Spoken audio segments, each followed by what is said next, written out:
was going to say? All in your eyes. Are you done so I can finish what I'm going to say? Bro, you like you ready to go hurt Nigga, somebody. I'm at fucking work and you still talking about me, yo. Why you want to worry about me? You can't be me, yo. I'm not angry about nothing. You keep talking my name, yo. You weird as shit. Stop saying my name, yo. What is wrong with you internet niggas, bro? Midget, calm down. You can't get weird, yo. with me, midget. Calm down. Nigga, please. I don't want to go nowhere with you, yo. What are you talking about, yo? You weird as shit. Yo, you weird as shit, yo. Oh my god, you weird as shit, yo. Yo, you're done, bro. You're done for the day, bro. You're done for the day, bro. I'm not mad about nothing. You're acting like a woman, yo. Just stop, yo. All right, is you done, yo? Is you done? All right, I'm mad and angry. Are you done? Are you done? So are you done, yo? So we can go. Are you done? So we can go forward with the dialogue. Andrew Tucker. Andrew Tucker, are you done so we can finish the dialogue? Andrew Tucker, are you done so we can finish the dialogue? Derry Jones, whatever the fuck your name is. Why you so emotional? Why you so emotional, my nigga? Calm that shit down. Mute this nigga, yo.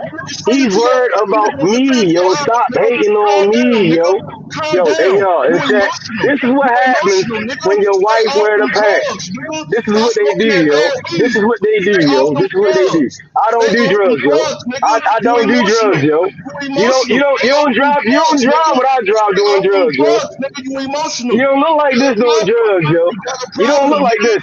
You got a You don't look like this problem. doing You drugs, yo. got a Stop, yo. problem, Stop. nigga. You got Stop, yo. you got anger. You I got don't do anger no issues. drugs, yo. You can see I Anger don't do drugs. issues. You got anger You can see issues, I my don't do nigga. drugs, yo. Calm down. You You got can see I don't anger do nothing, yo. issues. You can see that, yo. You got Stop, yo. anger Stop. issues, Stop. my nigga. Calm I down. don't, yo. You got I anger don't issues. like You when got grown anger men older than issues. me You got act like anger women, yo. issues, my It's nigga. Calm weird, yo. down. It's Calm down, weird, my yo. You brother. too You old, got yo. You anger too old. issues. You got You weird, anger yo. issues. Calm down. You Calm weird, yo. down, bro. It's You good. weird, You yo. got You anger weird, yo. issues. You You got anger weird, bro. issues. It's a little man Yo, syndrome. you It's a weird, little yo. man syndrome. It's a Yo, you little weird, man yo. syndrome. I understand. You got anger issues. Calm down, bro. It's all good. I'm still gonna say what I'm gonna say. So just You know that, just right? calm down. I'm not You know saying I'm I'm still not gonna say. calm down. I'm still gonna say what I'm I gonna want you say. to No matter hear what what you're you gotta saying, say. it's still I fuck what want you're to hear talking what about. you gotta But I'm say, gonna say it. method, but you I gotta don't give a calm fuck about down. you listening to You that. gotta Yo, what calm else you down, get? method. You What can't do else you nothing with get? me, bro. You can't Yo, do nothing with me, yo, method. you're You can't do weird, nothing. yo. Yo, You you're can't do like a nothing woman, with me, yo. method. You Yo, can't that's do nothing woman with me. tactics, yo. That's what I women do, promise yo. you, method. You can't do That's nothing what with me. women So do. just I know. calm down. You That's can't what do women nothing do. with me, method. You I cannot know do nothing your with me, father method. ain't show Calm you right. down I and know, relax, yo. I brother. know. Calm Your down and father relax. ain't You show can't you do right. nothing with me, method. You cannot do nothing. You can't do nothing with me, bro. I promise you that, nigga. So please calm down and relax, my nigga. Please. That's all I'm saying. You getting emotional. You getting all confused, emotional. All I said is go do your homework and research before you come and talk boxing with me, bro. I ain't got no problem with you, method. But you getting all emotional, getting all. You know what? I'm gonna let you talk, bro. I'm gonna let you have it. You know, I don't want you to get angry. I don't want you to get mad. I want you to be relaxed, be relaxed, I'm be your cool, father. and talk I'm your boxing, daddy bro. now. I'm gonna be your father now. I'm your Be father now. relaxed, be cool, and talk boxing. You can never be that, my nigga. And I promise to God, if you wouldn't even say that shit to my face if you saw me, nigga. I'm your So father now. I'm calm your down. daddy now. I'm your So calm daddy now. down. So I'm your calm down. daddy. I'm your daddy. I'm your My brother. daddy. So all I'm saying is calm down. Now I'm gonna be your You daddy. know what? You Okay? know what? I'm finna Okay. y'all I'm your boys say daddy now. hey, Jimmy, be blessed, bro. I'm gonna let Method go ahead and have it, bro. You know what I'm saying? Yeah. Y'all be blessed. I'm your father. I'm your father now. See how that works? See how that works? So, y'all, man, when y'all get on this family, yo, make sure y'all acting like men and presenting yourselves like men. Don't keep repeating the same retarded shit 1,000 times. We heard you, yo. Weird ass cat, yo. You weird as Yo, shit. man, that was crazy. Fucking That was feminine crazy, and bro. shit. That was crazy, man. Wow.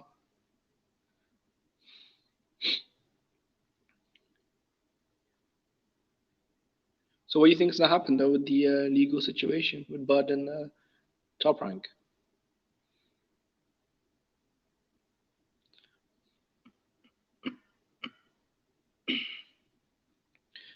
You still on Method?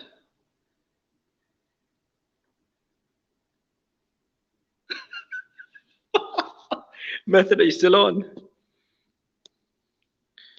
Okay.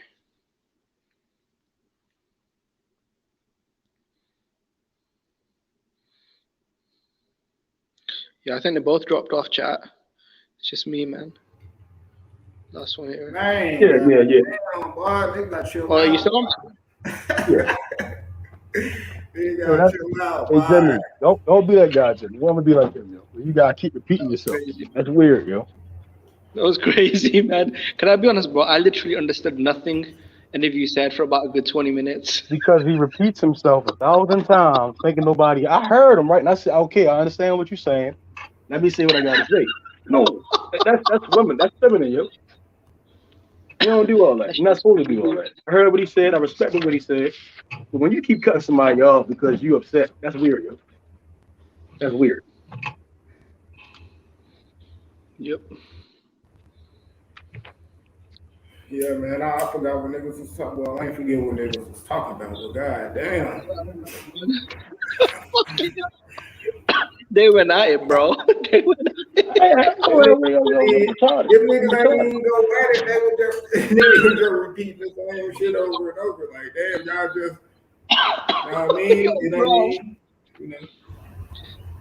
Bro, those who went at it, bro. Yeah, them guys funny, man. Shout out to Drew, man. Mighty Method, man. Y'all niggas need to hit their gas, though. Fucking hell, bro. Y'all niggas gotta hit their gas, though. Oh, wait. Damn. Bro, Andrew Tucker's probably going to drink some water. Man. Yeah, I know my nigga Andrew Tucker mouth dry as hell. His wife need to stop wearing the pants. That's what need to go on. He hurt. I know when the dude ain't getting done. That's what's wrong with him. She begging his simple ass. He upset like a motherfucker. Shit, that was Weird summer bitch. Oh gosh, what were we talking about? I don't remember. Man, I forgot. All I know was I think what the fuck? Drew was like niggas paying money out their pocket. Meth said they wasn't. So Meth, how they paying for the fights or whatever you was gonna say, bro? Y'all, I don't know, but shit. I know these niggas not paying no money out their pocket. I ain't gonna lie. I know at least that much, you know. Yeah, bro. Yeah. Don't ESPN give Bob Arum like not? Don't ESPN give that Bob Arum something like 70 they get a million? budget. Yeah, they get like a budget. You know, everybody, all them pots, they give people a budget for them to make they fights out of. You know, they run out the budget, then they have to go in there. They gotta go and do their own shit or put on pay-per-views. But sometimes even the network put up the money for the pay-per-views. You know what I mean? As far as like the guaranteed purses and shit. So, you know, and then like, I mean, Drew didn't specify what he mean out of his own pocket. I don't know if he meant like the top ranked bank account, because that's two totally different bank accounts. Bob Arum personal bank account and top rank, how they do business, that's two different. You know what I mean? When you're the CEO of a company, you pay yourself. You know, your money is separate from the entity. You know, that's why Bob Arum is not getting sued. Top rank is getting sued. You know what I mean? Yep. You can't personally sue Bob Arum. You know what I mean? You gotta sue the company that he represents. So that's just happened when you got an LLC put in place. An LLC is there to protect a person's personal belongings. You can only sue Top Rank. You can't sue Bob Arum. You know what I mean?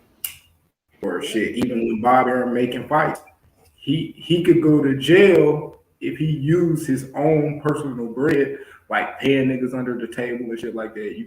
You know that's fraud. You can't do that. You only have to be able to use what Top Rank got in whatever they do, unless you loan yourself money. Now he can take his own money and be like, "Oh man, I want to put this fight," and say he taking money from his bank account alone to Top Rank, but that's how you got to do it. You know what I mean? I know that much because I have an LLC. I'm a barber. I work under LLC. So say if I'm cutting somebody here, I fucking cut their ear off, a piece of their ear, and they want to sue me. They won't sue me. Me personally, they will sue my LLC in which I'm doing business under. You know what I mean? Yeah. So, you know that I know at least that's how that go. But yeah, man, we got some free smoke, man. I'm still tripping off method in there. They stop breathing, bro. They stop breathing. I thought you was gone, Jimmy. I'm like, damn, Jimmy got quiet. Everybody was just, you know what I mean? They done ran my nigga Lalo off. My nigga was cooking, man. Lalo was cooking. Goddamn, Lalo, come back on the panel, man. Where the fuck you at? They gone. Goddamn, Lalo. Yeah. But I couldn't hold my laughter in. That's why I just kept bursting out and laughing. This shit was crazy. They wouldn't even. That shit funny, man. Look at that motherfucker. I still hear you laughing. No, when I go back and forth with someone, I at least listen to what the other side is saying. They weren't even letting each other talk.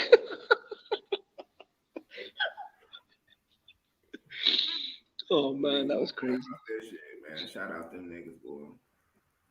That shit. I mean, that shit, man. That shit crazy. That shit crazy. That motherfucker Terence Crawford really selling these foods. Man, if he win though, I mean, Jen, what do you think like that put Crawford, like when it comes to boxing? You think he got a chance to be a blackballed or some shit like that? What you think, like, as far as his It's difficult, bro. Joe G.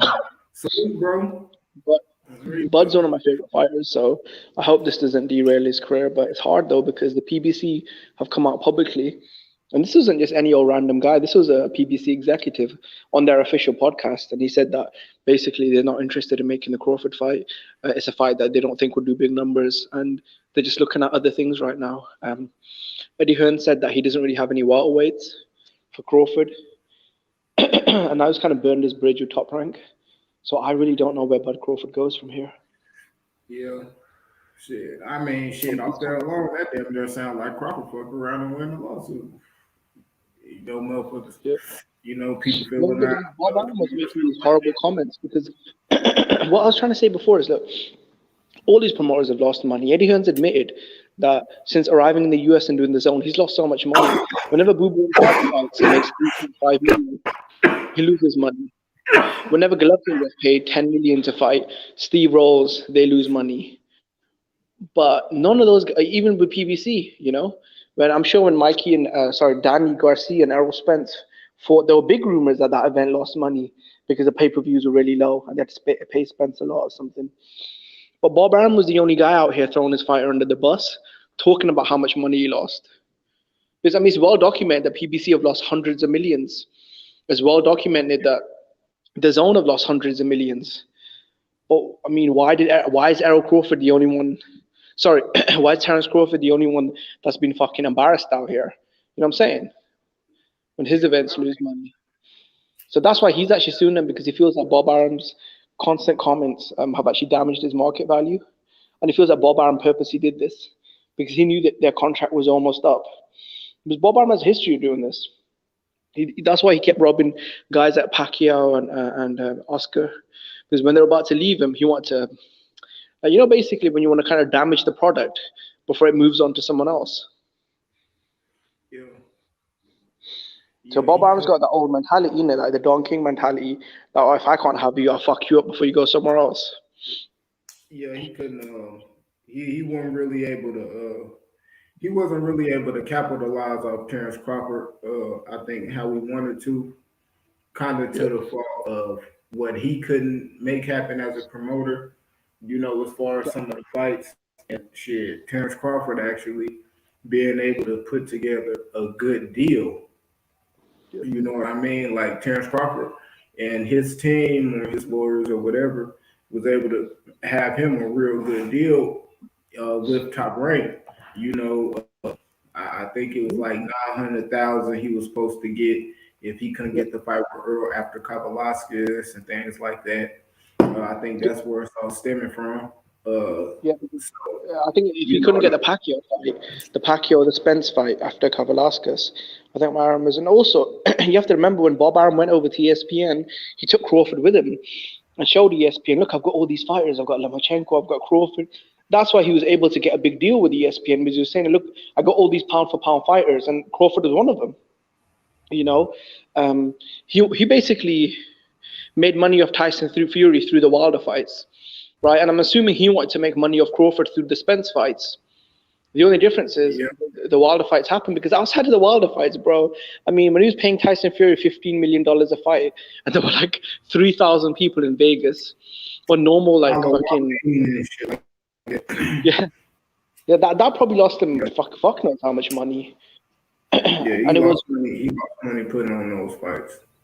Yeah, he lost probably a shitload of money, but he probably got it back through the Wilder fights. With Arum, I think he was probably hoping to get it back through a big fight with Spence, but it never happened. But that's not Crawford's fault, and it's not his problem, you know. And the reason why Arum signed Crawford to that big deal was because they wanted a piece of the welterweight, you know, title, wasn't it? they want to leverage Crawford into making big fights with Spence, Pacquiao, etc. This was, you remember when the Zone came in with all this money, when they're willing to pay Bubu Andrade $3.5 million per fight. That's the reason why Bob Arum had to sign that big deal with Crawford to keep him, because the world's different now, isn't it? Q. Yeah. The Zone and Fox, they're not willing to spend millions now in it. But a couple of years ago, everyone was ready for, Crawford could have probably signed a big deal with the Zone a couple of years ago. But the reason he didn't is because Bob offered him a bigger contract. Yeah.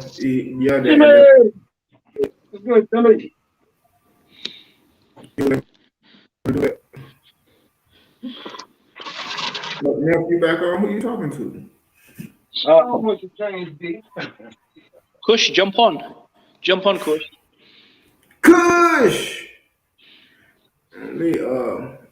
But yeah, Bob Arum wasn't able to secure them fights. Shit, he it was a low-key bidding war. I think, hell yeah, the Zone, they came through and they was giving a lot of money out to up their subscription when it came to trying to build the Zone. You know what I mean? I think that's some people don't understand. Actually paying those fighters, substantial amounts of money was, way they was trying to bring in subscribers and stuff like that. New eyes to they app and stuff. So I think that's what they had to do. They had to win people over and get subscriptions, and I think they still got to do that. It still might be fights that they willing to overpay for. Shit, even the Kambosos fight, shit like that. Like they overpay for that because that's gonna bring notoriety. That's gonna bring eyes to the app, new eyes that's not familiar with that app. And that's still a way of building their subscription base. Depending on how some of those fights play out and go down, or how big it is coming into it. Y'all think Jake Paul adds the boxing? Or again, if his last pay-per-view did horrible numbers, right? Did he really bring value to boxing? Shit, I think Jake Paul found out what boxing really is when it comes to pay-per-views. Like, it's still about who you fight. Cause I guarantee you, if Jake Paul fight fucking who it was, that motherfucker fight Jamal Charlo or some shit like that. Benavidez, you know what I mean? Shit, a real boxer, that shit everybody gonna fucking watch that shit. That shit, you know what I mean? Terence Crawford right now on Twitter is actually trending. I'm on my Twitter right now, and I can see North Korea apparently is launching missiles. You got Bret Hart, the wrestler. You got the Queen. Then you got Terence Crawford. So we talking about North Korea launch missile. We talking about boxing. No, that's what I'm saying, bro. On Twitter, Terence Crawford is actually trending on Twitter right now. So at least he's relevant. Said you trending like number 4 in the world. Yeah, he's trending on Twitter right now. Yeah, him, Bret Hart. You know what I mean? And they talking about he on fucking sale. This man got them number 4 talked about in the world because he's suing this old promoter. You know what I mean? That shit crazy. Crazy. Hey, what's going on with North Korea, man? They launching missiles.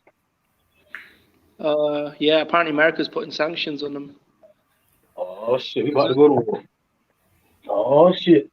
That sounds like warfare talk, but yeah, if it's number 4, that means it's a very big political because again it's going to the courts, and it could change the shit. The whole boxing, I'll look at boxing. I mean, Bob Arum is again found guilty, or if it's a civil or criminal. Yep. It's a civil case. Yeah, I'm suing you. Yeah, the main thing people forget. Yeah, the main thing people forget is that the people keep saying, "Oh, Top Rank overpaid Bud." No, they didn't. Because 3 years ago, the market was very different. The Zone was willing to pay fucking undercard fighters $3 million a fight, $2.5 million a fight. Fox had just come into the war, and they were looking to make big deals. That's why Top Rank got scared, and they had to offer guys like Lomachenko, Crawford, Fury big deals to keep them. Shit, I call that good negotiation, and you know what I mean. Tip your manager, your agent, you know what I mean. Whoever helped complete that deal. That sounds like that's what that is. How many times we done seen basketball players, you know what I mean? Motherfuckers like Andrew Bynum, these niggas getting paid 20 M's, 15 M's, and they sitting on the fucking bench, or they not even on the team. Kevin, what's his name? Kevin Love. Kevin Love ass sitting on the bench. Yeah, or that it's players right now, not even retired, still getting paid by NBA teams. You don't hear them run around talking about all this fucked up deal, suing and all this shit. All this man don't sell. We don't even know who the fuck they is. You know what I mean? So all that shit like nah. You know what I mean? So Damn. Bro, the Zone is about to buy BT Sport. ooh shit. Oh, the Zone about to take over. Oh, the Zone about to take over. Yeah, in the UK. Yeah, they're gonna pay $800 million. BT Sport in the UK. Telling you, see, and the Zone, it's British, right? I ain't gonna Yeah, lie. in the UK. Yeah. They need to The design. Zone. They're trying to buy the soccer.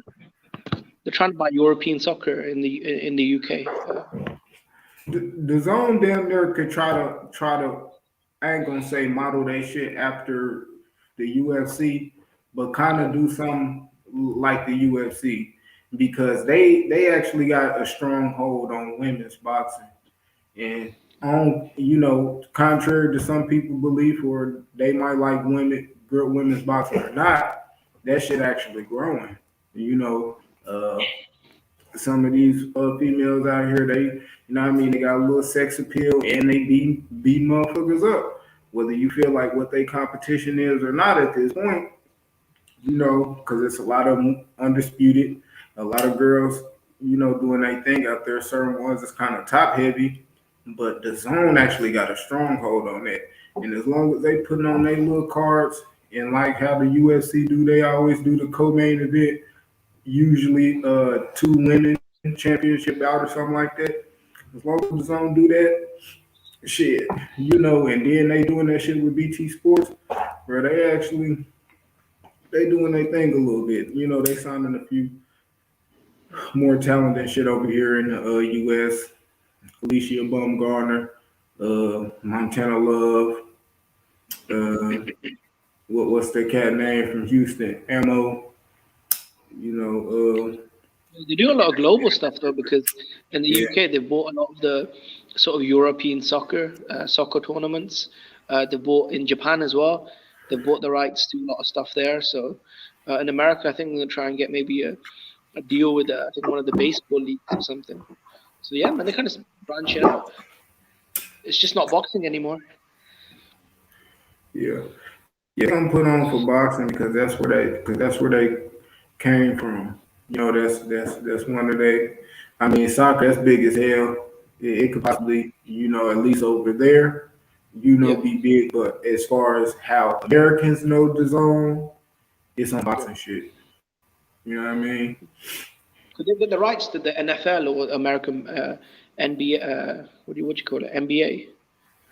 Yeah, I mean, shit. I know they be doing them international games. I know the NFL they be playing games like in France and shit like that. Yeah. I think they got a deal with UFC as well. They stream it globally outside of America. They stream it in a lot of countries outside of America. Yeah, so I ain't gonna lie. We talking money. I ain't gonna lie. It don't sound like the Zone. It don't sound like the Zone lacking or regardless if you feel like bro, they just paid fucking nearly $4 billion for the European soccer rights. So they can't be hurting for money if they just paid $4 billion, isn't it? Yeah, God damn. I mean, I think if the Zone was smart, they'd get into the casino business. Yeah, you know what it is? I think it's smart though because boxing's not big enough to basically balance an app in it. You can't just sell an app on boxing. It's more so like the gate. I think they should. Like, if you get into the casino business, you put people in America and the business. You partner with people, and because man, anybody understands boxing in America, fights are held at like venues, and most notoriously would be casinos, right? Most boxing fights are held where a casino is at. People come out, they can. You see what I'm saying? And I don't know how it is in the UK, right? And when y'all have fights in the UK, are the fights what they have in the stadiums? Yeah, like soccer stadiums. Right. I think Donald Trump was one of the greatest examples of how the whole fights. He had the fights in his casino, Taj Mahal. And that was a great time. He was thriving back then.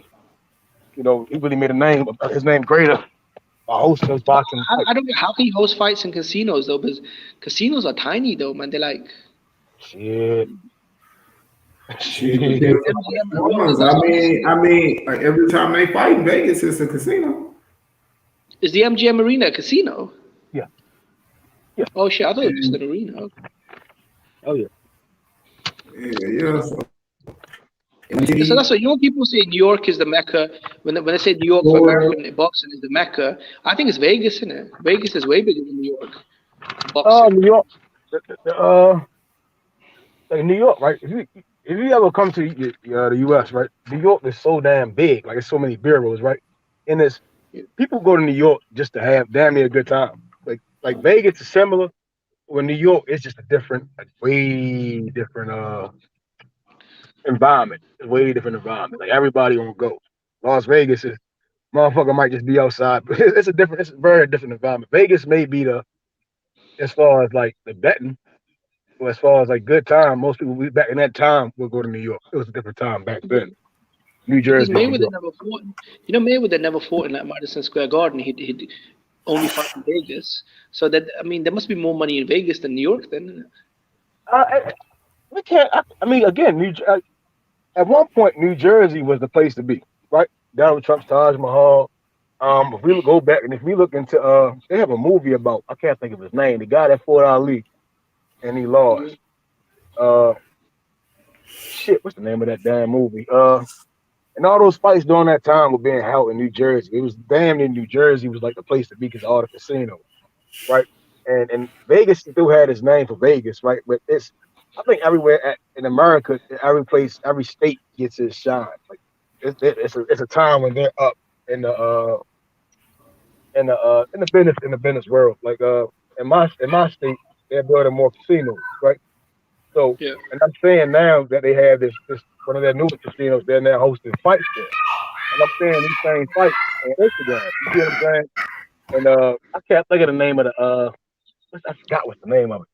I gotta look at it. But those fights are now being shown and talked about on Instagram and on big networks.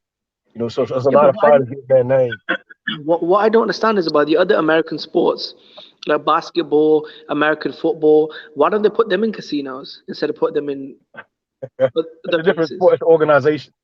So those are, like it's an association. It's totally different. Boxing is damn near every man for his damn self. We know this. You see what I'm saying? It's every man for himself. You get what I'm saying? Damn near like. Wouldn't they make more money in Vegas than in LA? It's like like with a lot of basketball games, you got them in New York and LA. Wouldn't they make more money in Vegas though? You ever play Fight Night? You ever play the game Fight Night? Yeah. Right. So on Fight Night, when you play Fight Night, you start off with a promoter and the fighter. The further you go on Fight Night, you're starting in a damn near in a rinky-dink place. You fighting, you beating this guy, you beating that guy, and then you get this promoter, right? And the promoter's supposed to be able to seal these deals. You get what I'm saying? And build your name to get you in these bigger grand events, right? So that's why, again, the high times back to Terence Crawford. If you anybody that plays Fight Night, once you get Bob Arum, he's supposed to be sealing any motherfucking fight. It's the motherfucking notorious Bob Arum. You get what I'm saying? It really wasn't like, again, when Roberto Duran fought Tommy Hearns, I can't think of where they fought. It was outside. And I saw Danny Garcia when he fought Granados. He was outside. There were certain places that had different merit, and nowadays it's trying to be pushed right now towards Vegas. But I don't really think it's as it used to be. I just think if people can. Yeah, we got some shop outside too. Yeah, because I heard NBA. Is it what's bigger in America? Is it basketball or football? In America, football. How come they don't hold any football games in the MGM arena? You know, Floyd has all his. Because all football players got their own stadium. Game? You ever seen a football game? It's a football field. Football has its own field. Basketball has a court. Baseball, like in my state, it's a baseball stadium and then there's a football stadium right next to each other. Damn it, right? And the boxing is basically a little. If you got a box, if you ever been in the boxing ring is like 8 by 12. It's little as shit. You see what I'm saying? And it's not the same as football. It's a little different. It's totally different. Totally different. Football. I was always confused the way American sports work because all the big boxing matches are in Vegas, but I keep hearing basketball and football is bigger, but it's not in Vegas. How does that even make sense? No, like Super Bowl is a lot of money. Like shit. It's a lot to it. The football, they had a big brand shit like how in baseball there's the major league. Let's call it the World Series. And in football, it's the what's it called? The Super Bowl, right? World Series, Super Bowl, and NBA Finals, right? And it's when all the best meet up on team and then they play. Whereas all these sports, those sports being team sports under associations and leagues, right? There's certain clauses under it. You see what I'm saying? When boxing, it's so many fucking champions and so much shit going on that they can have it here the same day, especially in the day's time. You get what I'm saying? Because these guys that's coming up, they got to fight at certain venues as well.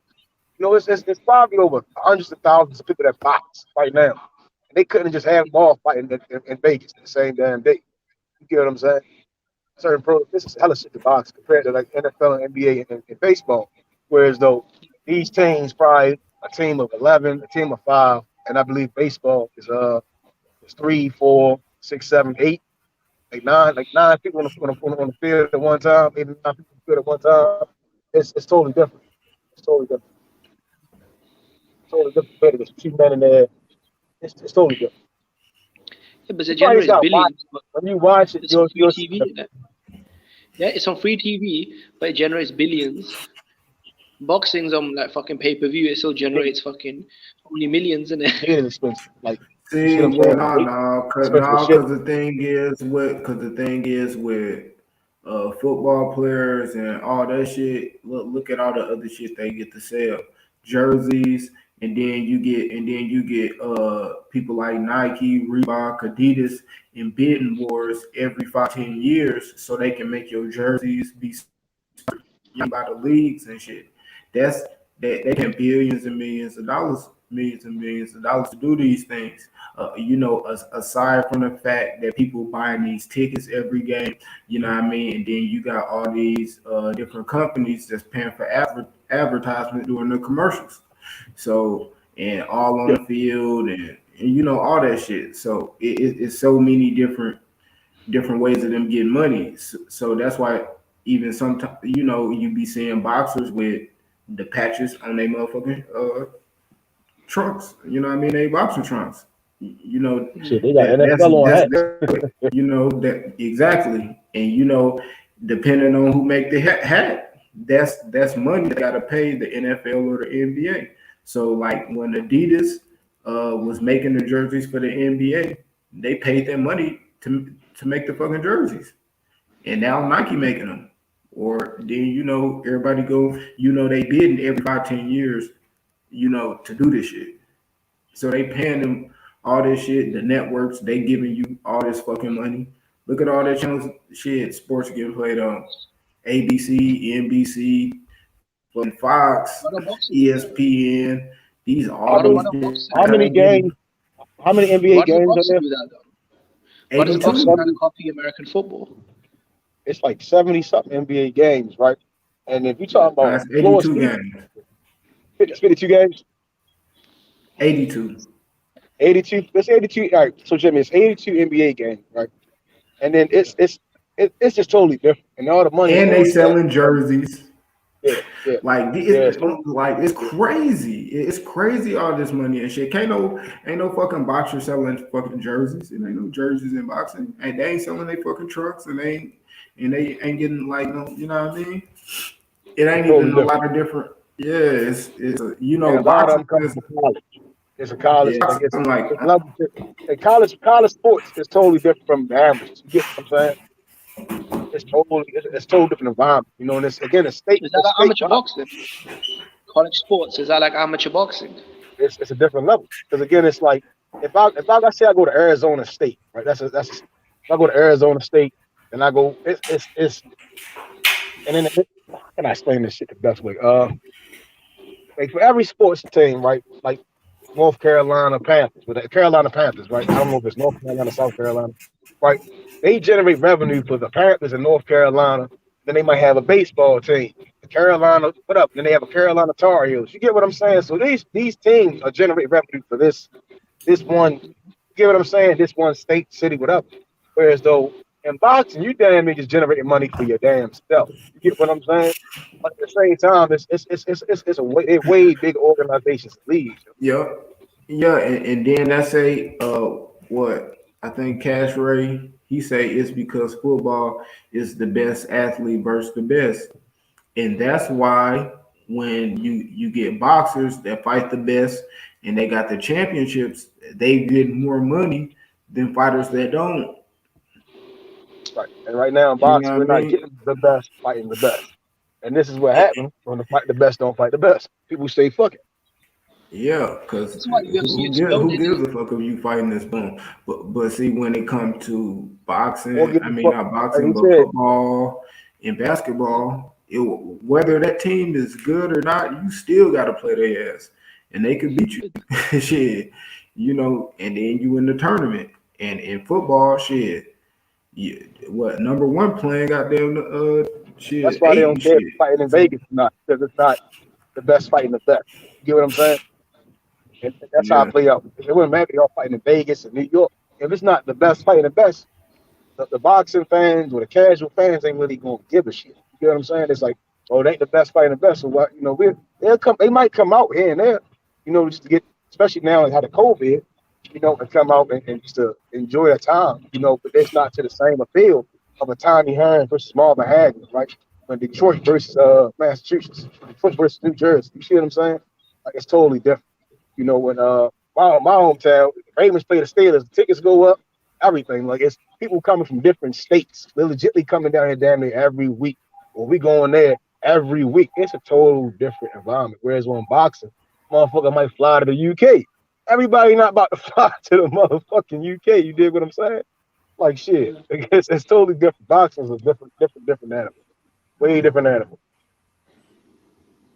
You know, people gonna put more of that investment into the state teams or the teams like the leagues before they're put into a boxing.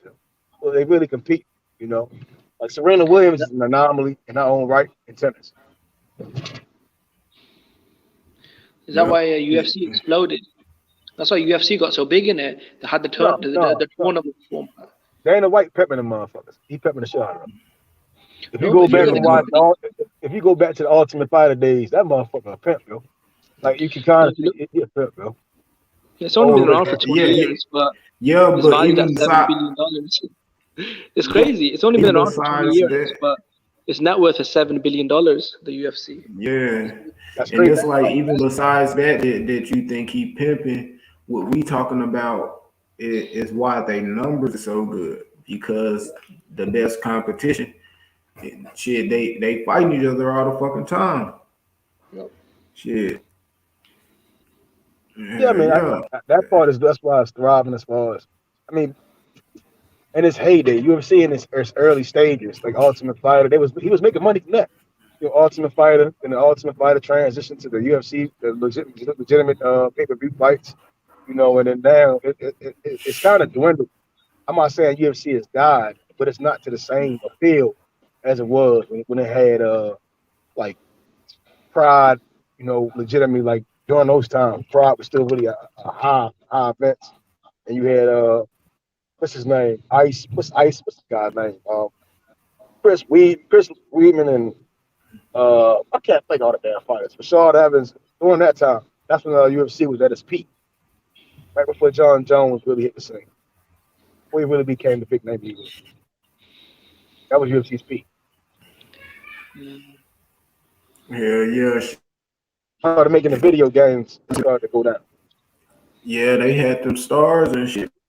You know, them niggas was Yeah, actually John on. Jones. They actually was on a TV show. Like, you know, Yeah. I mean, like these niggas was them like personalities and shit.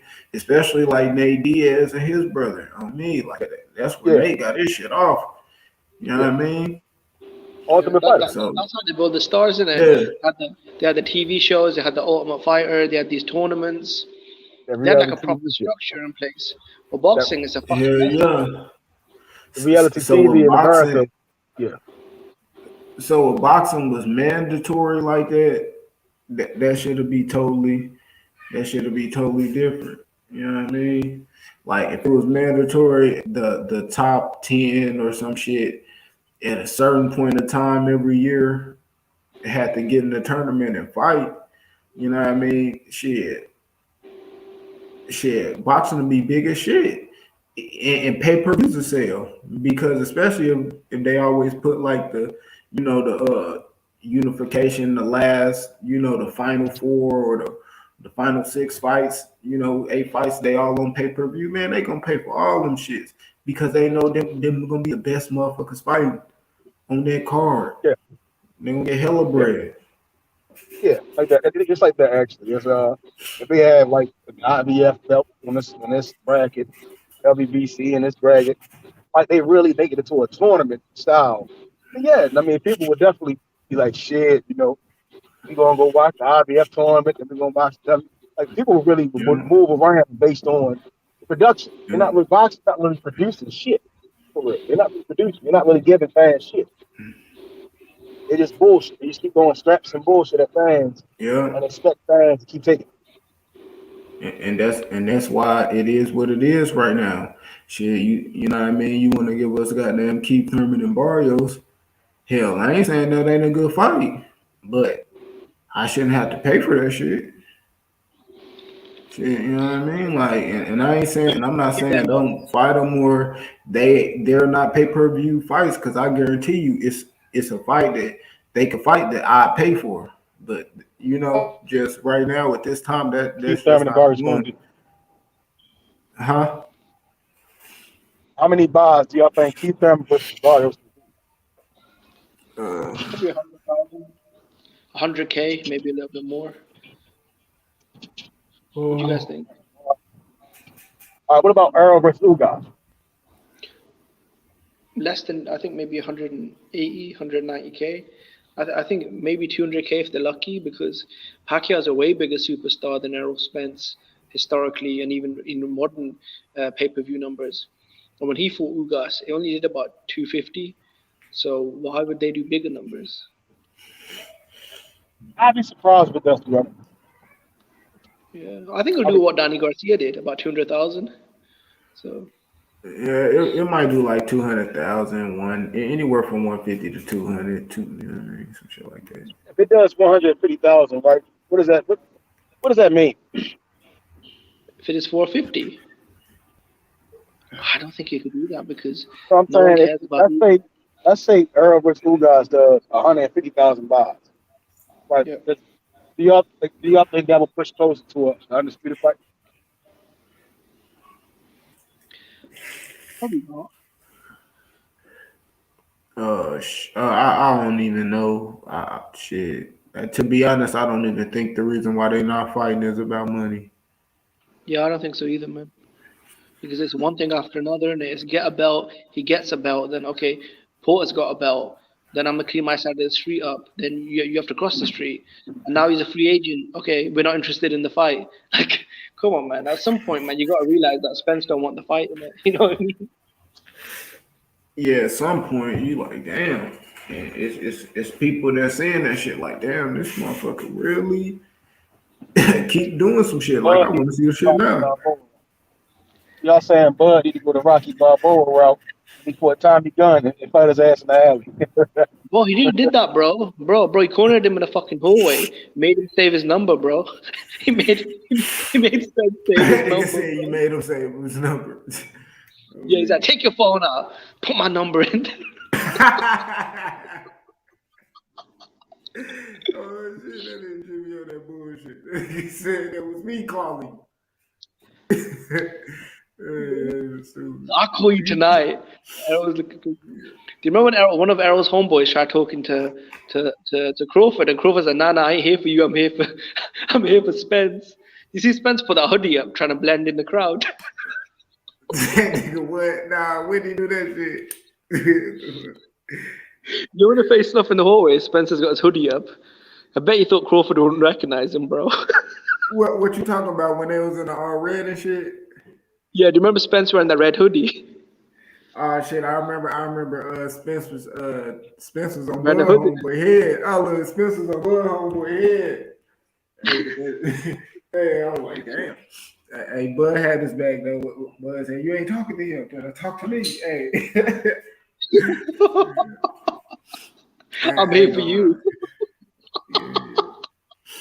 Bob Arum was in that bitch licking his chops right now. At that, I'm like, damn, I knew Bob Arum wanted that fight. That nigga was in that bitch licking his motherfucking chops. Like, yeah. No, Bob don't want that damn fight. Shit, that motherfucker Bob was licking his. better. Bob was saying to, bro. Bob was saying, drooling, nigga. Bob was drooling, nigga, on me. y'all, Bob said if you're a smart man, you would not fight him. And we have not seen that bitch yet, yo. Bob trying to out-hand me, yo. He said, don't fight him. He told that nigga, don't fight him. Real shit. That's one thing Bob did say is do not fight him. And then he didn't fight him. That's crazy. I mean, I don't know. Bob, I don't know. This motherfucker Bob. Yeah, on some shit up, like, y'all? Nigga, you know he'll beat his ass. Like, boy, if you smart, you know this boy gonna whoop your ass. And hey, that motherfucker smart. Heyman's a very smart guy. That's why he'll never put Spence in there with Bud, because Bud would fucking destroy him. He won't bullshit. I ain't gonna lie. Like, he won't bullshit at least about that. How much did he pay Sean Porter? I don't know, bro. I ain't even. Sean Porter. All I heard was they had 10 million and they split it 60-40, and that's whatever. Oh yeah, he got. Was it 6 million? 4 million. Damn, no. He got 6 million. He got 5 to 6 million. Yeah. Yeah, he got 6 million plus. They sent Sean to Cancun real quick. We know Terence Crawford got 7 million. That's all we know, because we know Bob had to pay him that extra million. He probably there you go, 7 million. And we know he got 7 million. That's all that's important. Shit, fuck it. Yeah. He got 6 million plus the 1 million that he didn't get for fighting Spence. Then the back end off the little pay-per-view bullshit, whatever the fuck they want to add up with that. Yeah, he walked out that bitch with 8 million, innit? Right. Balling. Yeah. Shit, tragic. Now, what you do Bob is fuck it. They say go up to 154. Go up to 154. Fuck it then. They might as well, man. Like, fuck it, man. Fight Charlo. If Charlo beats... Hey, you use that fucking mandatory spot with that belt and do what the fuck you got to do. Cut the nigga off. I don't know, yo. I heard Canelo denied the fight Andre, yo, for that WBO, yo. I forgot what the fuck I read that shit at, yo. Shit. My only question is, if he moved up, he got to vacate his WBO at 47 in order to challenge the champion at 54? Yeah, you can do that. You leverage it. But you don't want to vacate your belt and leave it vacant for Spence. I mean, if Janelle beat Cardano, he really ain't got no reason to stay back. You just say fuck it. Yeah, I mean, you might as well, bro. I don't think he got to vacate to do that shit, though. Bitch, like, straight up. Yeah, you have to vacate, yeah. The only way you can trigger it is if you vacate your belt. So once you drop your belt, once you officially vacate, you can tell the WBO, look, I vacated, give me the mandatory for the belt above. We have to vacate first. It's actually stipulations to it, though, ain't it? Yeah, hell yeah. That's what I've been telling motherfuckers, bro. I read it on the channel, bro. Like but Bud he check all boxes. I ain't gonna cap. Bud check all boxes on being able to be super move up. No cap. I think he beats Charlo. I'm being honest. I mean, that's a big dude, yo. Charlo big as shit. That's a big shit. Yo. I got Bud stopped. That's a big I ain't gonna lie. I ain't gonna lie. Yeah, that'd be a hard feat. Like, I ain't gonna lie, I've been looking at my boy Charlo because I got him coming into that Castaño shit. Like, I do believe that Bud could outbox him. You know what I mean, on the back foot. But I ain't gonna lie, strength. We will have to see how strong he is compared to him because I ain't gonna lie, Charlo cannot fight on the inside, but would whoop his ass on the inside. Let's say Bud moves up here, beats Charlo, becomes undisputed at 54. I think I could make him the pound for pound king, though. Bro, I ain't gonna cap. And anybody that's seen that Harrison fight, bro, Charlo got no chance. Charlo got no chance with Bud on the inside, bro. Real facts. Would Bud become the unquestioned pound for pound king if he moved up, whooped Charlo, became undisputed at 54? Would that make him? I think that'd make him pound for pound king, wouldn't it? I mean, man, he already pound for pound king. That'd be a crazy. Would that solidify him? Is what Jimmy's saying. I feel it. Charlo to go up there and knock Castano out, and then like if Bud was a knockout, because Charlo, like that's 10 times the magnitude. But if he just beats him, even still, it's a high feat. It's not. If he knocked that motherfucker out. I don't know if he can knock him out. He would have to go in that bitch. Bro, Charlo's fucking huge, bro. Crazy. He could outbox him. He could outbox him though smooth. But I ain't gonna lie, like I'm saying though, Charlo, he good at a certain distance. Like, and that's just his sweep. Like inside, no chance. 2 steps. He got to be 2 steps away. Yeah, like Bud, if Bud can control that distance, like he could beat him easy. And in the pocket, telling you, he'll like. If he ever wants to fight Spence, he has to get the belts at 54 before Spence. If he ever wants to fight Spence, he has to grab those belts at 54 before Spence. Because if Spence gets there first, he's gonna freeze him out again. No, they're not. I told you again. He need to go ahead and fight that motherfucker in the alley. I would get my camera and maybe beat your ass. Right, just beat his ass on the street. Huh? No, because I don't think he just like. I'm gonna beat your ass in the alley. I don't think he just liked Earl though. Like, you know what I mean? I think a lot of the shit they was talking, you know, it made it kind of personal. You know that's why Earl really don't talk like that. He really don't say shit now, because you know that shit did slightly come disrespectful with how he was talking about that, man. You know, and that gives Bud his way of being disrespectful, calling them a bitch and a hoe. And I'm really gonna test you as a man, not just on no low key, funny, slick shit that only certain people gonna get. Because some people don't be getting it, but I know for the most part, motherfuckers know what being sarcastic and actually being a low key dick mean on me, and that's how Earl actually hitting them with. And then you got double fisting fanboys of Earl, you know what I mean? They go super crazy, slobber name out and shit. You know, this little slobber. You know what I mean? You know, yeah, double fisting niggas, man. But, get that shit out your lip. Get that shit out your lip. You know, Earl, he had like backhanded compliments and shit. I mean, I don't know, yo. That's some weird shit, though, yo. You know, Earl does have some advantages on Bud. He's 2 years younger, and he's naturally a much bigger man physically. So he's got a couple of advantages on Bud. I mean, size don't really mean shit if you can't use your feet, yo. Holyfield showed that he's a big, wide motherfucker. Tyson Fury. If Tyson Fury had no feet, he would be. We see that with Wilder and Fury. You see what I'm saying? If he's big as shit with no feet, you shit out of luck. Because Fury using feet to get out of range and in the smother Wilder. If you don't have no feet, you in trouble all night. And what's a bigger legacy fight? What's a bigger legacy fight for Bud? Moving up and beating Charlo for the unified 154 belts, or beating Spence at 147 for the belt. Canelo ass up, charge his ass for UFC, man. Hey, I ain't gonna lie. The reason why I'm gonna say it's equal, because either way he could become undisputed. He'd be, you know what I mean? You think it's equal, Q? Hell yeah, Charlo damn near undisputed. He been closer to undisputed than Earl. That nigga been had 3 belts and he lineal. Yeah, he's got the ring belt as well. I got Charlo ahead of Earl in my pound for pound. You know what I mean? I've been saying that, bro. I got Charlo ahead of Earl in my pound for pound. You might have top 5, bro. You might have to think about that shit.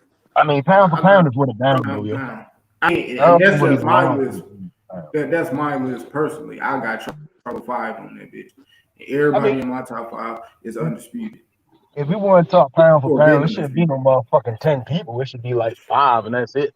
Or top 3, I and that's got it. 5. I got 5, and that's it. 10 and shit, people get all offended, and they just become unrealistic numbers and shit. Like 10 people that don't even qualify. Like pound for pound should be extraordinary shit.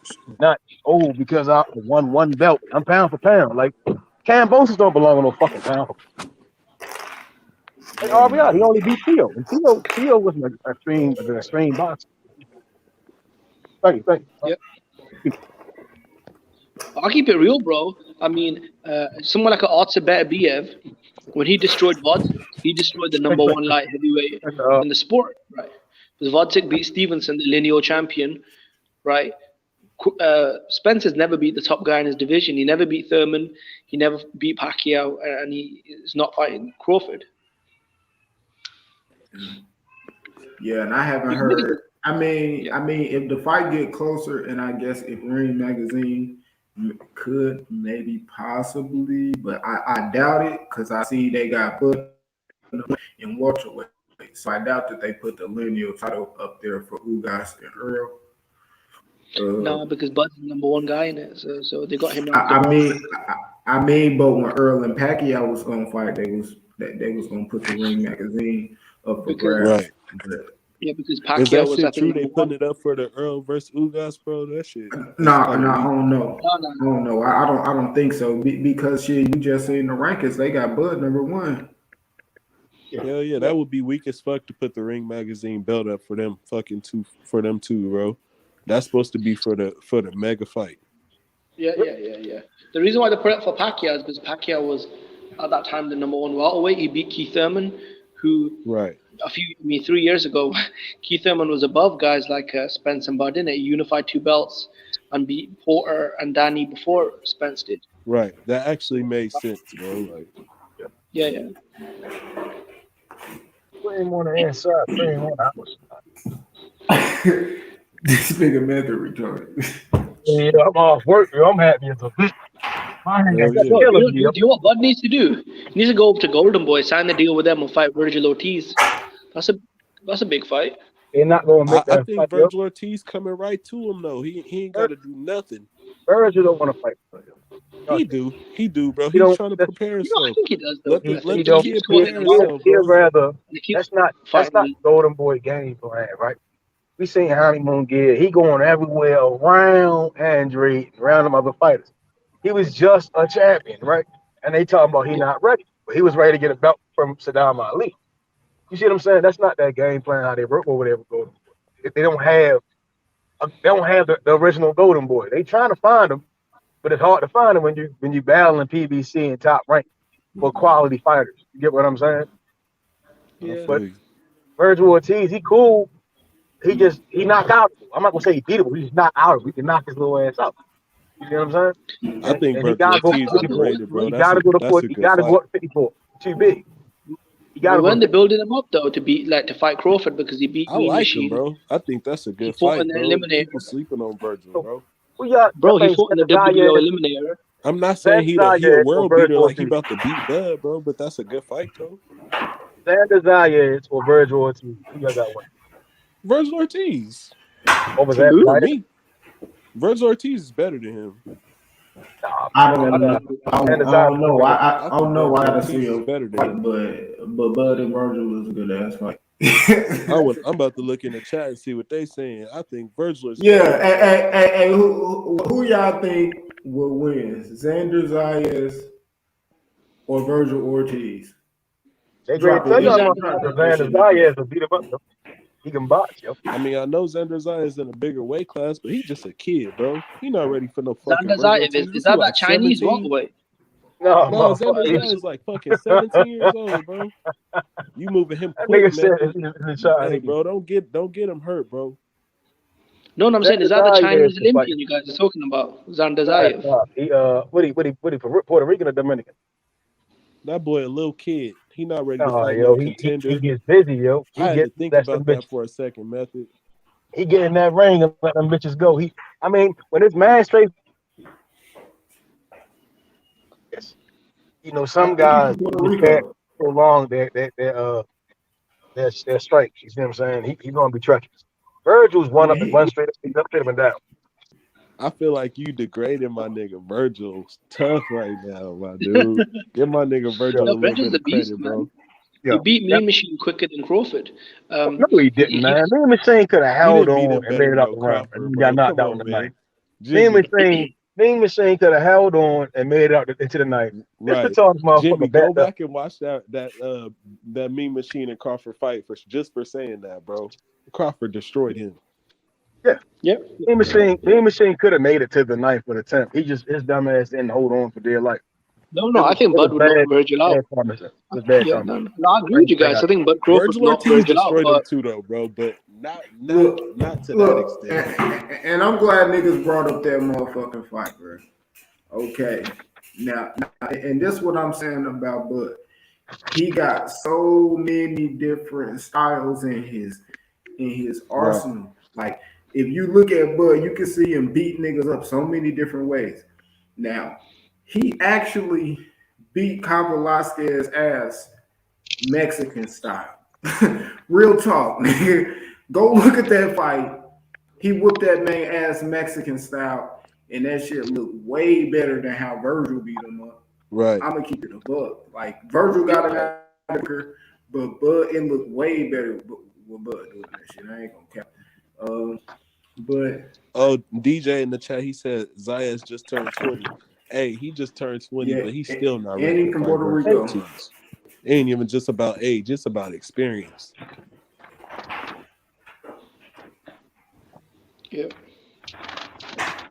I think Virgil, he will fight Crawford because, he keeps fighting the WBO eliminators. He's really stepped up. He fought Maurice Hooker, who's, a good former champion. He beat Mean Machine, who was a top contender. I think he'll fight Bud.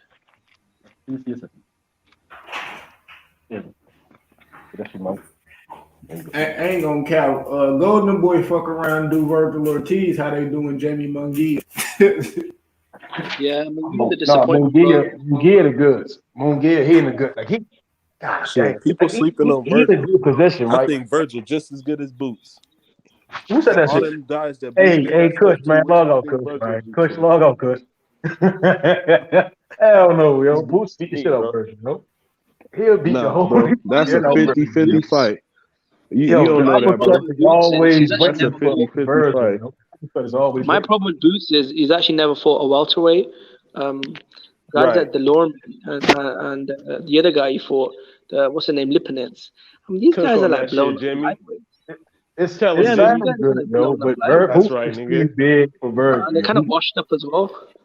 So these guys are kind of washed up. Let's see Boots fight a real 47 first, man.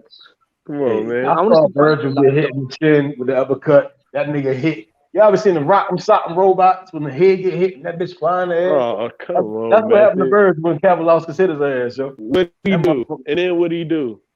I don't know, man. He almost got knocked y'all be forgetting.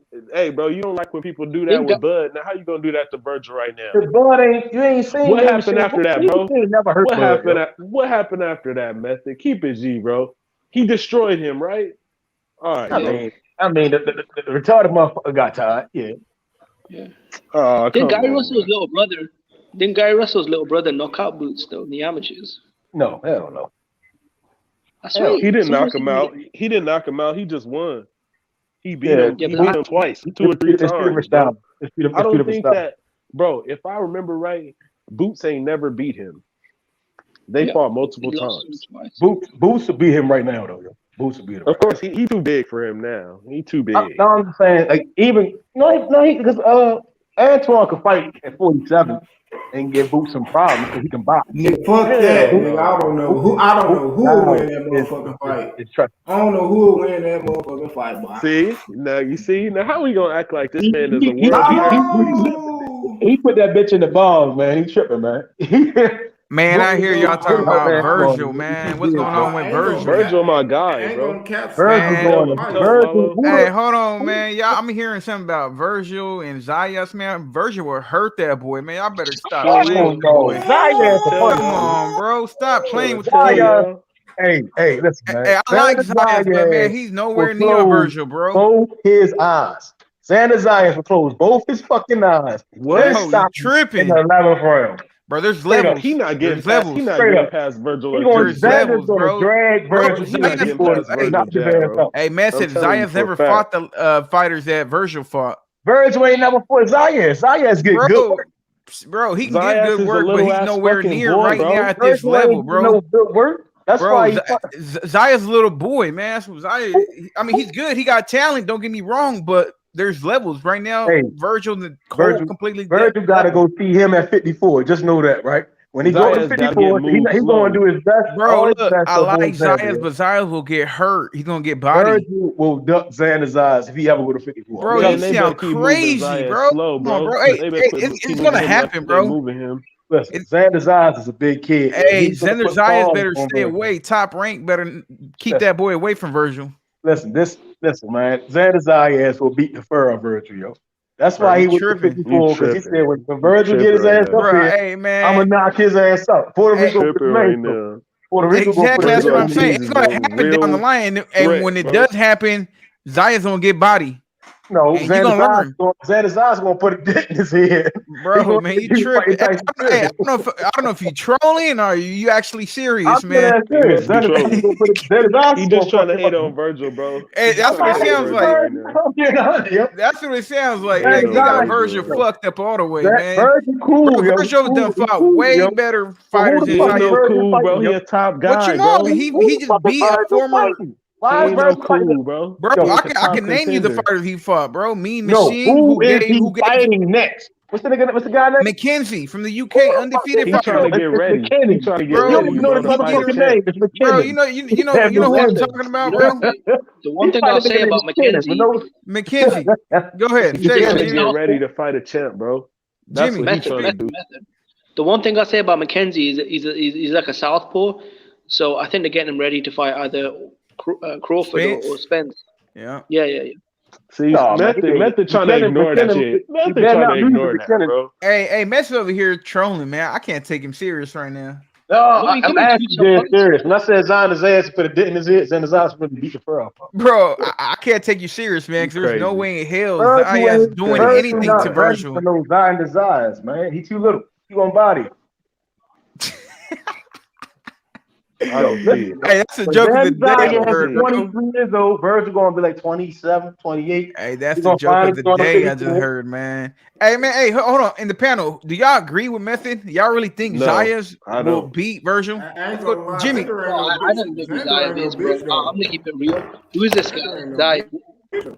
Xander Zayas breaks a nigga down. Okay. So Jimmy don't know who he is. All right, hey, Q. Hey, Q. Hey, who do you got? Zayas or Virgil? I don't know. I got. I probably lean. I'm probably 50 right now. Don't do it. Don't fall to the trap. Don't fall for the trap. Now hold on. Let him speak. It's all good.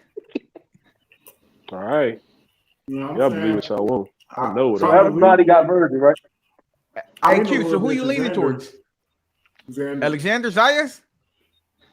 Yeah. I didn't hear Jimmy say nothing yet. Jimmy ain't got his. Bro, I don't know who that is, bro. Bro, I don't even know who. Seriously, I'm not even joking. Hey, bro. Xander Zayas or Virgil? Who you talking about? Jimmy, you saying Xander Zayas fight, yo. You just don't remember, yo. Man, he's a little Puerto Rican coming up. He's pretty good. Don't He get me got the wrong. little He got avatar. talent. He got the little avatar haircut. You feel me? But yeah, exactly. He's just a kid. He's just a fucking kid. Trust me. How do you spell that name, bro? He a little boy. He was beating the shit out of niggas. Xander Zayas. Hey, hold on. Where H at, man? I gotta holler at H, man. Hey, H. Right here. What up, Lolo? Hey, man, who you got, H, man? You got Zayas or Virgil when they meet up? Right now I got Virgil, of course. Okay. That's right now, though. I mean, Xander's only like 18 or 19 years old. Yeah, 19 or something like that. Fucking kid. Yeah, he still got a lot of growing to do. We still got to see him in there with a champ, like a former champion or somebody that we know and shit. You know what I mean? Right now, he's still at the prospect stage. There you go. By the time Virgil ready for him, he gonna be putting a dent in Virgil head. That's what I'm telling you. I did. He gonna be a dent in Buddy head. Hey, Messi is trolling, man. He know he don't believe that shit. Must be trolling. I believe in Xander's eyes, man. If Zaya's fighting Virgil right now, he get him body, bro. That's all I'm telling you. I don't know, bro. The last great Puerto Rican prospect that came out was Verdejo, innit? So I mean, we'll have to see in it. Because I was high on Verdejo as well. Nah, they got some other Puerto Ricans on the rise. They got my boy Joseph Adorno. He's gonna be fighting soon. It's pretty good. Xander Zayas, he cut from that Benitez club. That's what we saying, man. He cut from that Benitez. Man, he can be cut from any kind of claws. Man, he's getting body whenever he fights Virgil. Who the fuck is Virgil? You're not ready, bro. Man, Virgil, the one. Man, you know who Virgil is, man. Ain't nobody. We don't know who that is around here, man. He's a contender, man. He's going. You know exactly who Virgil is, nigga. To fight, you know, Spencer Crawford, bro. He contends to fight. You know exactly who Virgil is, nigga. You He's trying division, bro. Come on, man. You know who Virgil is, man. Hey, I don't know who that is, hey, man. Messi like to troll, man. I know who Xander Zayas is. Yeah, Look at who Virgil was fighting, bro. Xander Zayas. Who is Xander Zayas?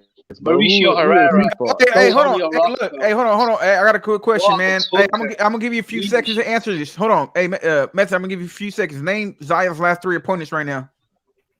I don't Straight know. up. Okay, all right. That's enough. Get out of here, then. Hey, I was honest, though, right? I was honest. That's it. You done. You done. Hey, you over here. I was honest. I said I don't know. Hey, but you over here rocking for your guy. You over here saying he's gonna do this, that, but you don't know who he fought. Hey, that's how much he thinks of Virgil Ortiz, bro. He don't even know Zaya's opponents. Bro, Michael McKinson, bro. Michael McKinson is the European welterweight champion, bro. Right? He's not that bad, bro. He's undefeated. He's a young guy. He's a European. They just saying that shit because he don't have knockouts like that, bro. But if he already got like boxing like he can really box, bro, I'm about to be talking shit. I swear to God. Y'all better hope that he's a real one, bro. Because if he come out like he can box, bro, I'm about to be talking shit, bro. Nah, I heard McKenzie had 3 knockouts. Hey, that don't mean shit. He can box. Okay, so that means he's not a UFC champion, right? You better not get no goddamn professional boxing. You only got 3 knockouts. Like Jesus, bro, I'm about to be clowning, bro. I'm about to be talking shit. Bro, he's a slick southpaw. You gotta knock shit out. You gotta knock shit out. He's a European champion, bro. You gotta knock. Bro, they don't give out European championships, bro. If you can't knock somebody out as a welter or middleweight, you in trouble, yo. You gonna be say Paulie Malignaggi, yo. I agree with you, but shit, you never know in the sport of boxing. Bro, he's a tough boxer, man. Virgil gonna knock his ass out in 2 rounds. That's all I can tell you. Nah, bro. Hey, Virgil's the real deal, man. I don't care what anybody says, man. For a reason. I think he picked bro, this is a young, bro. I'm telling you, bro. This is a young, undefeated lion, European champion. Hey, it's all good, man. But he never fought nobody like Virgil. I guarantee you. Hey, Jimmy selling hope for McKenzie. He's selling some hope for McKenzie. McKenzie knocked out, bro. Hey, I'll be surprised to go past 3 rounds, man. Hey, just like Zayas will get knocked out, McKenzie's getting knocked out. Yeah. McKenzie got knocked out, but it's a good win, bro. It's a young undefeated contender, European champion. He's a southpaw. Hey, Messi, where's Zayas cut from? What cloth? Man, fucking Virgil gonna beat his bitch ass, man. Hey, that nigga H smoking the backwards. She smoking the Zaza backwards, motherfucker. I ain't even smoked backwards. I haven't even smoked today. I'm about to get her right now, but I ain't smoked all day. Zayas gonna put a dick in that nigga head. Y'all better stop. Yo. Nigga, Zayas he's a prospect right now, dog. Hey, when Virgil gets ready, we ain't even seen shit from Xander, nigga. Hey, we haven't seen fucking Zayas tested or fight a contender or anything, man. Y'all that's what I mean, like a contender at least. Y'all gonna get that boy hurt. He's gonna get body, especially if you fight a motherfucker like Virgil. That's what I'm saying. He's gonna end that boy career. I thought that was like 5 years. Nigga said something like when Virgil. No, like 2-3 years. Zayas when Virgil ready in 2-3 years. Man, 2-3, it don't matter, bro. Virgil's knocking Zayas the fuck out, man. Virgil gonna get beat out of 47. Hey, I'll put money on it too if you want. Listen. Let me know what you want to throw down. It's gonna be the one to beat. We don't know what's gonna happen. Earl Bud gonna beat. Well, he could probably beat Earl, but Boots and Bud will beat Virgil ass to 54. Zayas gonna send his ass down to 4. He going to cut hella weight. He gonna be the next what's his motherfucking name? Virgil gonna be what's that guy name, Man. yo? Hey, it sound like Virgil your favorite fighter, Method. No, hell no. That ain't no Duran, boy. Y'all crazy. That ain't no goddamn Roberto Duran out there. Virgil's a good fighter, man. He's technically He sound. cool. He's strong. He's got a good engine. But he Sleep on Virgil. He fish bait. He's got a good jab, footwork, balance. He's got good ring IQ. He can punch. He's a good He fighter, fish man. bait. Virgil. He fish Sleep bait. on Virgil. You gonna learn, bro. Gonna learn. He fish bait. Virgil fish bait. Oh, come on, man. He bait for the fish. He bait for the fish. No, man. I mean, it's a hot division, isn't it? So he could lose, but I think He gonna lose. He gonna get knocked out. He's knockoutable. He's not just beatable. You can knock his ass out. Any fighter can be knocked out. Any fighter can be knocked out. Except for Marvin Hagler. Except for Marvin Hagler. You can't knock Marvin Hagler out. Or James Tony. Or I mean, we've seen guys like Thurman, Spence, Crawford. They've all been hurt, but none of them have been stopped. Anybody can be knocked out. Shit. Hold on. I mean, Tommy Hearns got knocked out. He's a fucking monster, bro. Tommy Hearns ain't never. Tommy Hearns for some big punches though. Hey, Ben will knock out Zayas. Conor Ben will knock out Zayas. No, Ben got too much emotion, yo. He fight with too much emotion, and you can see it. You got too much. If you got a lot of emotions in boxing, you don't get your He ass. just knocked out former champion Chris Algieri. Who the fuck is that? Former champion. Niggas Bro, ain't this fight, Robert Guerrero next. Algieri was calling fights about 2 weeks ago. Bro, I'm telling you, bro, he's gonna stop Robert Guerrero. Bro, Conor Ben's gonna stop Robert Guerrero. He told Algieri take the suit off and get in the ring. He got in the ring and collected his check, man. Stop that, man. Stop that shit, yo. Conor Ben is He's gonna cool. fight Robert Guerrero next. Conor Ben. Do you think Hey, he'll stop Robert who Guerrero? wins, Conor Ben or Virgil Ortiz? Method? Virgil beats the shit out of Conor. Yo. Yeah, Virgil gonna beat the fuck out of Conor Ben. I was expecting. I respect Virgil. I respect Virgil. I know. I was expecting Messi to say something crazy. No, I respect Virgil. I think Virgil could beat Errol Spence because his style will penetrate. Again, he's a better inside fighter. Virgil's a better inside fighter than Errol. Hey, Q, what you got to say about that? I disagree. I think Earl, one of the best inside fighters in boxing. That's where he do most of his work at. Is on the inside. Really, to be fair. Virgil got good has inside more work too, though, man. Yeah. It's gonna be nice. I mean, Virgil got good inside work, but he's not on the level of Spence yet. Not on that level just yet. Virgil don't got to use his hands on the inside as much as Earl does. Hey, we're gonna have a special guest come to the panel in a little bit. Matter of fact, right now we got Robert Brewster from Devin Haney Promotions. He about to join the panel with us. So y'all keep cooking until Robert get on here. Yeah, I think with Virgil is as I watched him fight Mean Machine, it was a lot of things that I enjoyed that he did, and he started chop stuff. Bro, Mean Machine was an underrated fighter, bro. Mean Machine was a 2-time Olympian. He knocked out David Evanescence. Mean Machine was a good fighter, bro. I think Mean Machine ain't never won no belt. He never been a champion. Like, he cool or whatever, but Mean Machine ain't never beat nobody that we know. No, didn't he beat David Evanescence? Yeah, he beat David Evanescence. Was Evanescence ever a champion at 147? He was a good contender. Wasn't he? Yeah, he was. He won the WBA. He was a world champion at 147 at welterweight? Yeah. He won the WBA belt. Oh yeah, he did. I forgot who he beat. So he became a world champion ever did. Is that fact or fiction? No. Yeah, he was a world champion, bro. He won the WBA belt. You remember he lost it to Lamont Peterson. Who did he beat for the belt? Oh shit! Shane Mosley. Yeah, Shane Mosley, long ago that was hell no. Y'all niggas capping. He definitely is right. It was an interim belt. He beat Shane Mosley for an interim belt, and then he got they leveled him up to a regular champion. I got the same. So he was regular champ. Yeah, he was regular champ. Some people consider regular as a world title though. So shit, it is what it is. That's the original belt, bro. You know the regular belt. That's the original belt. Oh, we got Robert Brewster right here, Devin Haney Promotions. So I'm gonna let him on. I'm gonna go backstage. I believe we got Robert Brewster. Kush, you there, Kush? Yeah, I'm still here, all right, fam. so I'm gonna let him in. I'm going backstage. Robert Brewster, Devin Haney Promotions. Let's get it.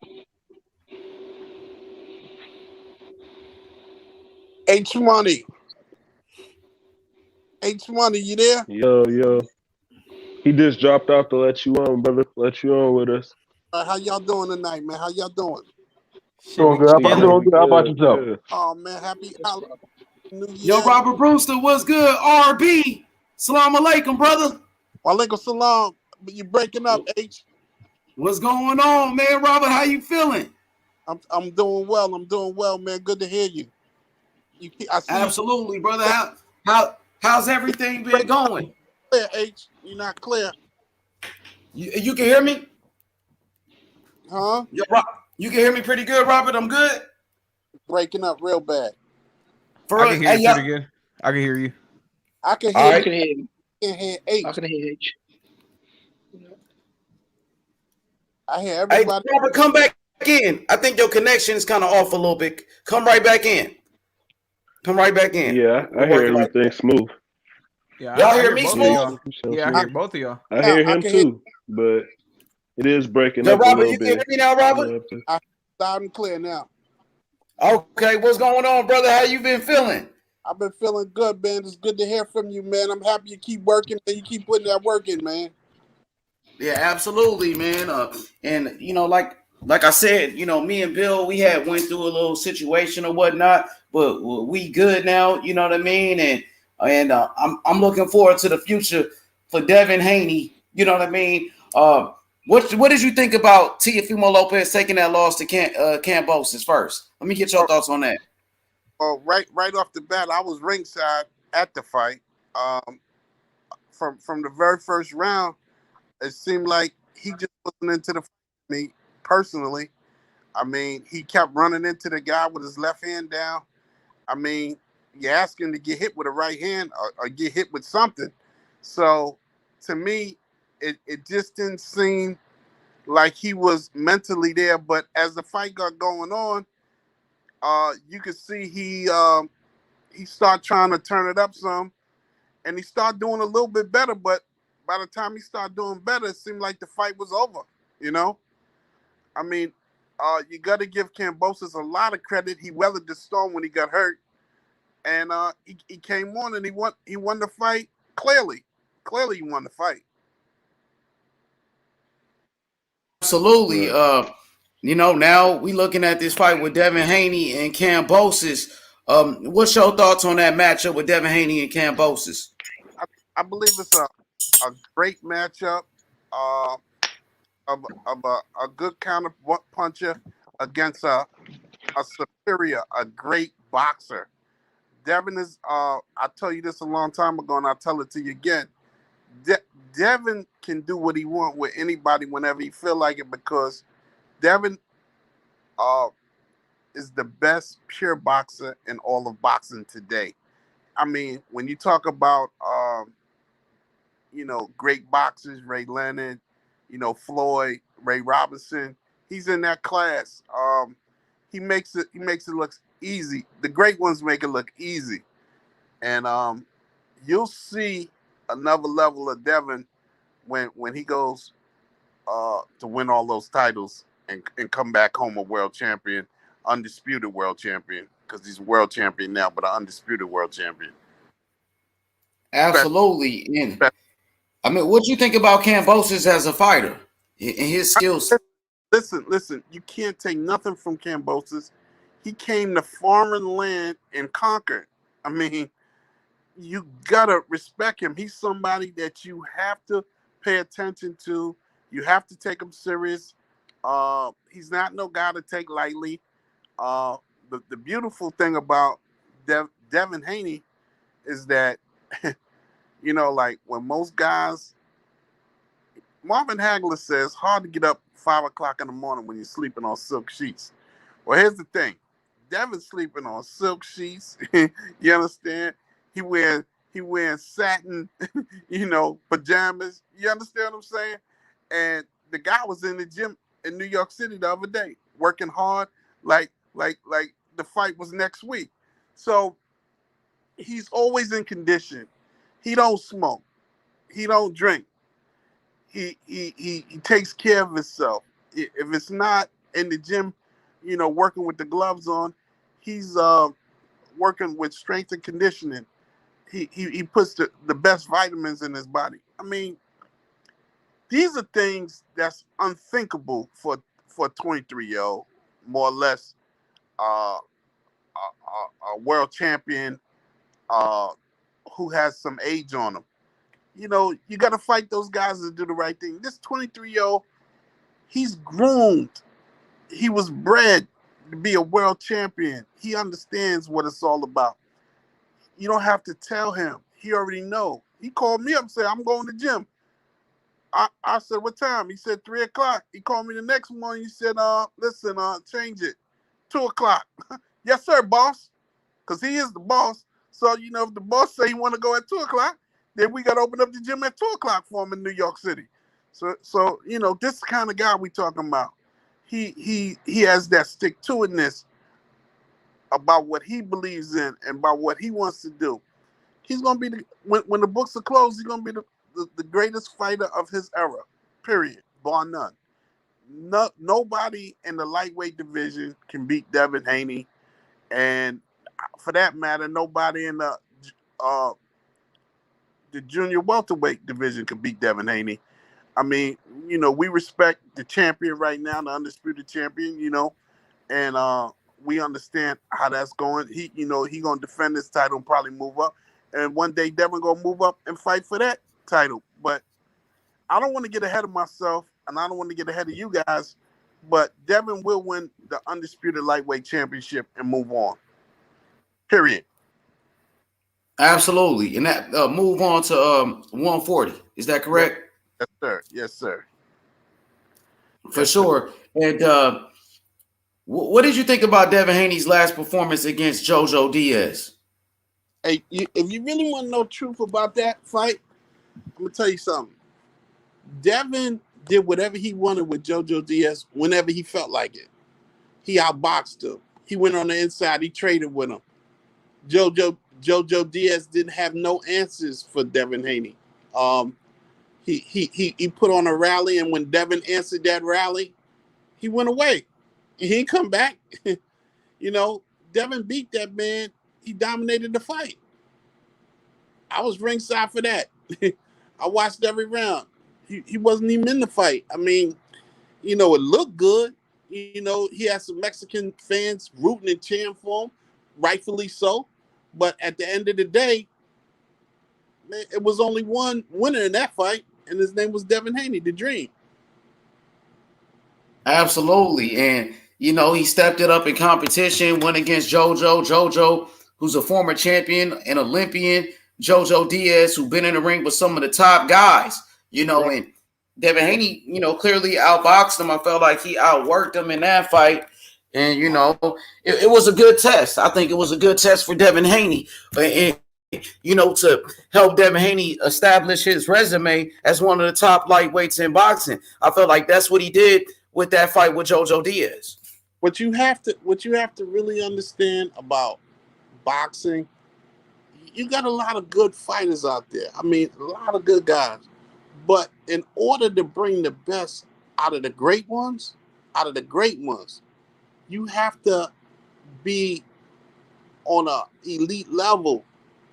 JoJo Diaz didn't make Devin show you nothing but what Devin always do. He didn't make him have to change. He didn't make him have to pivot in the middle of the fight and try a different strategy. He didn't make him do nothing. Do you know how many different ways Devin can beat you? He can outbox you. He can outslick you. He can make you miss. He can make you pay. He can fight for power. He just got so many different elements to his game that the world has never seen yet. Because why? Because he ain't have nobody that he's been in there with to bring the best out of Devin Haney. I look forward to that challenge that day, and then so the world could see that this kid is not just ordinary, he's extraordinary. You know, the things that he can do that the average guy can't. You know, he got some things that he can do that's exceptional. Sure, we got the brother Andrew Tucker on the panel. What's good, Andrew Tucker? You live with Robert Brewster from Devin Haney Promotions. Hey, much respect, Mr. Brewster. Much respect, man. Much respect. Respect right back at you, brother. Yeah, man, I agree 100%, man. Devin Haney is one of those special young talented fighters, man. And we talking about, you know, a guy that's a thinking man fighter. You know, he's a thinking man fighter, a pure boxer, a Right. pure boxer puncher. Because people saying that, you know, and I think he's starting to grow into his man strength too. Because I'm starting to see that he's starting to put the shots that he's hitting guys with, like literally they'd be like, well, he doesn't have the power or whatever like that. But I believe if Devin really sits down on his shots and really hits you with a shot, whether it's on the chin, the temple, whatever, he can get you out of there. You know what I mean? And we got to remember, styles make fights. So sometimes you can go up against certain fighters and it can be very challenging, very competitive. You're not going to be able to knock everybody out. But just don't forget that Devin also have knockouts on his resume. I mean, on his record, you know, on his resume. So, you know, he can step up and it can be the top guy. It can be some of the top fighters he can end up getting a knockout against. So, absolutely, he just an overall skilled, pure boxer puncher, man. And he's one of the best young talented fighters in the world. And he is a future superstar. I see it. You know what I mean? Out of a lot of these young guys, I look at it when I see Shakur Stevenson. I look at it when I see Devin Haney. I look at it when I see Tank Davis. But it's just something about those two, Shakur Stevenson and Devin Haney, man, that separate. That is something that they have that separates themselves a little bit away from the rest. You know what I'm saying? And a lot of people are going to start to see it, like, you know, because he's still a young fighter, so he right now he's so fundamentally sound, he's so skilled even right now as a young fighter, but he always have room to evolve, to grow, and to transform to that complete elite level fighter. And when he's that future superstar, man. He's that future superstar, and I really see it in Devin. He's a special, talented young fighter, man.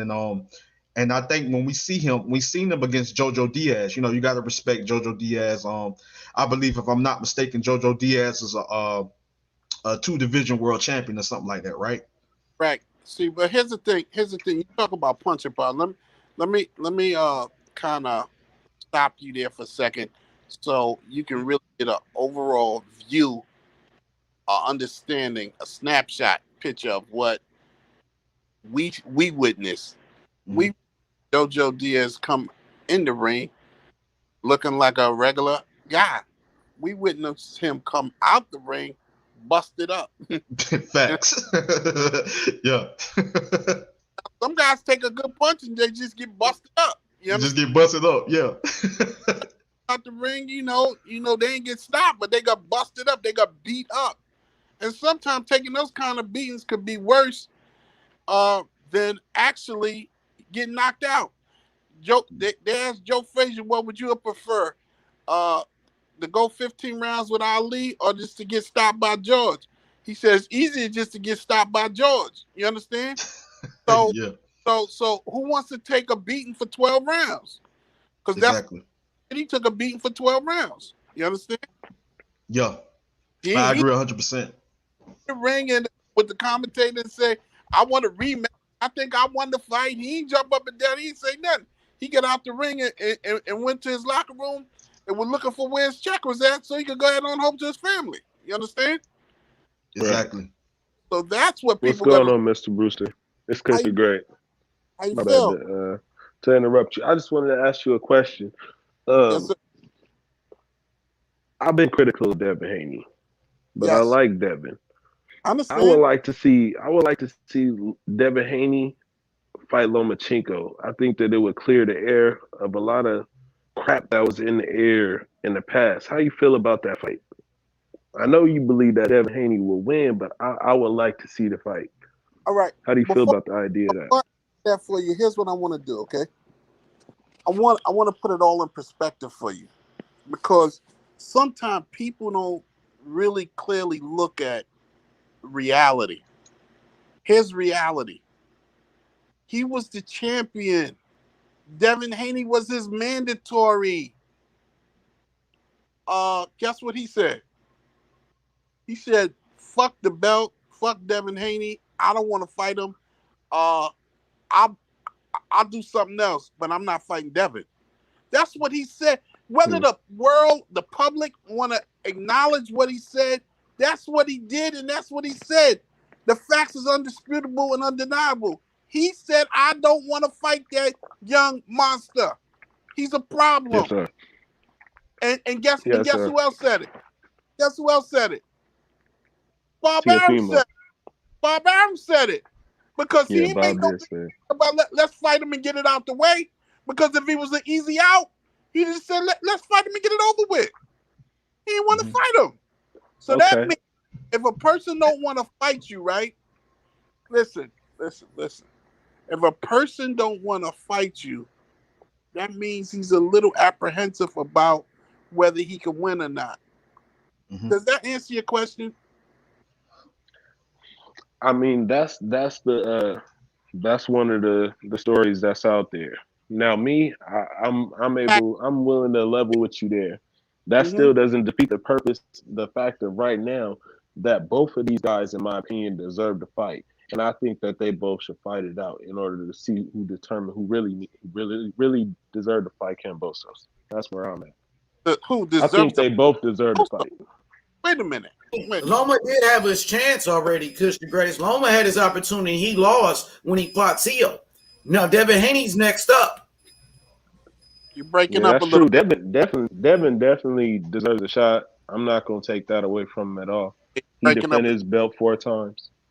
But I meant to ask you, but both. Yeah, ask him. Can he hear you, Andrew? See if he can hear you. I think his audio is kind of tripping. Can you hear me? Can you hear? Can you hear me? Can you guys hear him? I hear you. Yeah. I hear Andrew Tucker. I hear everybody. Okay. Yo, can you hear me, Robert? This H. You can hear me? Can you? I can't hear you at all. Can you? He can't hear H. I asked him, can he hear y'all? Can you hear? You can hear us, Mr. Brewster. Mr. Brewster, can you hear us? Mr. Brewster, you can hear me? I don't think he can hear us. I can't hear him. You can hear Andrew? He can't hear you, H. Kush, ask him, can he hear you, Kush? Can you hear me, Mr. Brewster? I don't think you can hear me either. Mr. Andrew, Mr. tell him Brewster, to come back in. Mr. Brewster, you drop off. Mr. Brewster, drop off and come back in. Drop off and come back in. I think that's gonna fix the audio. I don't know. It's going in and out real bad. Yeah, you might have to drop off, and then come back in. I think that's gonna fix the audio. Yeah, audio's bad. But here's what I want to say. In regards to the Lomachenko thing, if Lomachenko ran from one contender, which is Devin Haney, right? Devin Haney is the champion. Why should he go out his way to fight Lomachenko? Lomachenko need to do what everybody else in boxing has to do. He need to get in line and wait. Lomachenko got 2 losses, don't he? Yeah, he got 2 losses. 2 losses, yes, sir. Losses. Tell him to get in the back of the line and wait. We talking about champions right now. Kambosos is the champion, right? Devin Haney's the champion, right? Mm-hmm. Get in the back of the line, man, and wait like everybody else do in the history of boxing. But you don't understand the history of boxing. The history of boxing is you lose, you get in the back of the line. But Mr. Brewster, I'm hearing coming from George Kambosos Jr. and I believe his team that those are 2 possibilities, which is Devin Haney and Vasily Lomachenko. I think the next fight for him should be the Devin Haney fight. That fight makes a lot of sense. Glad you understand that part. Listen to me. Here's the thing. Customarily, those other guys do not pay as well as the Zone, as Matchroom. So at the end of the day, I would favor Matchroom and the Zone to get that fight done. Yeah. On my gut instinct. Okay. Yes, sir. Yes, sir. Right. My gut, right? But trust me, I know more than what I'm saying, but I'm just going on my gut right now. Okay. Yes, sir. At the end of the day, Lomachenko, what he needs to do, he need to go fight Tank and let them fight it out to be able to fight the undisputed champion for that big money. I agree 100%. That's a fight I would love to see. I want to see that. That's a good fight. Can y'all hear me? That's what yeah. And the winner gets the winner. Yeah. That's the old days. The winner got the winner, and the losers fought on the undercard. You know, they still play. They give them a check, but they fight on the undercard. Can I chime in? Yeah, go ahead. I can hear you clearly. Okay. Look, I get what you're saying about Lomachenko and the Kambosos and the Haney thing. Now, from my understanding, Lomachenko did not run away from Devin Haney. He went around and fought for unification with Tio. So that's what he did. I don't think he ran away from Devin Haney. He did turn around and go fight for to unify the titles, which I thought unification trumped your mandatory. That's what I always was told. Listen, I'm sure you went to elementary school, right? You know, it was some kids in elementary school that wasn't nice guys. They was bullies, right? And you get in the lunch line, and the kids say, "Yo, man, how much money you got in your pocket?" And some guys dig in their pocket and say, "Huh, man, you can have the money," right? And then is that true or not, though? What about the unification thing? I'm trying Trump's to mandatory. I'm trying to yes give you or no. Yes or no. I'm trying to give you Hey, what is you talking about, bro? Hey, Wayne, what is you talking about, Wayne? Look, do unification trumps mandatory? That's all I want to know. Hey, how could it be a unification when the guy that he fought didn't have a title? He fought Tio, right? Fought Tio. Yeah, he fought Tio. Tio had a belt. No, he didn't. But Devin Haney had a belt too, because Loma dropped his belt, right? I get it, but Tio. Hold on. Tio. No. Bro, you're talking to somebody in the boxing business. You're not talking to a random boxing fan. Listen, bro. Listen. This is Robert Brewster from Devin Haney Promotions, who's a part of the fucking game. Now you telling me you know more about the business than him? No. Can I finish? You ain't let me finish. You just jumped right in. Let me finish. I want you to finish. So when he dropped the regular WBC title, he became the franchise. Right. So when he became the franchise champion, he turned around and he fought Tio. No, he didn't. Didn't he fight? Hold on. His next fight was Tio. After he became franchise. Who was his next fight then? After he became franchise. He fought who? He fought Luke Campbell. After he became franchise?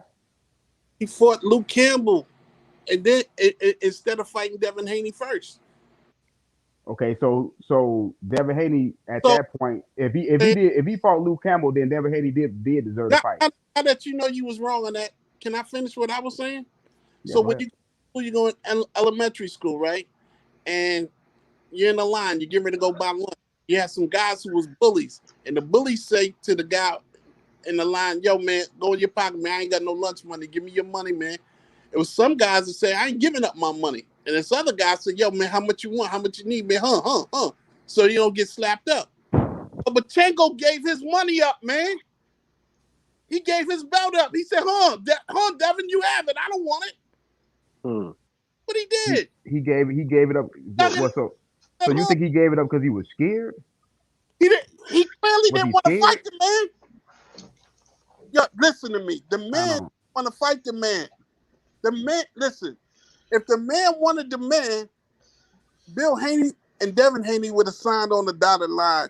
They was ready to go. He wasn't. They wanted to go. Okay. Well, look. Listen, you gotta be able to understand that part. If you're gonna be a fight guy, you gotta do your homework and understand that part. Look, if Devin Haney don't get Kambosos, shouldn't Devin Haney want to fight Lomachenko if he don't get Kambosos? If the money ain't there, why would he chase after Lomachenko? And we all know that top don't pay worth a damn. I ain't saying chase him. I'm not saying chase him. All right. I'm saying why would he want that fight? For what? That ain't the fight he wanted. That's a legacy fight, man. Maybe for legacy. Look, Lomachenko is not a bum, man. Lomachenko got status in the boxing game. Legacy when it's all said and done. But he got status in the boxing game, though.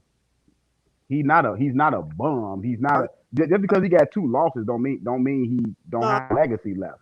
but he's not top choice. He's not first. That's why I said not first choice, maybe second choice. So who's second choice? Well, clearly, Gervonta Davis. Gervonta Davis is not going to fight no Devin Haney. Well, why is he second choice? You might not believe this, but I'm gonna tell it to you anyway. Ryan Garcia is a bigger fight than Lomachenko. Yeah, money wise, yeah, you're right, but not legacy wise. Oh, we talking money. Not legacy wise. Not even close. Yes, yes. Yeah, I mean, you talking this legacy shit, and Devin Haney trying to go fight Kambosos. Why is we even talking about Lomachenko? He don't even have a fucking belt. Kambosos is the first choice. You can't right? you can't get a bigger fight than undisputed. Yeah, I was just gonna say that. Like he the first choice. Yes, yeah, I was gonna say Devin Haney has the last piece of the puzzle, so that's a legacy fight. You know what I mean? Right. You got to remember, Kambosos is unified. He's not undisputed. He's unified. So fighting Devin Haney, will be for all major titles. Yeah, that's the number one fight, though. That's the number one fight. I clearly that's understand. The number one fight. So that's the number one fight. That fight makes more sense. So that fight makes more sense than any other fight right now. Why Kambosos is not jumping in there saying he want to fight this man and to go ahead and get the fight date going, man? And listen, let's not put words in the man's mouth. Let's see what it do. Let's see how it shake loose now. How long gonna take him? And throw shots at the man before, we know the whole story. We don't know the whole story. People put out stories every day. We don't know what's going on. We did hear that he said Lomachenko was in the mix, though. And Kambosos said Lomachenko was in the mix. Closed doors. Listen to me. Behind closed doors, I'm telling you, Team Haney has a good feeling, and we feel that it's all gonna work itself out. And we ready to go wherever we gotta go. You heard what the champion said, right? At the end of the fight. Did you watch the fight on the zone? Yeah, I watched the fight. Did you hear what the champion said? Where he'd go? The fight? Yeah. He said he'd go to Australia. Where else he said he'd go? He said he'll go anywhere. Pluto, Mars. They don't fight him in Jupiter. He said anywhere. Yeah, anywhere. Yeah, I believe. Look, I believe Devin Haney will go anywhere and fight him. That's not the story. The story for me is Kambosos need to go ahead and say, "I want to fight this man and let's go." He did say that he want to fight this man. Yeah. So let's make the date. Let's get the date going. I got a lot of love for all those fighters, man. Lomachenko, Devin Haney, Kambosos Jr. All of them are great fighters, man. But at the end of the day, what fight makes sense right now at this moment is a fight for undisputed. It's nothing bigger than that. True. And that's the fight with Devin Haney and George Kambosos Jr. That's the fight against Kambosos and Devin Haney. I'm just saying that fight falls through because we know fights fall through. Yeah, you just heard him say he got a good feeling about that fight. Okay. Very good feeling. And I'm gonna say another thing. You guys are absolutely right. That lightweight division is loaded, it's stacked, and it's a beautiful place to be if you're a lightweight fighter. But let me just tell you this. When it was the reign of Hagler, Hearns, Benitez, Leonard, Duran, it was a beautiful time. It only could be one king. Yes, sir. Oh yeah, we know who's the king of that. Sugar Ray. Yes, sir. Yes, sir. Sugar Ray came out the king. Leonard, and guess what? Ray Leonard lives. My dude. Yes, sir. Lives in Devin Haney. Floyd Mayweather lives in Devin Haney. Roy Jones Jr. I mean, the man. Y'all. Here's the thing. You guys got to stay tuned because y'all have not seen the very best of Devin Haney yet. You've seen glimpses of greatness, but you haven't seen his pure ability when one of the guys that you might think is really good gets shut out for 12 rounds. The guy is my guy, but my guy, the best young fighter right now is Shakur Stevenson. That's my dude.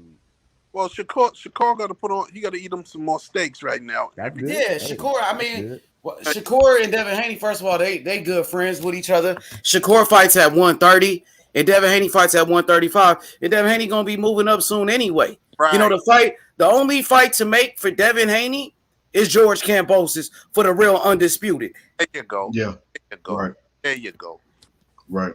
You on top of your game tonight, H Money? God Oh damn. yeah, I'm on top of my game, brother. Money. I want to apologize to the brother Robert Brewster. I know things got kind of out of pocket, weeks ago and things of that nature, and I want to apologize to you, brother. Me and Bill, we got a lot of love for each other, and sometimes brothers fight. You know what I mean? But at the end of the day, we still brothers. You know what I mean? And I still love them.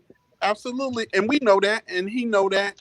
And let me tell you, Allah is the best judge. And at the end of it all, I mean, when your heart is pure, Bill Haney heart is pure. You got a good heart. You mean well. You doing what you got to do on this social outlet. You gotta do anything and everything to keep the viewership, to keep your business going. This is a business, and William Haney understands that. He's a very, very sharp, intelligent, intellectual that most people don't really understand how sharp he really is. But he understands it, H Money. So don't worry about nothing, man. Just keep going, keep pushing, and it's all gonna work itself out all the time, every time. All right. Hey, I got one last question. How much money do y'all think Kambosos is looking for? Listen, here's what I don't want to do. I don't want to put no numbers in his mind because it might not be the number he was thinking. So we just gonna fall back. Okay. Because I don't want to overprice him with my mouth. So let's just see what he come up with for himself. Yeah, and you gotta respect Devin Haney for willing to fight the best.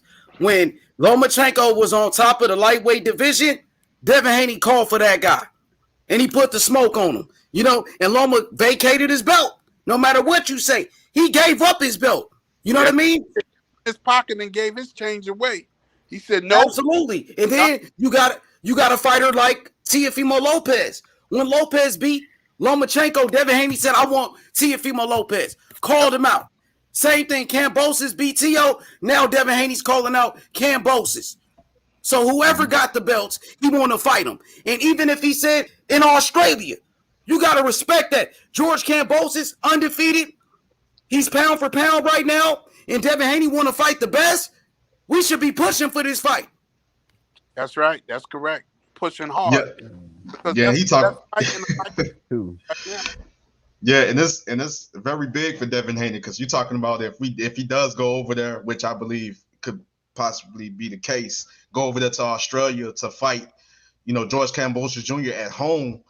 We talking about could possibly be in front of 80,000 or 100,000 screaming fans. So that is very massive. That is very big and for undisputed. You know what I'm saying? That's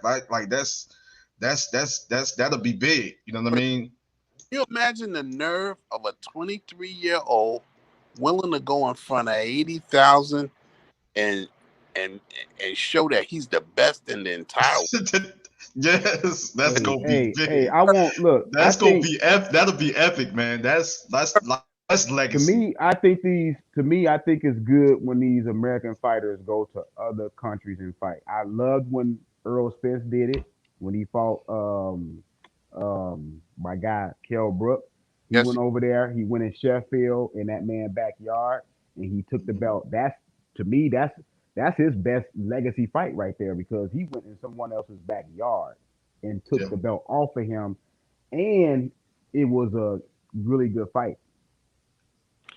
Hey, honey, I once told you that I thought that Terence Crawford was a great boxer, right? H, are you there? I'm right here. I'm right here, brother. I told you that I thought Terence Crawford was a great boxer, didn't I? Yes, sir. And I told you what I thought would happen if he fight any of those guys. He's a great boxer puncher. Okay? Mm-hmm. Devin Haney is a pure boxer. Yes. Difference. It's a difference. A pure boxer don't get hit. Pure boxer shuts you down. When you look up, you done lost 9 rounds. You're not even in the fight. Only way you could get in the fight, you get to going out there throwing wild punches and hoping for a knockout. This is what a pure boxer does to ordinary fighters. He he even make great fighters look ordinary. That's what Devin Haney does. That's what the world is gonna recognize as the competition goes up. You're gonna see how superior he truly is. His skills pay the bills, and he got tremendous skills. Terrence is the best of the world. His hands, positioning, he's just elite, man. He's at the highest elite level for a 23-year-old I've ever seen, and I've been around boxing for at least 42 years. You say he the best 23-year-old you ever seen? At 23 years old, I don't listen to this. Oscar was great at 23. Listen to me. Oscar was great at 23. All over the place from weight classes, jumping up and down because he was so big, much bigger than all of the other guys. Here's what I'm trying to explain to you. Devin Haney got what? How many title defenses he got right now? As I believe he beat Gamboa, Santiago, Linares, and JoJo. So 4. 4. All right. The 4 title defenses. Listen to me. When Leonard fought Duran, right? Leonard, I know Duran was already up there in age, and so was Leonard. Though I don't know that Leonard. I think Leonard was 25. He's 20. I don't know that Leonard. If you watch the tape real carefully, I watched it the other night. I don't know that Leonard was superior or even on the level of Devin Haney as far as his professionalism as a pure boxer. He let Duran take him out of his game. He let Duran make him fight flat-footed, take all of his natural ability away from him. You don't never see Devin allow nobody to do that to him. He do what he want when he want. That's what I'm talking about when I say 23 years old, superior. Hold on, I think Oscar was under 23 when he beat Janelle Hernandez. He could have been under 23 when he beat him. Do you know how old Devin was when he won the world title? What, 19? All I'm trying to tell you is that Devin, for his age, is elite. You could put him in the breath with anybody in the world because of his abilities. At 23 years old. You know what that's saying, man? Well, Benitez was a champion at 17. Oh, Benitez. We did that part. But it don't matter if you're champion. Can you hold it? Can you hold it? How long did he hold it? He held it all the way up until he fought Leonard. Yes. Well, how many? Another great fighter. Great fighter. Yeah. But his listen, and I'm not taking nothing from Leonard. I'm not taking nothing from Benitez. But do you understand that when he beat Benitez weighed like 143, 144? Get it? Yeah, I know. He was a little welterweight. Leonard was a big welterweight. You understand? It's a difference. A lot of people don't understand. You just got to study it. Go look at little things. It's little things that people don't see. Yeah. You know?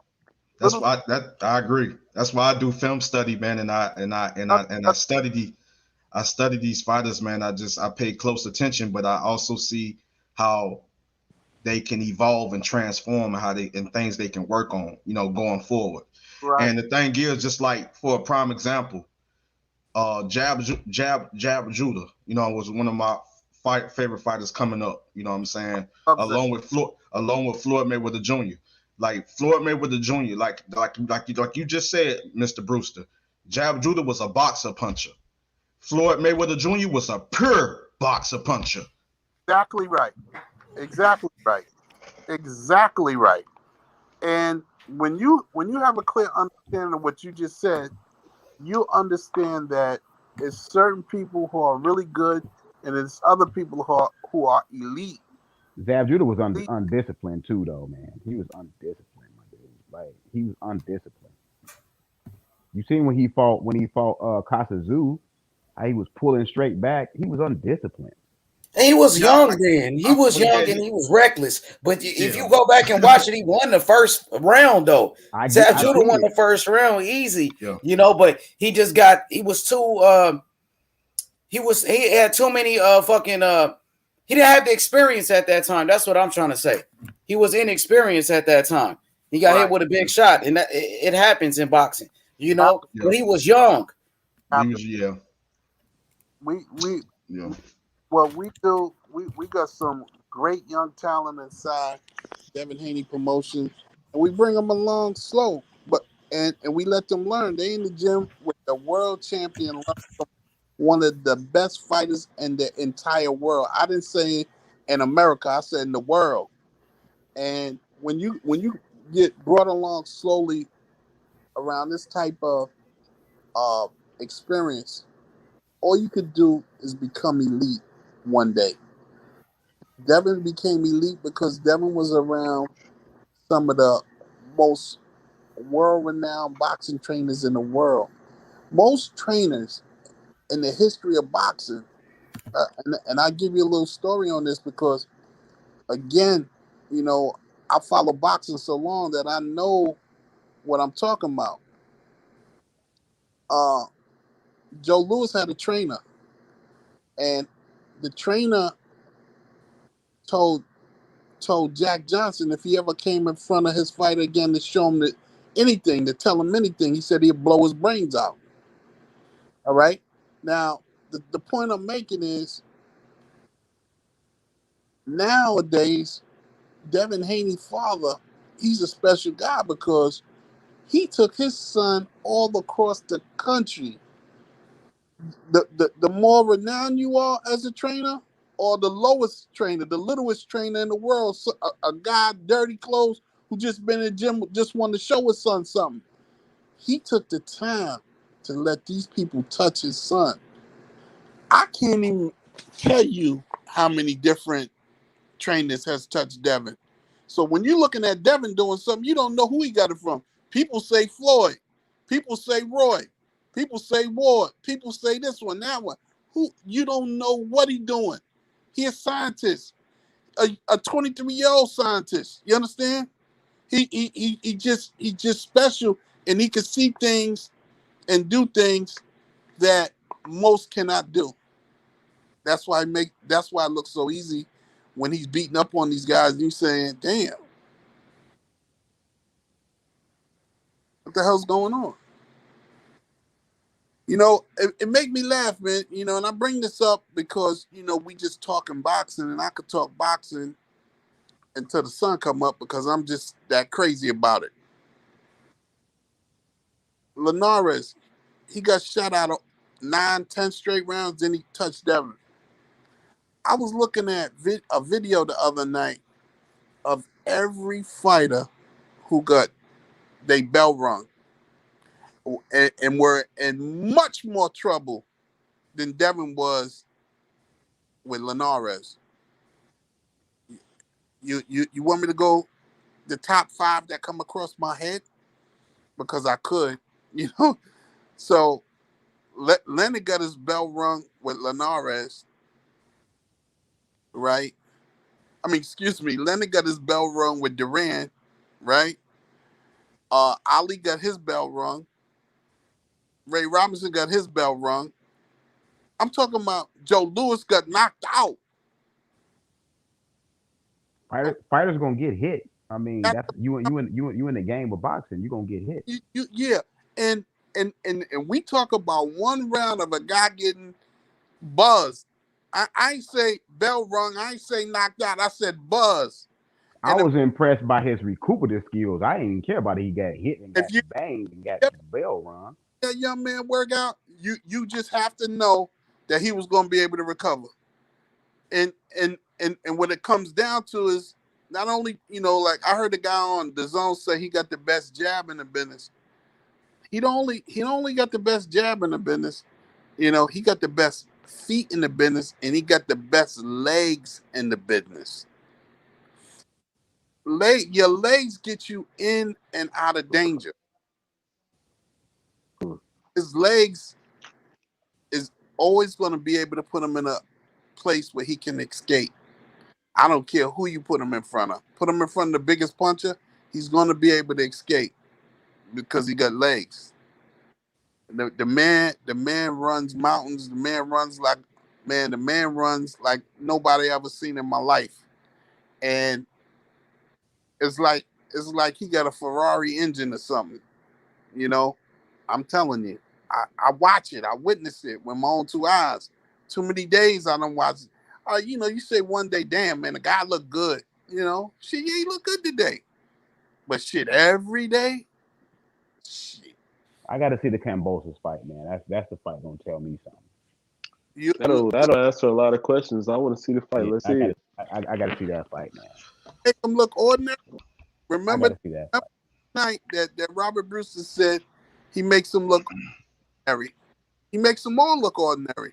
I think Kambosos can push. Look, I got Kambosos winning the fight. I think Kambosos can win the fight because I think Kambosos can collapse. And listen, I think he can collapse the pocket. Don't I want to see what happens when he collapses the pocket. Bet your house on it, man, because you be sleeping in the streets. No, I think Kambosos can collapse that pocket, and I want to see what Devin gonna do. Hope you ain't up here in New York, because you be sleeping out on a freezing cold out on the corner.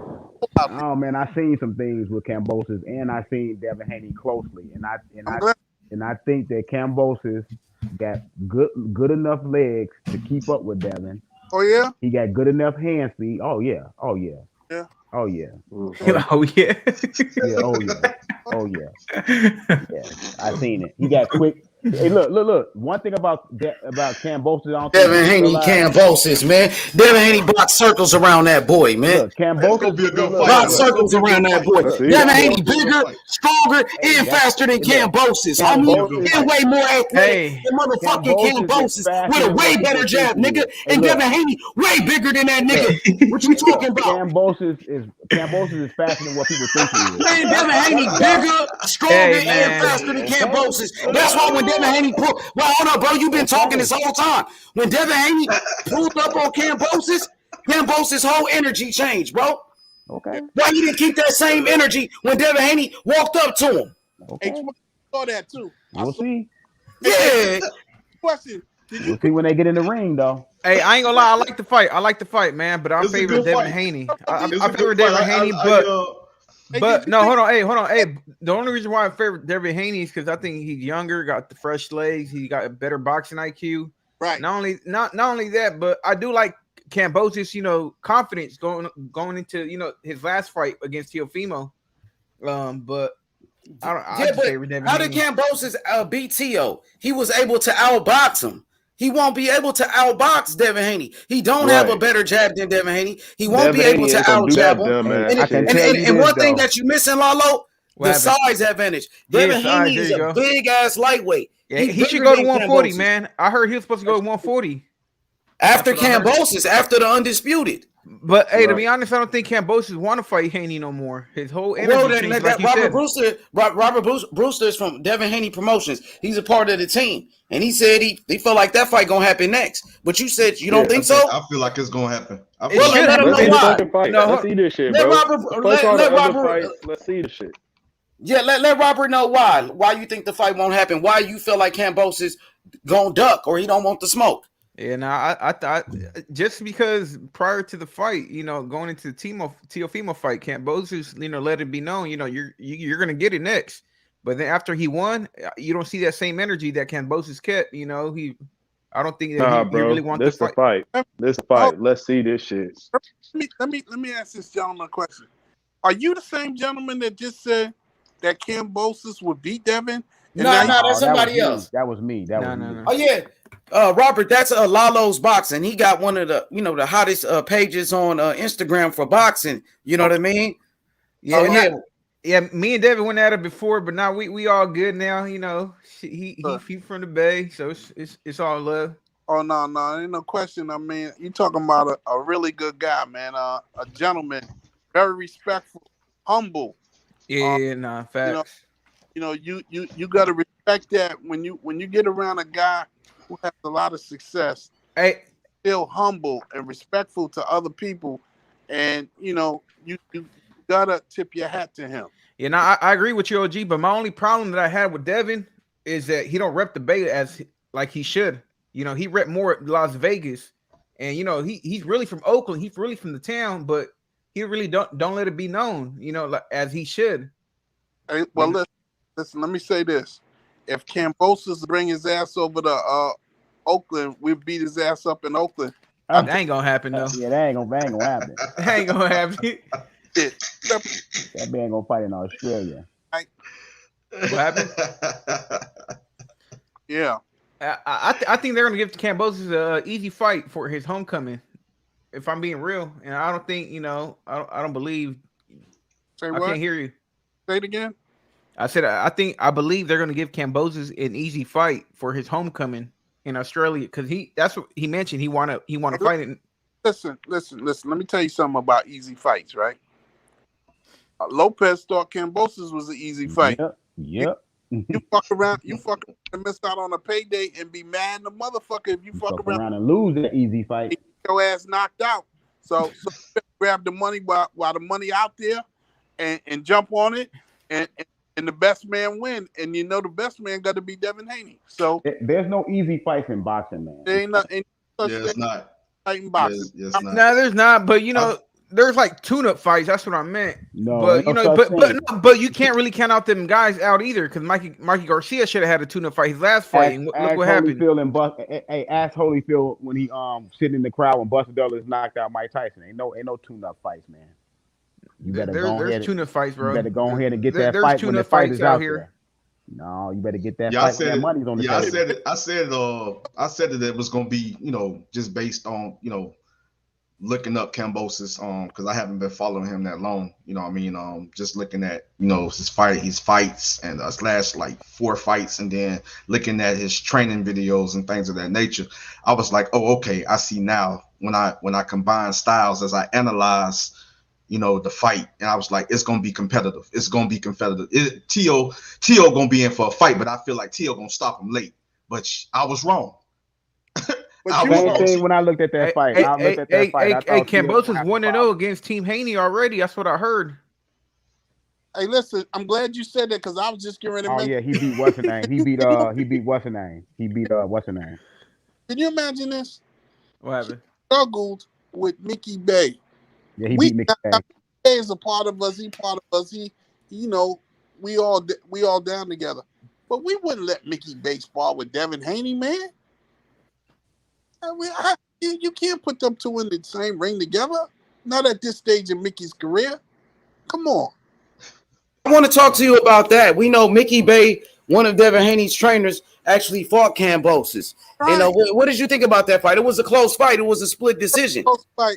It was a very close fight. And being that Mickey's my, a part of us and he's my guy, I thought he won it personally.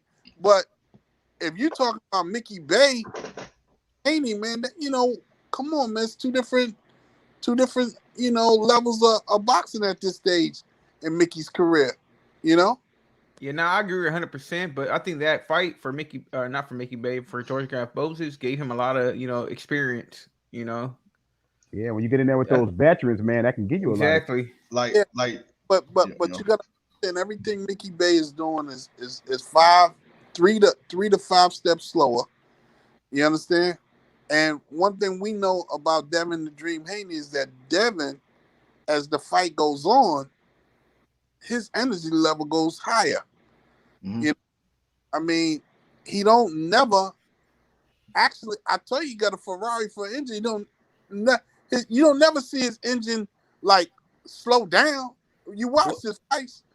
Hey, what you think about Kambosos' engine, Robert? What you think about Kambosos' engine?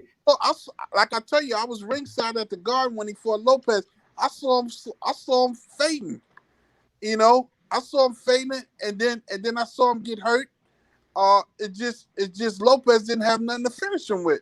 If Lopez was at his, he would. I don't think he would have got out that fight. Yeah. Hey, Kush, somebody in the chat. Hold on.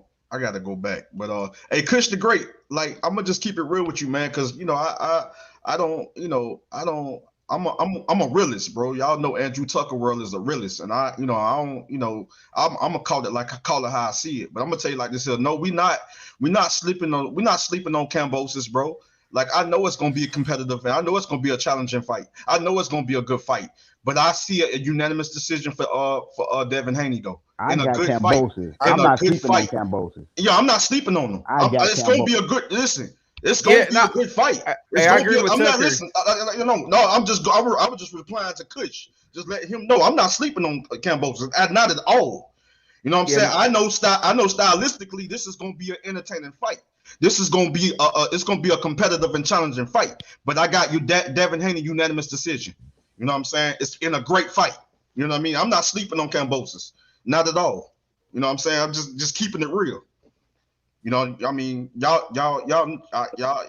If y'all that don't know, now y'all know. You got a right to your opinion. You ain't got to explain your opinion. I'm just saying. I'm not. No, I'm just saying. I'm not sleeping. I'm not sleeping. It's gonna be competitive, man. But it's gonna be competitive. Yeah, I mentioned Devin Haney. I think he's gonna box him. That's it. I don't believe that Devin Haney's gonna stop him. I don't agree with that. No, I don't see a stoppage. I just see a unanimous decision though for Devin Haney though. What happened? One thing he better not do. He better not run in there, and not on his defense because he might run right into something.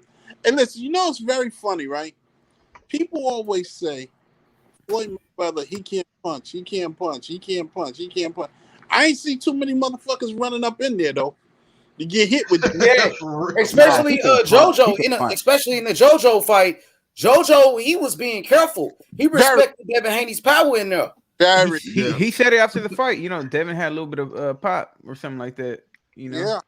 Yo, that's exactly what I was saying. But look, Devin Haney got enough power to keep somebody off him. But I don't believe he got the power to that one hitter quitter or put somebody out. He showed it in the past though when he knocked out Antonio Moran. Antonio Moran was a fighter that won 12 rounds with Jose Pedraza. Pedraza won 12 rounds with Lomachenko. And Devin Haney was the only person to knock out Antonio Moran. And Devin Haney knocked him out with one punch. One punch knockout. And then check this out, H. And then when you see big punchers, that's known as big punchers, when they step up in competition, when they step up against certain opposition, they're not going to always get knockouts. You know what I'm saying? That's true. Just y'all got to keep that in mind. Y'all got to remember that. Right. That's a fact. Can I get my take on the fight, bro? I got it 55-45 Devin. Because I know that Devin ain't going to come in there and not box like T.O. did. But Kambosos ain't nothing to play with. You feel me? I'm not looking at Kambosos like he'll push over. He done won his last 3 fights in his opponent's backyards. I don't care how underwhelming y'all believe them fighters are. They still was guys in their own backyards, and he went there in hostile environments and won the fight. Feel me? He ain't nothing to play with. We going inside his kitchen, man, and going in the freezer and going to cook us some steaks. That's what we going to do. That's what I expect. And to be honest, sir, what I want to see Devin do, I know that he's a pure boxer. I want him to stay with what he is. I don't want him to be something that he's not. What I would like to see Devin do, he could punish these guys though. I know that he defeats them and he kind of put them in a place where he outboxing them, masterclass. But he could punish these guys. Start punishing these dudes. Hey, that's all I want to see from Devin. All I want you to do is stay tuned on all these guys. Stay tuned. Stay watching, paying attention. Stay tuned in. This guy Devin is gonna put on a show that's never been seen before, and he gonna. It's a damn shame that y'all gonna make him go all the way across the country to put on. So it's gonna make that. But he gonna brutalize this guy, man, and why they call him the Dream. Yes, sir. He the Dream. I got a question for you, Robert Brewster. Do you feel like Kambosos is the man to bring out the best of Devin Haney? Like you said earlier, we haven't seen a lot what Devin Haney got in his full arsenal. Do you feel like in that Kambosos fight, that's the fight where we might see everything? Let me say this: if we fight him in his hometown, going to get gut. He's a world champion. He got a whole bunch of belts. To lose what he got. So the All-Star is going to come to fight. Comes to fight, and he put Devin. Devin is going to turn it up a whole nother level guys have never seen before, and see why he's the best in the world. If he comes to make the fight, I ain't talking about running around the ring trying to counter punch and do what he did with Tefimo. I'm talking about if he live up to what he say, he coming to fight, he coming to defend his titles. We'll see clear domination, brutal ass whooping, and the best Devin you'll ever see. That's what you'll get. But it depends on what he brings to the table. But whatever he brings to the table, Devin is superior because Devin has more natural God-given ability than he has. But you never count out a champion. Yeah, absolutely. So, Robert, what about going to Australia? Does that concern you at all? I had talked to a couple of brothers, a couple of boxing historians, and they said I wouldn't go to Australia if I was Devin Haney. You know, they rob fighters in Australia, but me, I know Bill Haney. He'll go to Australia. I know Devin Haney. You know, they from Oakland. They'll go anywhere and fight. You know what I mean? And what you think about it? And even when they did bring that up, Bill Haney said that I don't give a fuck about that. We going to Australia. We ain't got no worries. Well, if Bill Haney said, and I can assure you that he meant it, but being that you have my opinion on it, here's what I'm gonna tell you. When you're great, you can be the man in his house, in his backyard. If you better than the man, you better than the man. If you're not better than the man, you're not better than the man. The bottom line, whether you're in Australia, Africa, America, wherever, if you can beat the guy, you can beat the guy. And we don't be worried about where we gotta go to fight. We just come to fight and we come to win. Devin has an O on his record for a reason. And he's been in some good fights, you know, but he's just superior. He can fight. He know what he's doing.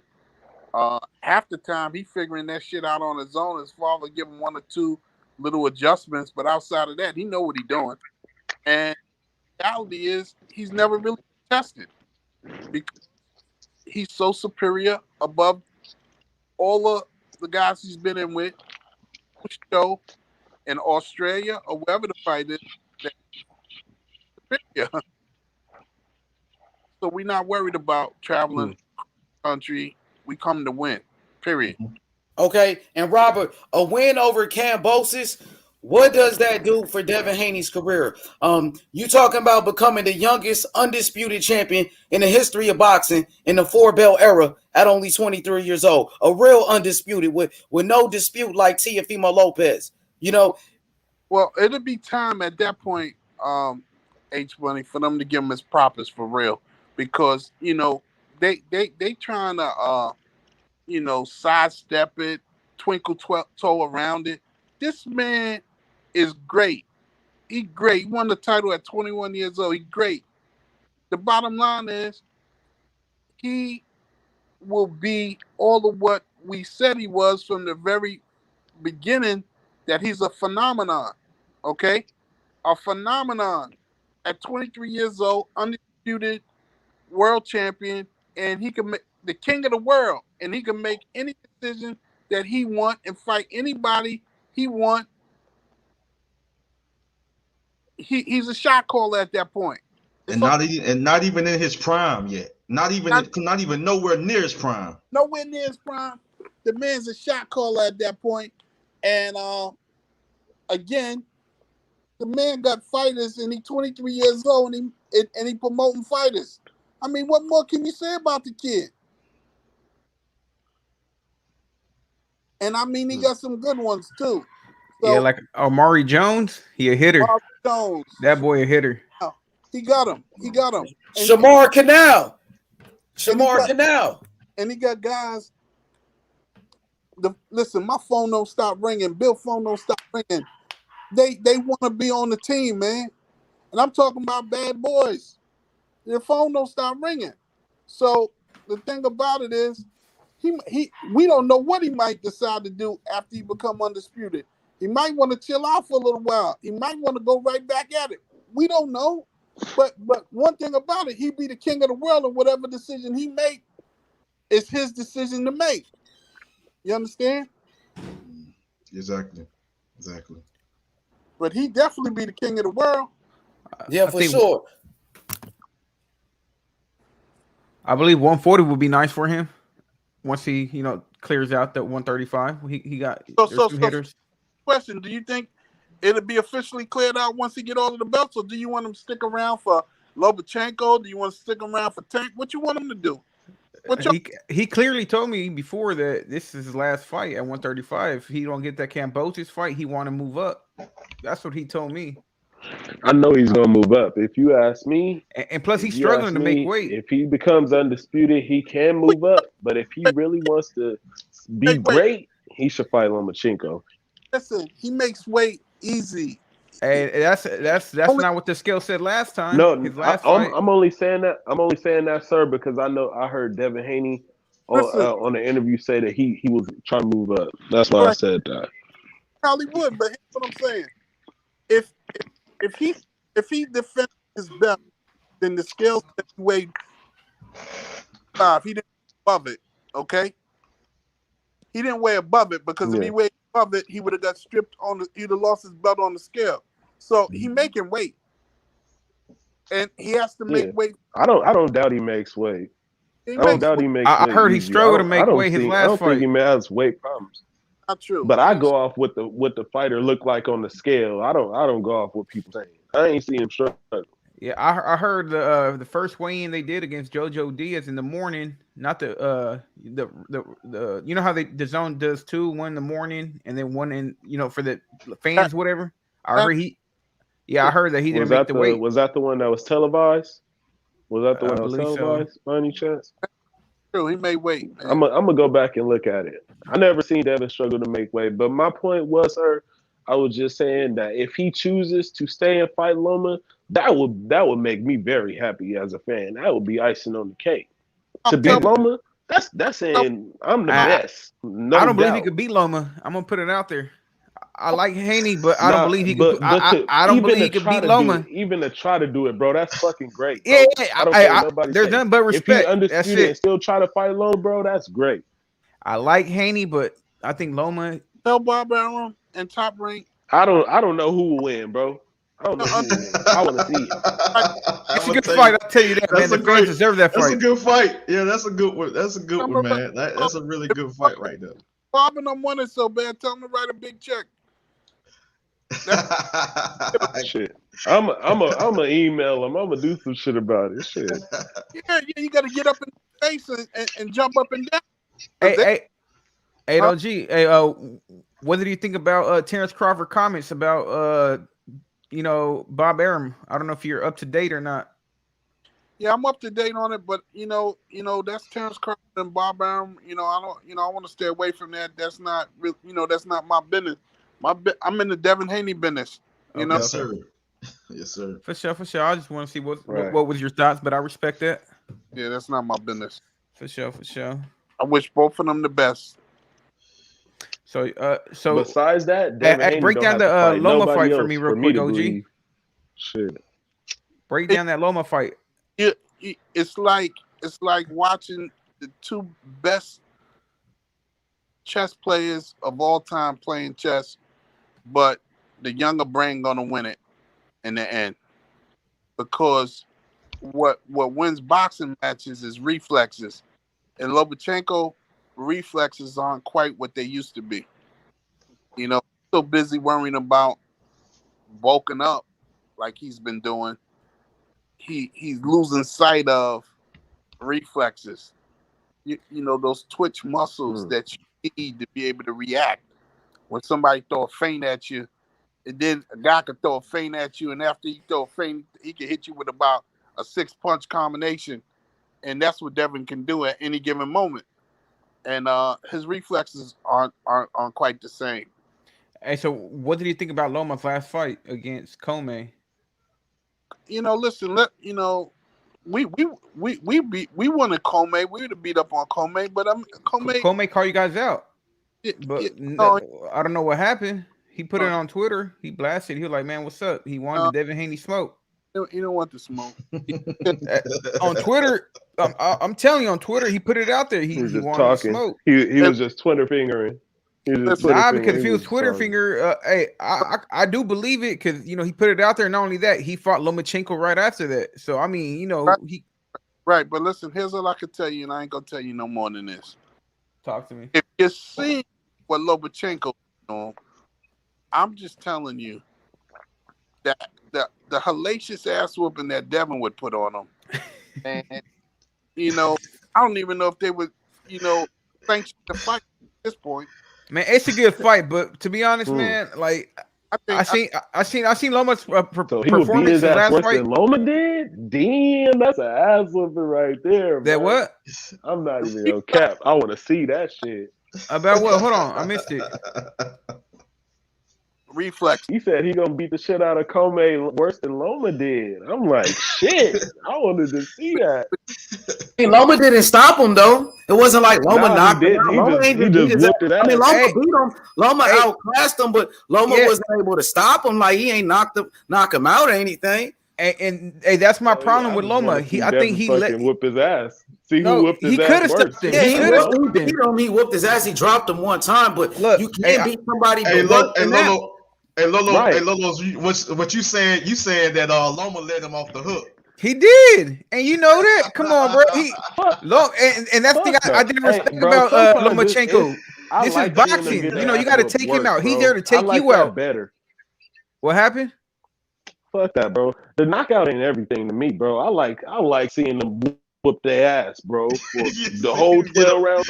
Still break them down, huh? Like Tucker said, man, Loma let him off the hook, man. I truly believe that, man, because Loma could have knocked his ass out, but he stopped and try to let the corner stop the fight for him. Like, come on, man. Comey wouldn't do that. Comey would have, went for his head. Loma was literally I'm like, hold on, what the hell is going on? I don't want to do this to this man. Y'all stop this fight, bro. It's like if he lost his killer instinct, because Loma before, he'll make a motherfucker quit, and now he's like, nah, he begging the corner to stop it. That's what I don't like about Loma. Loma too nice. Exactly, he was too nice in that fight, man. That's what I don't like. But anyway, yeah, I mean, but the point is, you can beat Richard Comey worse than that. Like Loma beat him, he outclassed him, but you could do a better job than that. I feel like you can knock the motherfucker out. You know what I'm saying, and finish him off. Yeah, I feel Devin would have most definitely outboxed Richard Comey. I mean, I feel that would have happened. No contest. It wouldn't have been no contest. Yeah, he would. Hey, I believe that Devin Haney could outbox damn near anybody at the 135 division. I mean, I think he might have trouble against my boy Ryan Garcia, but that's another story. Oh man, Ryan, come on, man. Devin Haney's school, Ryan. He'll take Ryan to school. Ryan too focused on being an Instagram model right now, man. You know what I mean? He coming back. Last time I checked, Ryan Garcia was Devin Haney's mandatory. Last time I checked, Devin Haney got inside the ring after Ryan Garcia's his win over Fonseca, and Devin Haney called them out in front of the whole world. Last time I checked, Devin Haney went to Ryan Garcia's fight with Luke Campbell, was right there as the champion. Showed up to your fight. You the mandatory. You just fought in the title eliminator, and Ryan Garcia called out Tank Davis. Ryan put ass on seats. Let me finish. He wanted to do an exhibition with Manny Pacquiao, and he was the mandatory, and Ryan Garcia ducked Devin Haney. And wanted no smoke. He wanted, Manny Pacquiao, Gervonta. He wanted the big dogs. He was big capping. dog. Devin Haney is the big dog at 135. That's why Devin Haney getting paid way more money than Ryan Garcia, and Devin Haney is a world champion. Watch it like that. H, But yeah, I agree. My question for you, H, what you want to like? You feel that Ryan needs to come back and really like put on that impressive. He gotta be a man. Ryan gotta be a fucking man. Come back and put on an impressive performance and literally make a statement by stopping. That's what he was trying to do. He was trying to fight Isaac Cruz, and I believe he was going to. Why he didn't try to fight Devin Haney? Bro, Haney can get it too. Devin Haney showed up to his fight. Devin Haney jumped in the ring after Ryan Garcia's fight. Haney wanted some. Let me finish. Haney wanted some. First of all, Ryan Garcia, they asked him who you want to fight next. Devin Haney right there in front of him. He said he want to fight Tank Davis, Linares, Luke Campbell, and he said Devin Haney named last. That boy didn't want no smoke. It's a bigger fight. It's a bigger fight. Linares really a bigger fight. Fucking Tank Davis. Come on, man. Tank Davis. Tank Davis. He ain't fighting Tank Davis though. He ain't fighting Tank. But what I'm saying, that would have been a big fight. What's a bigger fight, Devin Haney or Isaac Cruz? Devin Haney is. What's a bigger fight, Luke Campbell or Devin Haney? Devin Haney. Ryan Garcia ducked him. Devin Haney showing up to his fights and everything, and Ryan Garcia had a panic attack, man. Bro, Devin Haney's a fan. What do you expect? He's a fan. Devin Haney will beat that motherfucker ass. He a fan. Ryan Garcia don't want no smoke. Ryan Garcia ducked the smoke. There's no ducking in Ryan Garcia, man. We want all smoke. Other than Isaac Cruz, it was somebody else. Was it JoJo D? But Ryan Garcia pulled out a fight with Javier Fortuna, bro. Let's not forget about that. Bro, Ryan would have knocked that dude out, man. Yeah, he would have stopped. He would have stopped. Ryan ain't doing nothing. He would have knocked him out. He ain't knocked. You say would have? We don't know because he ain't fighting. Fortuna called out Haney too. Ryan Garcia fake mental illness, bro. Where was the smoke? Where was Garcia fake mental illness, bro? That nigga had a panic attack. Hey, hold on. Where was the smoke when Fortuna called out Devin Haney? Ryan Garcia lied about mental illness. Man, Ryan Garcia wanted all the smoke. Fraud, bro. Man, he's the truth, and he gonna make a statement where he fights, man. He ain't fought nobody. So Luke Campbell's a nobody? Who is Luke Campbell? Come on, bro. Luke Campbell's a game fighter, bro. That don't mean nothing. He's still a game fighter. Bro, Luke Campbell is still a game fighter, bro. Linares beat Luke Campbell. What you mean you dropped him? Luke Campbell ain't never been a champion. Luke Campbell is a game fighter, bro. What are you talking about? You trying to say Luke Campbell's nobody, bro? Stop that, bro. Luke Campbell was tough though, H. Come on, bro. Ain't even fucking beat nobody. And nigga want to hype up Luke Campbell because Ryan Garcia beat Luke Campbell, nigga. Luke Campbell ain't shit, nigga. Luke Campbell's a go fucking man. What the fuck are you talking about, bro? Go do some homework. You know who Luke Campbell is. Bro, Luke Campbell is a tough competitor at 135. He was a contender. He fucking faced the world champions how many times? Who the fuck did Luke Campbell beat? It don't matter who he beat. He fucking the division. It don't matter who he bro. At the end of the day, he still fought the best in the division. Bro, there's no ducking over here, man. It's Haney time, nigga. They're gonna get the smoke. It's gonna get the smoke. Tell your friend, Ryan Garcia. Man, once it happens, man, how much money you got on it, man? How much you got on it? How much money you got on it, man? Because I'm willing to bet. Bro, you see, man, Ryan Garcia is a bitch, nigga. Bro, Ryan Garcia. He ain't fought in a year, and you clapping for him. That don't mean shit, man. He had a tough year. He had a tough 2020 year, bro. 2021. Ryan Garcia is a bitch, nigga. It is what it is, man. Look, I don't like to disrespect fighters. You know, I don't disrespect Haney like that because you know cool with Haney and shit, but fuck that bitch ass nigga Ryan Garcia faking mental illness. He faked it. Oh, I got mental illness to pull out of fights. Bitch ass Ryan Garcia. Devin Haney showed up to his fight. Jumped in the ring. Nothing people mental illness. Come on, bro. There's people out there that really do go through some shit, bro. On your friend. You ain't jumped in the ring on your friend, and your friend ain't do shit, and your friend is a ducker. How about that? Ain't ducking nobody. Ain't ducking Devin Haney. Ain't ducking nobody, man. Haney knows what's up. Ryan Garcia ain't even fought. Haney knows what's up, man. They fought already 6 times in the amateurs. They fought 6 times in the amateurs, bro. Man, he knows what he brings to the table. That's what I'm saying. They know professional. Bro, Who be better fighters? Who be better fighters? Who got a better resume? Devin Haney. Right now, yeah, of course, right. Devin Haney fought more times than Devin Haney's the champion, not Ryan Garcia. Look, man, at a certain time before JoJo Diaz, the dude Ryan Garcia pulled out the fight with, and Devin Haney beat him and took Ryan Garcia. He had surgery, bro. What are you talking about? Don't give a fuck about that. He had surgery. Oh, so you want him to go inside the fight? Come on, bro. Stop the cat, bro. Stop the cat. He had a mental illness. You capping for Ryan Garcia. Bro, that's my brody, of course, bro. I'm rocking with my brother. That's how I feel. That's your brother. Exactly. You capping, nigga. Yeah. I'm keeping it 100. Ryan Garcia beat. You talking about Luke Campbell? Yeah, Luke Campbell. Luke Campbell ain't no champion. You're giving credit to Luke Campbell? Come on, bro. Stop it. Bro, it don't matter who he beat. He fought the best. He came up short.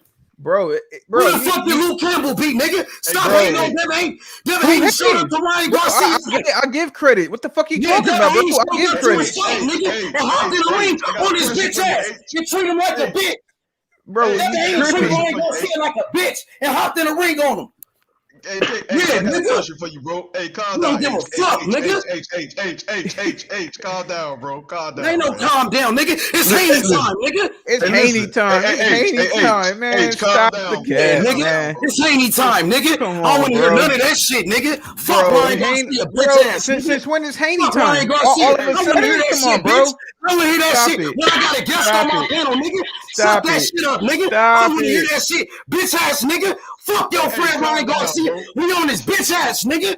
Fuck you mean? Bro. And I got a guest on my panel. I want to hear you capping for Ryan Garcia. Capping? Nah, I ain't capping. I'm keeping it 100, Ryan bro. Garcia beat Luke Campbell like Luke Campbell was a champion. I give credit to that.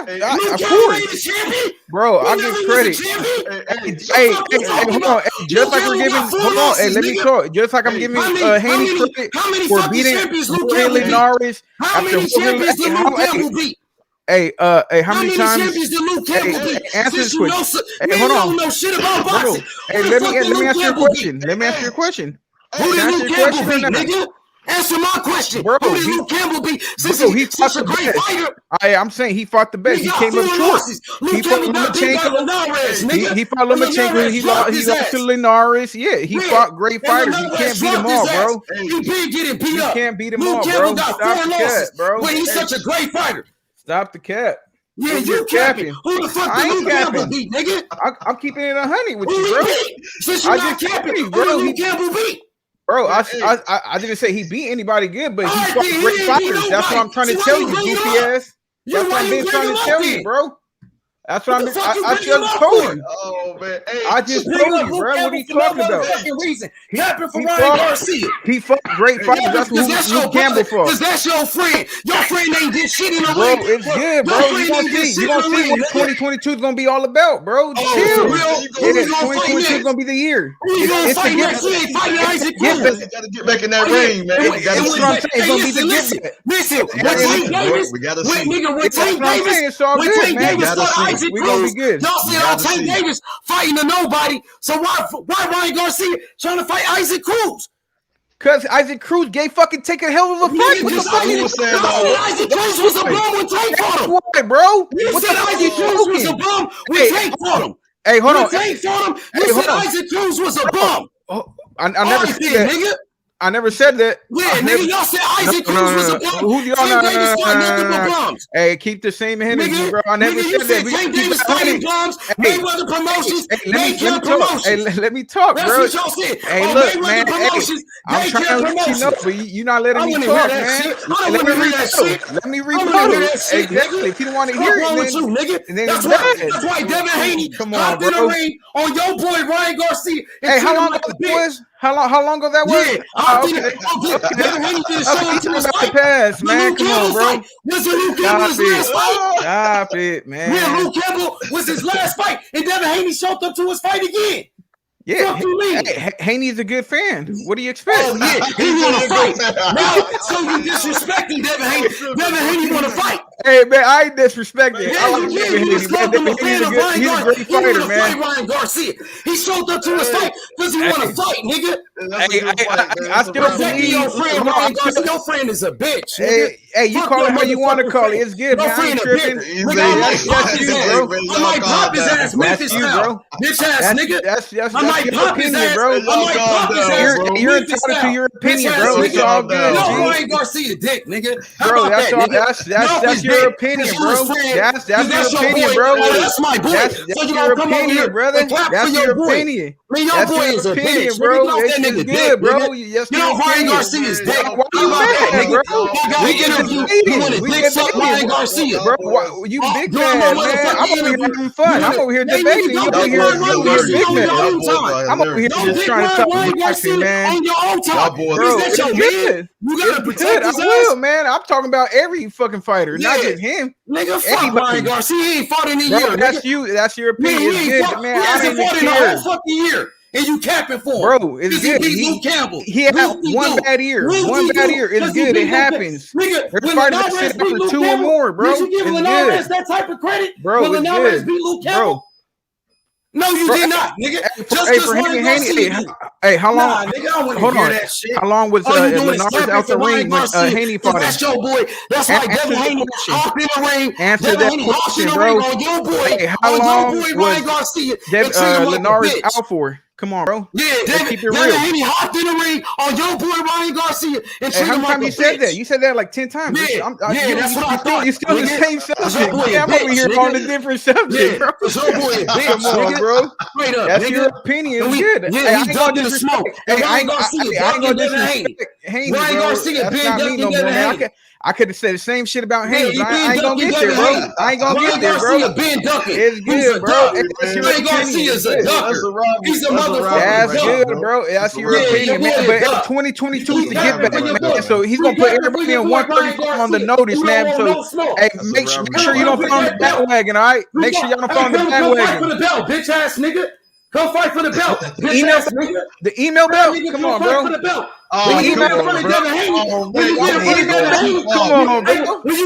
of Devin Haney, you turn into a fan. Bitch ass nigga. When you get in front of Devin Haney, he act like he a fan in front of Devin Haney. Yeah, you a bitch, nigga. When you in front of Devin Haney, you act like you a fan. You bitch ass nigga. Shut your bitch ass up. Big fucking Ryan Garcia. Your boy Ryan Garcia fucking duck. Shut your bitch ass up, nigga. Pussy ass nigga. Shut your bitch ass up. Nigga, Ryan Garcia is a straight up bitch, nigga. Straight up, bitch. Get your bitch ass on. Dick sucking Ryan Garcia because he beat Luke Campbell. Get Ryan Garcia dick out your mouth, nigga. Real talk, nigga. Yeah, get Ryan Garcia dick out your mouth, bitch. It's all good. Calm down, bro. Bitch ass nigga. He's a bitch. Ryan Garcia. Ryan Garcia, dick, nigga. Because Ryan Garcia beat Luke Campbell. Who the fuck Luke Campbell beat? Luke Campbell got 4 losses. When Linares beat Luke Campbell, why Linares didn't get the credit? The same credit you giving Ryan Garcia. Fuck out of here. Hey, bitch ass nigga. Before I go, man. Knockout. One thing for you, so you know. They could call Devin all kind of names. They could say whatever they want about Devin. But here's what they don't understand. None of them.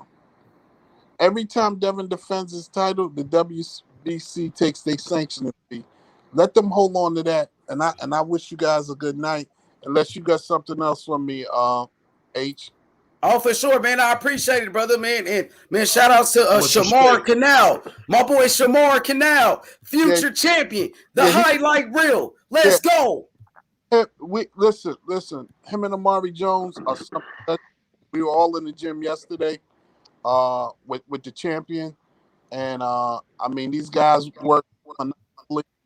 The team, the structure, it's like nothing could ever even imagine the way these guys work together, the way they respect and look up to Devin and what Devin brings to the table. We got other guys coming on, and when you see the rest of these guys that's all going to be on this one team, you know what they say, still sharp and still. Mm-hmm. So I'm telling you, these guys' raises are like, if you just you get a little scratch bomb, they're going to cut you wide open. I mean, knockouts. action, pure boxing ability, skills, technique, defense. These guys got it all. So stay tuned. It's going to be very interesting this year, and where it goes is just it's going to be something special to watch. So I wish you guys a good night. I thank you for having Devin Haney Promotions on. I look forward to talking to you guys real soon. Whenever you need me, H-Money. Yeah, for sure, Robert. And we got to get Shamar back on the show ASAP. All right. The boxing phenom. The phenom. Much love and Shamar respect, Mr. Canal. Brewster. Man, it was good talking boxing with you, my brother. Much love and respect. Salute all you guys. Respect. Have a blessed night, brother. Let's do the same. Yeah. Hey, H, man, you gotta calm down. Nah, bro. man, I gotta listen. This is my channel, right? This is my channel, right? I'm conducting an interview. I'm doing an interview with somebody. Nah, listen, I got people from the industry on my platform.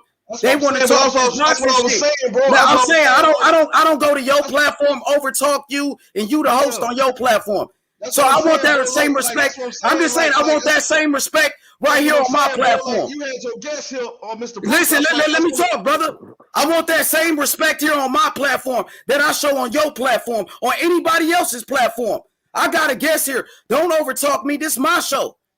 And if you want to be, let me talk. Listen, let me talk, brother. Let me talk. I'm not over talking you. Let me talk, my brother. This is my platform. Let me talk, brother. Let me talk. Hey, brother, can I talk? Hey, brother, I said let me talk, brother. Let me talk, my brother. Let me, hey, my brother, let me talk, my brother. This is my platform. Let me talk. Let me talk, man. Hey, brother, hold up, man. Hold up, my brother. Let me talk, man. You gonna overtalk me on my platform? I don't do that on your platform or anybody else. Don't overtalk me. I ain't disrespecting you, bro. Hey, you disrespecting me. You raising your voice. I'm not your kid, bro. Don't do that, bro. You know what I'm saying? I show respect to everybody. I want my respect, man. I want my respect. This is my motherfucking platform. I put in the motherfucking work, nigga. When you niggas go to other platforms and you be all respectful on them other bitch-ass channels that y'all go to, I want that same respect right here, nigga. Especially when I'm motherfucking talking, nigga. I let y'all niggas talk here the whole motherfucking time. When I'm talking, nigga, don't disrespect me, nigga. Straight up, nigga. Or listen, prepare to be disrespected your damn self if you want to do that. You know what I'm saying? If you want to do that, I could disrespect you, nigga. I could disrespect more than anybody, nigga. I could be the most disrespectful motherfucker there is, nigga. I had a great interview. Y'all niggas want to do all the talking, nigga. I got people from the industry that want to come in here and talk boxing. And you niggas just capping? Fuck out of here, man. I don't want to hear that shit, nigga. Take that shit somewhere else, nigga. Fuck you, motherfucker. You know what I'm talking about? That way, nigga. I show respect to everybody. I want my motherfucking respect, nigga. You know what I'm saying? What's good, Jimmy? Yes, bro. I agree with you 100%. You know, anyone that's on your panel is a guest in your house. And whenever you're a guest in someone's house, you have to keep it respectful. No, I agree with you 100%. I don't give a fuck who it is, bro. I fuck with you. Like, I ain't gonna go all into it, but shit, I ain't talking while you talking or while nobody else that's a guest on the panel talking, bro. Like, I respect y'all. Even Jimmy, even anybody that come on the panel for the most part. If I'm over talking y'all, bro, like I try to keep that shit down, bro. Like, I respect everybody. We're all guests on HSM. Until you lose that respect. Shit. Yeah, and it was awkward though because you had a member of Devin Haney's team on the show in the interview, and halfway through, Lalo just started dick riding Ryan Garcia. That's disrespectful, man. It's awkward as well when he cutting you off. It's just. We talking about Ryan Garcia, the same guy that ducked Devin Haney, but you saying Ryan Garcia ain't ducking because that's your boy. Just because Ryan Garcia is your friend, that's your friend. You gonna dick ride Ryan Garcia, Lalo? Get that dick riding shit somewhere else, nigga. This the jungle, nigga. This the Lions Den. I'm gonna call you out on that bullshit because Ryan Garcia is your boy. Oh, that's my boy. So you gonna sit here and cap for him? Your boy ducked Devin Haney. Devin Haney hopped in the ring and called them out after that Fonseca fight. After Fonseca, nigga, and wanted that motherfucking smoke. What happened? All right then, nigga. Stop capping. Get off Ryan Garcia, dick. You ain't no real boxing fan, nigga. You pushing the narrative. Oh, Ryan Garcia's my friend, so I'm gonna sit here and cap for him because you know him. Yeah. Get off that nigga dick, nigga. Oh, this nigga really know him. I hope he paying you. I hope you getting paid for doing all of that fanboy shit, no. For all of that fanboy shit, right? Yeah, bro, for all that dick sucking, then you should be getting paid. Exactly. You gonna sit here and cap for Ryan Garcia? I hope you getting paid for that shit. It's a bad look. Yeah. Absolutely, nigga. Ryan Garcia, he's not even relevant. When's the last time Ryan Garcia fought? Who Ryan Garcia beat? So it's okay to question Devin Haney resume, but when we ask you who Ryan Garcia beat, you go into cap mode. Or Ryan Garcia beat Luke Campbell. You talking about Luke Campbell, the same Luke Campbell that Linares beat and Linares dropped him? Come on now, dog. Sometimes it's better to be quiet, bro. I fuck with Ryan, bro. Move me off the fucking panel. Hey, my nigga. Hey, listen, my nigga. Hey, you gonna keep over talking me, or you gonna show some type of respect, nigga? Like I show you on your platform. You know what I'm saying? Emotional ass nigga. Fuck out of here, nigga. Yeah, my bad, y'all. Motherfucker can't fucking keep it real. You know what I'm saying? I get a guest on my platform, niggas just start, acting like they ain't never been here before. All of a sudden, you don't know how to act and shit, because I got Devin Haney Promotions over here. Nigga, stay in your lane, nigga, or I'm going to check you, nigga. It don't matter who the fuck it is. Yep. You know what I'm saying? Shit, nigga, real nigga, shit. What's up with that Andrew Tucker guy? Why is he so fucking angry? What's up with that? Yo, why This shit even got nothing to do with the nigga. That's why they ain't even none of your business, nigga. Nah, but weird ass niggas be doing that shit, bro. I ain't gonna lie. Wasn't even talking to him. He's just aggressive for no reason, but do your shit though. He was very respectful. He said, that shit ain't got nothing to do with you, nigga. Mind your motherfucking business, nigga. Real talk, that shit was between me and the other nigga. You know what I'm saying? Stay out of it. That's nigga. what I be saying. Nigga. I hate when niggas be trying to interrupt the energy, nigga. Like, nigga, if you what's good, somebody, bro, my boy Shamar Canal. There he go, right there. The fighter, Devin Haney Promotions. Shamar Canal, the highlight reel, boxing phenom. Let's go, Shamar. You going to the next level, man. I promise you that, man. We gonna take you to the next level. Whenever you ready, we gonna get you back on the show, man. You know what I'm saying? That's what it's about, the fighters right here. Right. Future world champion, Devin Haney Promotions, Shamar Canal, the highlight reel. Let's go, Shamar. It's time to eat. You up next, nigga. Yeah, man. You up next, nigga. It is. Yep. Shit. Anyway, bro, we can change. Yeah, better watch out for Shamar Canal. That kid's special. That kid got skills, man. He can box. You know what I'm saying? He can box for real. That boy sharp, nigga. Hey, that's a future champion right there. Devin Haney's fighter, Shamar Canal. They better watch out. He coming. He hungry.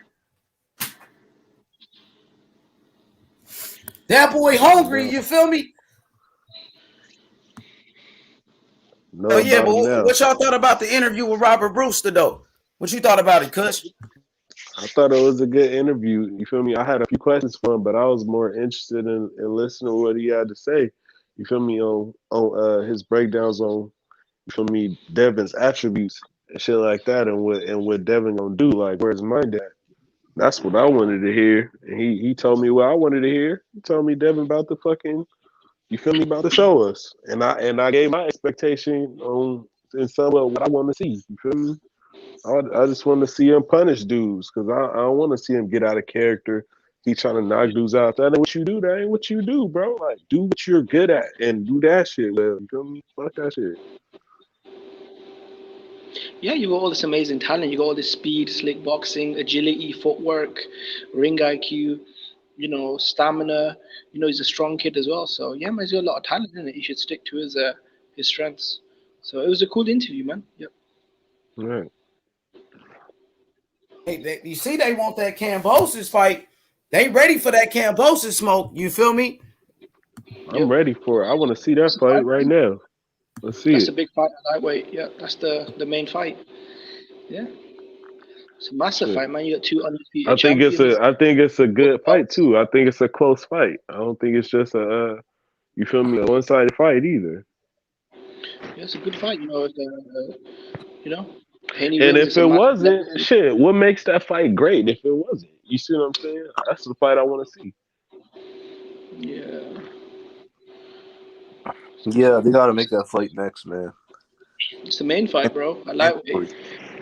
Right, because Kambosos is who I think he is why it's a good fight. You see what I'm saying? I think Kambosos is really who I think he is. So shit, I want to see him fight Devin. Who do you think Kambosos is? I think that he's the guy because he's the fucking 3-belt unified champion right now. Yep. You see what I'm saying? Nobody can say that he's not that. You see what I'm saying? He's the 3-belt unified champion. So and he beat Tio, who beat Loma. Right, yeah. Period. For sure. I mean, so that's why he's the guy. I thought when you said that, I thought like you had even higher expectations of him. Like who up Kambosos? Yeah. But I mean, yeah, of course, he has all the belts. So what do you mean by when you said that though? unified. Because I might feel the way that you think. What do you because mean by the way when you said that, I kind of feel the same way, right? Like even after the Tio fight, I didn't think Kambosos was all that good. I thought Haney would like wash him easily, but I don't know. I'm having second thoughts a little bit after watching him again and seeing his work ethic and everything like that. But that's what I thought you meant. I thought you meant like you think very highly of him. I do. Yeah. I do. Yeah, man. But This should be a good fight, though. that doesn't mean that Devin can't beat him. I got it, like I said earlier, 55-45 Devin. You see what I'm saying? I think that Devin can outbox him. He won't come in like Tio did. You see what I'm saying? Kambosos is gonna have like a puzzle to figure out. Now I do think that Kambosos he fucking is skilled enough to do it because he could box his damn self. But I never seen this matchup. This is gonna be a totally different fight than the Tio fight. And I know you feel the way I feel. Oh yeah, for sure. The way Kambosos comes in will be way different. I have to be honest that even though it is a good fight, I think stylistically, I think Haney will win big. Probably like 8 or 9 rounds. I mean, I just think stylistically he's faster, he's slicker. You know, just as a boxer, he's more versatile technically. I think Haney would beat Kambosos. I'll be honest, man. I think he beats the shit out of Kambosos, bro. I'm just keeping it real. And I've been saying this for a while. Kambosos, he's a tough kid. He's a champion. He'll go out on his shield. And he's definitely a very live and dangerous underdog. But, I mean, as far as talent and skill, bro, I mean. Can I ask a question, though? I got an interesting question. What if Kambosos hurts him? I think Kambosos doesn't really have the power to put Haney away. He's a strong guy. He's tough. But, I mean, this guy barely got Yo, Kush, that's what I be thinking about. I'm thinking like, what if? I mean, Devin Haney is like Lee Selby times 1,000. No, what if Haney just outboxes him and makes one mistake? Haney can make one mistake. I like this because now we're talking about the fucking fight. You feel me? Exactly. Go ahead, bro. Yeah, but I was thinking about that. I was thinking like Haney could outbox him for however many rounds. But what if he makes that mistake, right? Kambosos is gonna capitalize on that. Yeah. Look, I think Kambosos can crack, but I feel like if we're honest, he's never been he's not really a knockout puncher, is he? I mean, I wouldn't say he's a bigger puncher than Linares or Jojo Diaz or even like a Gamboa. I mean, okay, he dropped, Teofimo, but I mean, I followed him for a while. He's never been that type of puncher. Well, he would have stopped someone like a Mickey Bay or what's his name, Lee Selby. I mean, So Lee you feel Selby like was a washed up. so If I'm I hear honest, you, Lee Jimmy. Selby was a washed up featherweight. Yeah. I mean, and that was a split decision. Again, Okay. I just can't see it, bro. So do you feel like Linares is a better boxer stylistically that far than Kambosos? I think he's probably got more firepower, but again, Kambosos Really? has got his own. He's got more. I think Kambosos is obviously at this point a Interesting. lot sharper. I think he's got a better engine. Um, Then Kambosos? yeah, Kambosos than Linares. Yeah. Yeah. Yeah. So I think it's a way more dangerous fight than Linares because again he's bigger, he's sharper, he's got better engine, he's more in his physical sort of peak, and he does have some good boxing skill. But nah, I think Haney would just sort of outbox him. When I Maybe think of 9 rounds. Linares, I think of him as more like a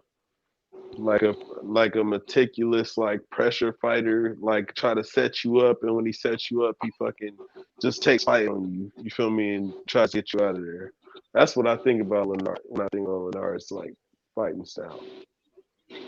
He's a fighter that's trying to set you up, and when he sets you up, he just fucking goes berserk and gets you out of there. But if he can't, he can't. And he's getting old.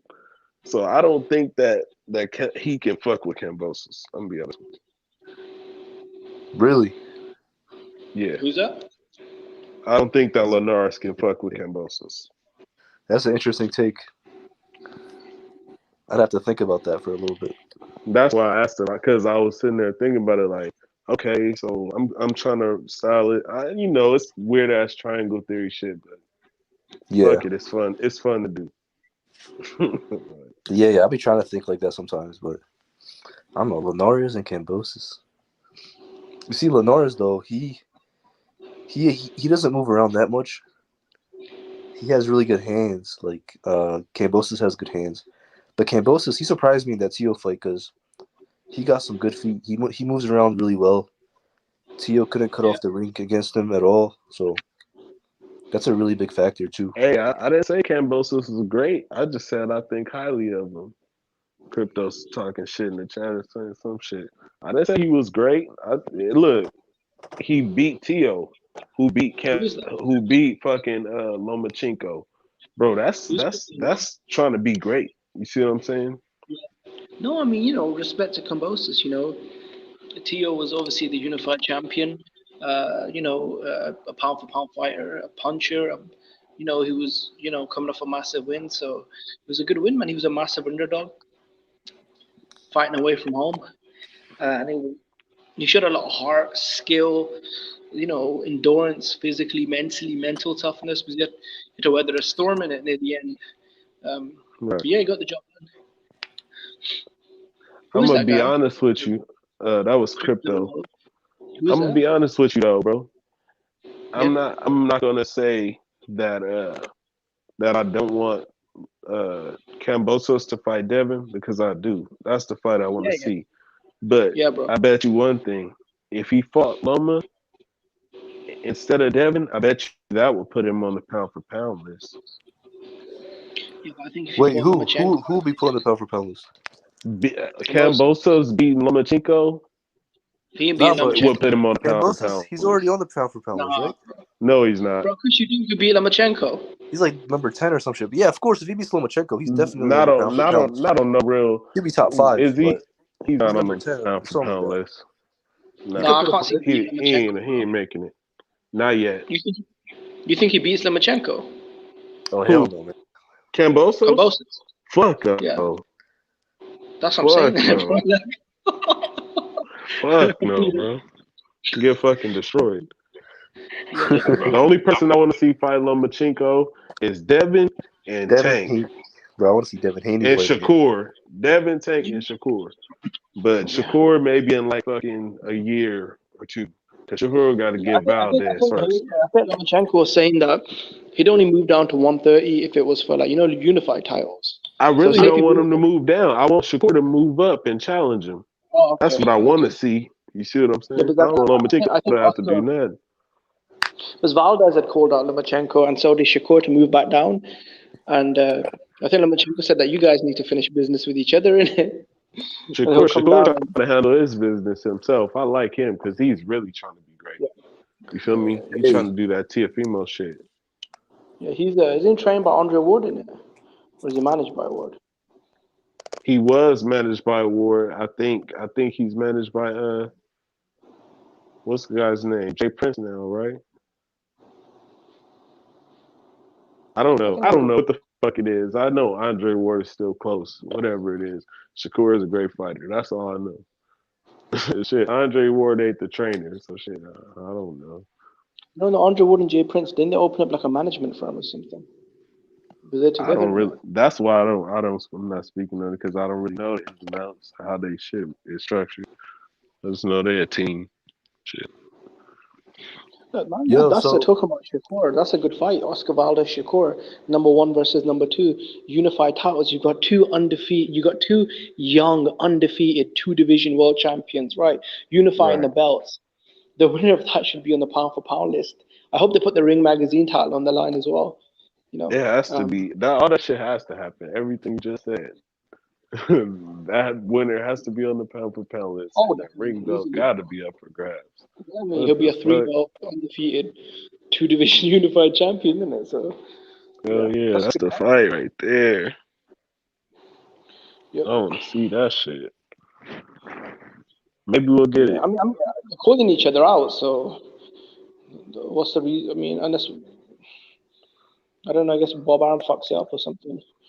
But I don't know. Maybe they want to milk it and build it up more. There's a lot of promoters do that bullshit now.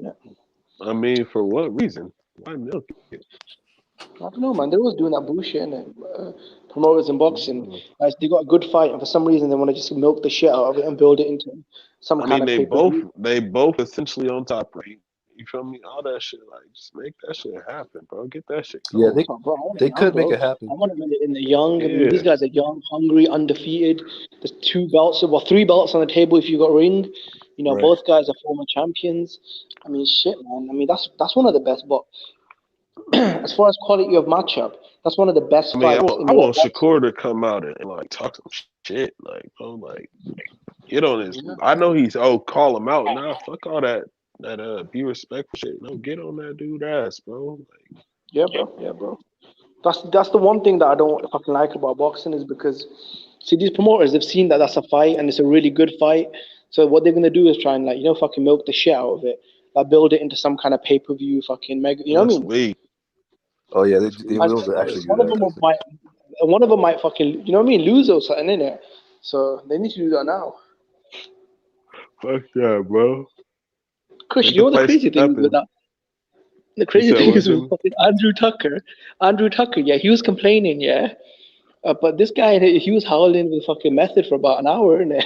Yo, he was just yelling at the camera, bro. I was like, what the fuck? You know the same thing over and over again. I think he wanted to control the show and shit, bro. Like, no, this is not your channel. It is. I mean, this is whatever, but like, you don't gotta do that to H though, because H was like trying to make a point and say something. He kept doing it. I was like, what the fuck? What? H even said to him several times, like, bro, let me say my piece and don't cut me off. Like when I'm on your panel, I don't, I'll give you respect. Right. The whole thing is this, bro. When that shit going up, when somebody like going at it with somebody on this channel, bro, like that, especially if it's H, don't interrupt. You feel me? The fucking shit, bro. Trying to calm it down or, hey, bro, nah, bro. This channel is for that, bro, and everybody know where they at. Yeah. If it's a guest there and it's H, bro, and he do that shit, bro. It's his show, bro. Let him do his shit. I ain't gonna say shit. I'm about to sit back and be like, okay, somebody about to get knocked out. Fuck it. Let me chill. The funny thing is, of all people on the panel, I don't know why the fuck it was Andrew Tucker, because with his history of fucking screaming and cutting people off, what the fuck's he complaining about? You know what I mean? The fuck? That shit. Oh man. I'm telling you, bro. It's weird, man, but it's cool. I'll be honest, bro. That guy, man, like, it's one thing to go back and forth. Like, say when I argue with people, I go back and forth with them, but I at least listen to what they're saying, yeah. Before every ball, he starts screaming one sentence over and over again. Yeah, I realized that. Like, it's one thing to cook somebody, like how you guys do with what's his name, with Ben Israel. You guys cooked Ben Israel, but they were just yelling the same shit over and over again. Like, what are you doing? Because that's not even, bro. That's not even entertaining, bro. That shit is just fucking crazy. So that shit was like, how long was that? Bro, I got off the panel and came back. Where I was in the chat. I got off the chat, came back 20 minutes. I was like, God damn, they're still saying the same thing. The same words, too. It was the same sentence for 20 minutes. Bro. No, bro, more than that, bro. For 30 minutes, he keeps screaming one thing. Oh, that's not even funny, bro. Like, say if you're roasting someone, yeah, that could be funny. Like, you could roast them for an hour, that's cool. But this guy, literally one sentence, he'll just keep screaming it over and over again for an hour. That shit's not That's what I even be saying, bro. entertaining, Like, bro. some of these dudes, bro, they professional trolls. That shit be hilarious in the chat sometimes because I be clowning these fools. Bro, like that Andrew Tucker guy, bro, he's not a troll. He's fucking crazy. Being on a panel is cool, but it's not as fun. I gotta be in front of my computer to fucking type in the chat and shit, bro. This shit fun in the chat. Being a troll. Yeah, that shit was lame as hell, man. So, like, what are you doing? What are you doing, dog? But anyway, let's talk about boxing, man. What the hell was he screaming about, bro? I literally don't. When he starts howling, bro, I literally don't know what he's talking about. Man, I don't even remember. Damn. You know the person I could never understand, bro, and I understand like almost everyone. I don't care where you're from. I'll be understanding these guys. I cannot understand JFL, bro. That dude is weird. That dude is the most weird. JFL. That motherfucker is the most weird motherfucker. I'm telling you. I'd be like, bro, what the fuck did he say? And he'd be typing a little weird shit in the chat, the little 0. I'd be like, bro, this dude is weird as fuck, bro. He is a fucking robot. Yeah, you'll call him a bitch, and his response was body. Right. I was like, bro, I can't even fucking get at you right. Like, I don't understand you, bro. You weird. Yeah, fucking. You know what the worst one is? You know, yesterday, who's going back and forth? Ben Israel, bitch ass. Ben Israel, bro. Did you catch the show? Fucking hell, man. Ben Israel is the worst, bro. We were asking him questions about why should Wilder be in the Hall of Fame, bro? H got on his dumb ass. Talking about Arum Spence, Deontay Wilder.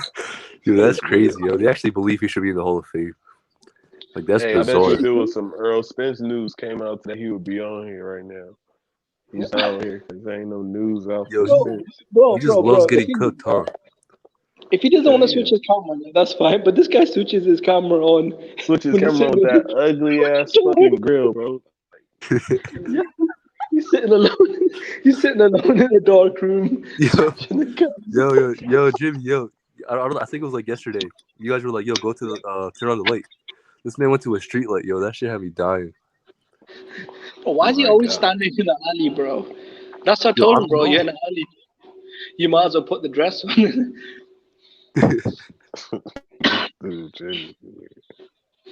Shit, man. Yeah, that's funny though. He's funny as fuck. Yo, so what's up with Bud Crawford? What's going on with Bud Crawford? Man, to be honest, I don't know, bro. What do you think the fuck all this shit is? I'm gonna say what I think. I hope that this wasn't a fucking mistake. You feel me? That fucking can deter his career. You feel what I'm saying? Because I keep telling people Bob is a powerful dude. You feel me? Now you can't fuck with him. That's just that. Exactly. Yeah, I agree. That's a good point. Like, if he fucks this up, bro, that's a problem. But I mean, I don't think it was a mistake. Like, if Bud did something like that, then he must have been hurt or something. Like, Bud must have really fucked him over. There's a lot of legitimacy to the stuff that I read. You see what I'm saying? But at the same time, that race shit, I don't know about that shit, bro. You feel what I'm saying? Like, if you look at Bob's track record, real shit, like, What does his track record say? Does he give you those indications? He doesn't give me those indications. Like from me just knowing Bob Arum, you feel what I'm saying? Of like in the media and in the past, you feel me? What fighters have said about him. You see what I'm saying? I've never heard nobody say no shit like that about Bob. Just basically PBC. You feel me? And fighters that are kind of like what would I say, like disgruntled, you feel me? Because they feel like they were bigger stars and they made their money after. But shit, doing this move right now, bro, at least he was smart enough to not do it while he was under contract. Let's say that. Yeah. At the end of the That day, would not Bob be can't smart. hold him back because He could still get fights. he's out You of feel what I'm contract. saying? Yeah, he's out of contract. So Bob can't, like you with Mikey, he fucked his career up Right. because he was is still in contract. Or with Bud, he's free of contract. And look, at the end of the day, bro, Bud's been with this guy for what, 12, 13 years? He knows him better than us. So he's clearly Right. angry about something, isn't it? Yeah, that's what Right. I'm saying. No, we know what it is. What it is Bob obviously, when it was time for Bud to resign, he put him in a situation where he had to fight a fight in order to, you see what I'm saying? He wanted to make his money, but in order to make his money, he had to fight a fight. And fighting that fight, it fucking renewed his contract. And Bob promised him in that contract that he would give him Earl Spence. And he added all those fucking stipulations in there to pin Bob down, in which Bob still wasn't able to keep up to his promise. And it fucking basically put a black eye on his career because he's still not recognized as the best fighter in the world. He still hasn't fought Earl Spence. You see what I'm saying? And Bob Or putting Manny all this Pacquiao. stuff out. Right. He I'll be didn't honest. get I mean, either of the if you look at fights. all the neutral He won. rankings, if you look at, the Ring Magazine, BoxRec, the Zone's global rankings, ESPN, Yahoo Sports, they've all got Terence Crawford as the number one welterweight in the sport. And if you look at all the Right. pound for pound, he's usually in the top three. So, I Right. mean, I can't sit here and say it's, you know what I mean? Now his part where I feel like he brings in the racial bias is saying that Bob Arum favors uh, Tyson Fury, Lomachenko, more than black fighters, and they have some type of fucking clause that says they don't let their black fighters get these big fights. You see what I'm saying? And that shit is gonna be hard to prove. You see what I'm saying? And that's where I'm like, okay, I hope this wasn't a mistake. You see what I'm saying? Like, make sure Yeah. that you have your evidence and your shit in line. Fucking going up against this guy. He's a fucking powerful fucking lawyer. Not just a powerful Yeah, he's a guy. He's a lawyer. Yeah, lawyer. he is a lawyer. Exactly. Yeah, man, he's going. He's going heads up, head I'm first gonna against the also say lawyer, this bro. about Bob though. Bob Arum. This one thing I'll say about Bob. He's not perfect. And he knows when you got his ass. I'm gonna keep it 100 with you. Like when Marvin Hagler had his ass when he went to the fucking government and they had they mandated him to make that fucking fight, or they were gonna fucking come down on the sport of boxing, and he made that fight. You see what I'm saying? You can corner Bob Arum. You gotta have some smart people on your team, though. You better. I hope you got some smart fucking lawyers. Shit, I mean, it seems like he's ready for whatever, man. Okay, let's say, Right. right? Let's say it doesn't go good for him. Like, let's say the lawsuit doesn't go through. What do you think? How do you think that would affect Bud? I think whether the lawsuit goes through or not right now, Bud is in danger, bro, because right now Bob Arum could fucking go to every promoter and be like, hey, look, bro, nah, it's a no-go on that fight for Terence Crawford. Don't make no fights with him. Because if you make that fucking fight with him, then you ain't getting this fight.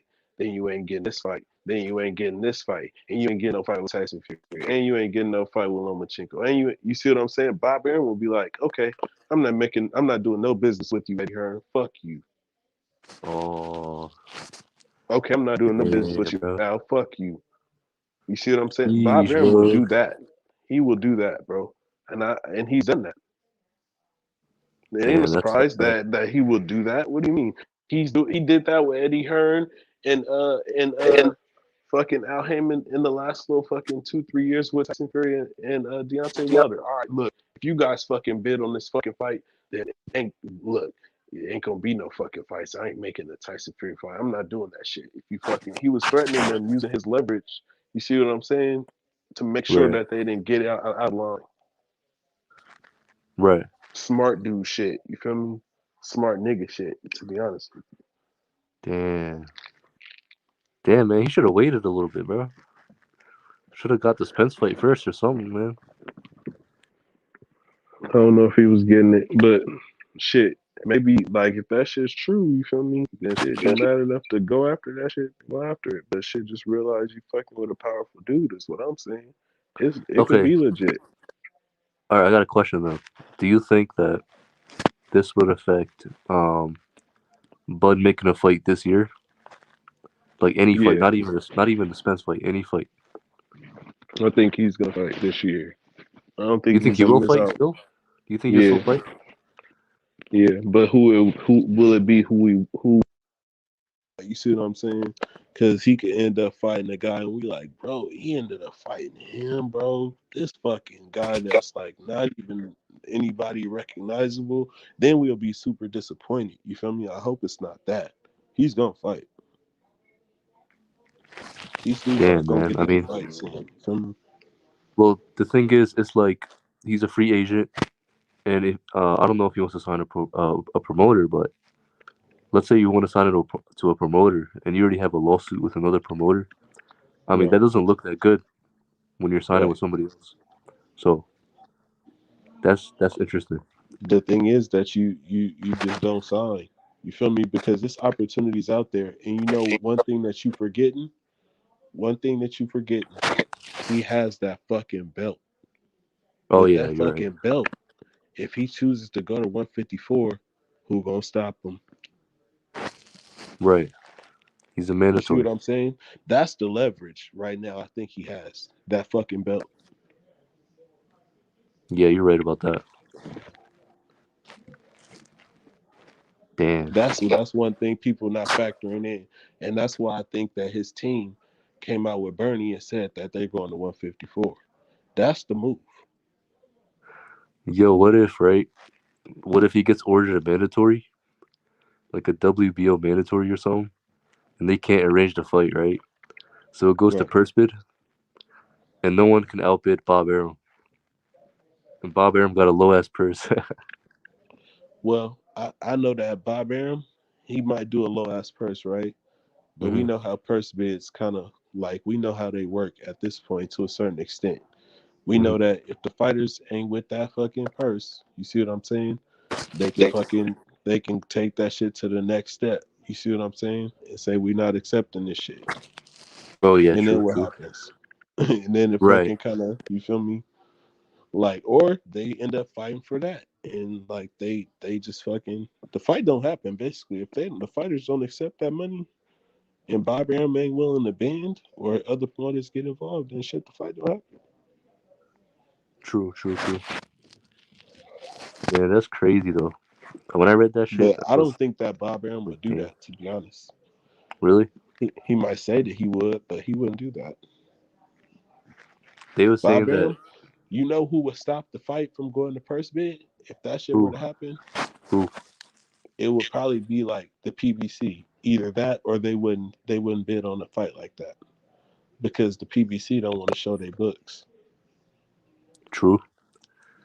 That's true. You see what I'm saying? So any fight with them ain't going to no purse bid. They not trying to do that. Fuck that.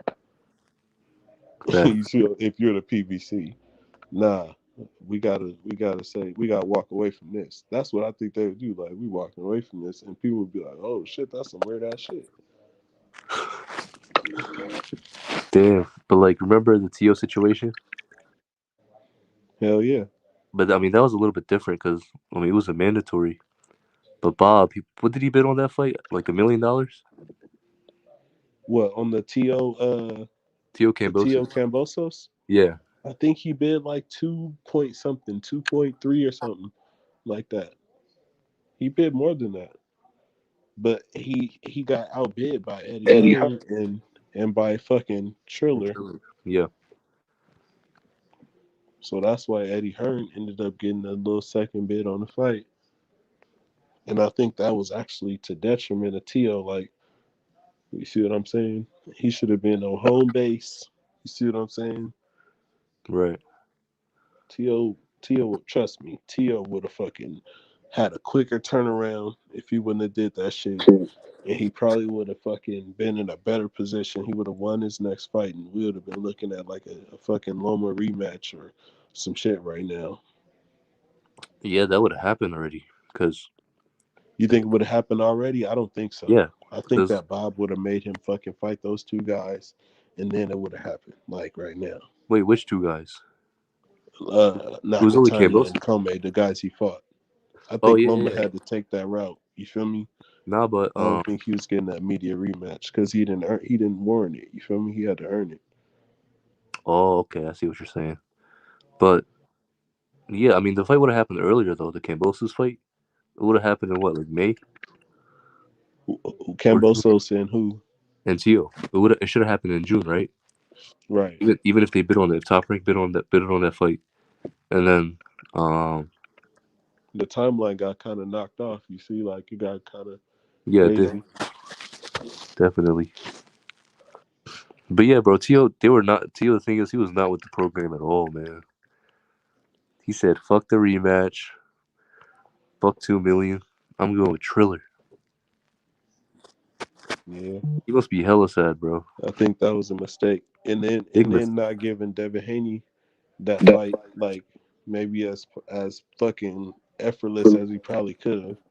That shit could have went to his detriment too, because then he could have been all the way legitimized, and then people would be like, "Loma don't deserve a rematch." You feel me? People would be saying that shit still, Exactly. but he fucked around and didn't come prepared. Fucking sleeping on fucking Kambosos. Now you gotta fucking do what everybody's saying Loma needs to do: climb back up.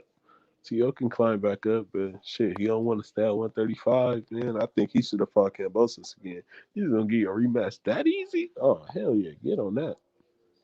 You see what I'm saying? Get on that Oh yeah, yeah, and but come in there and come in there fucking ready to box.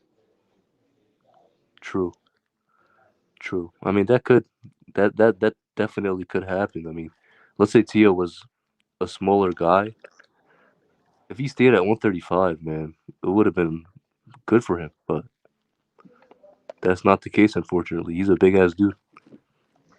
I mean, I feel like instead of being at all these fucking fights, trying to fucking masquerade yourself as a fucking Uber champion and all this shit, maybe you should be fucking over there with Jamie Lee, the fucking nutritionist, the fucking strength and conditioning coach. Maybe you should be working on your meal plan, working on your shit. You feel me? Getting right so that when the fight come around, you ain't around here looking like you've been fucking straining and trying to make the weight and feeling all crazy like that. You ain't living right. Right. I don't care, bro. Get to that weight and make that fucking fight. Right. Yeah, bro. That's true. That man was at every fight, man. Every single event. Masquerading himself as a fucking like Superman and shit. Like, bro, no, you got to do more than that.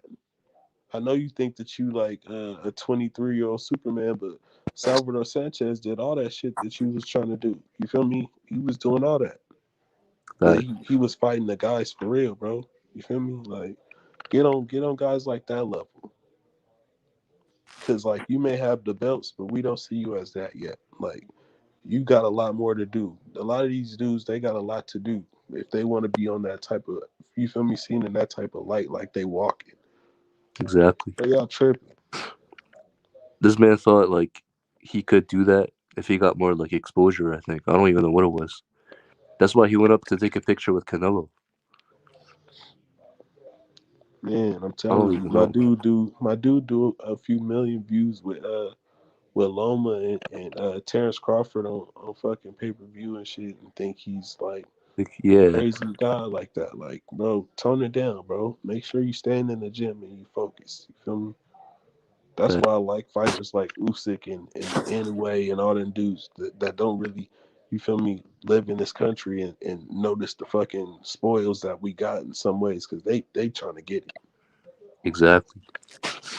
And New Way, man, that nigga, bro. Lomachenko, them guys, they don't value that. They don't shit play like that. right. Super disciplined. They don't care. They don't care about the media. You feel me? They about that legacy. You feel me? Exactly. Yo, I watched what was it? Inoue. I watched the Inoue Nonito Donaire fight like 2 days ago. Man, that shit was a good ass fight, man. Right. Inoue is a brand. I want to see him fight a 122 pounder. He has to move up. My bad, Khaled. Kush, who was What's up, Salvador Kyle? Sanchez promoter? He was with 5-Star Promotions. Damn, because like man, in those days It they was a didn't. smaller promotional company, but they did right by him though, for the most Yeah, part. yeah, they were putting Cause he him against like represented, bro. You feel me? yeah. He fought a lot of elite, high level fighters. Like motherfuckers didn't give a fuck. They weren't putting people on a pedestal. They were just like, yo, you're the best. You're the best. Like get it on. Let's get it on. Right. I'm just saying, like, it's a lot more to do. You feel me? If you want to be put in that light, like a Canelo and all them guys, bro, you can't be fucking trying to stand on the stage with Canelo if you ain't about that shit. You feel me? Canelo is about that shit. Yeah, no, this is the thing because they're saying like all these fighters they want money, but if you're only fighting one time a year, like let's say you make $10 million in one fight 1 year, but you can have 3 fights in a year, and then let's say it's 7 million per fight. That's $21 million. So you're making your money, right? Right. So it's like man, they're not really pushing themselves to fight more. So it's like you're making what you're making because you're just not working. You know what I mean? You're just expecting one big fucking paycheck. Yeah. Yeah, you're right. And I could understand it if like the fighter was established and like they were like Well, Floyd would after be. their prime or something like Floyd or Canelo.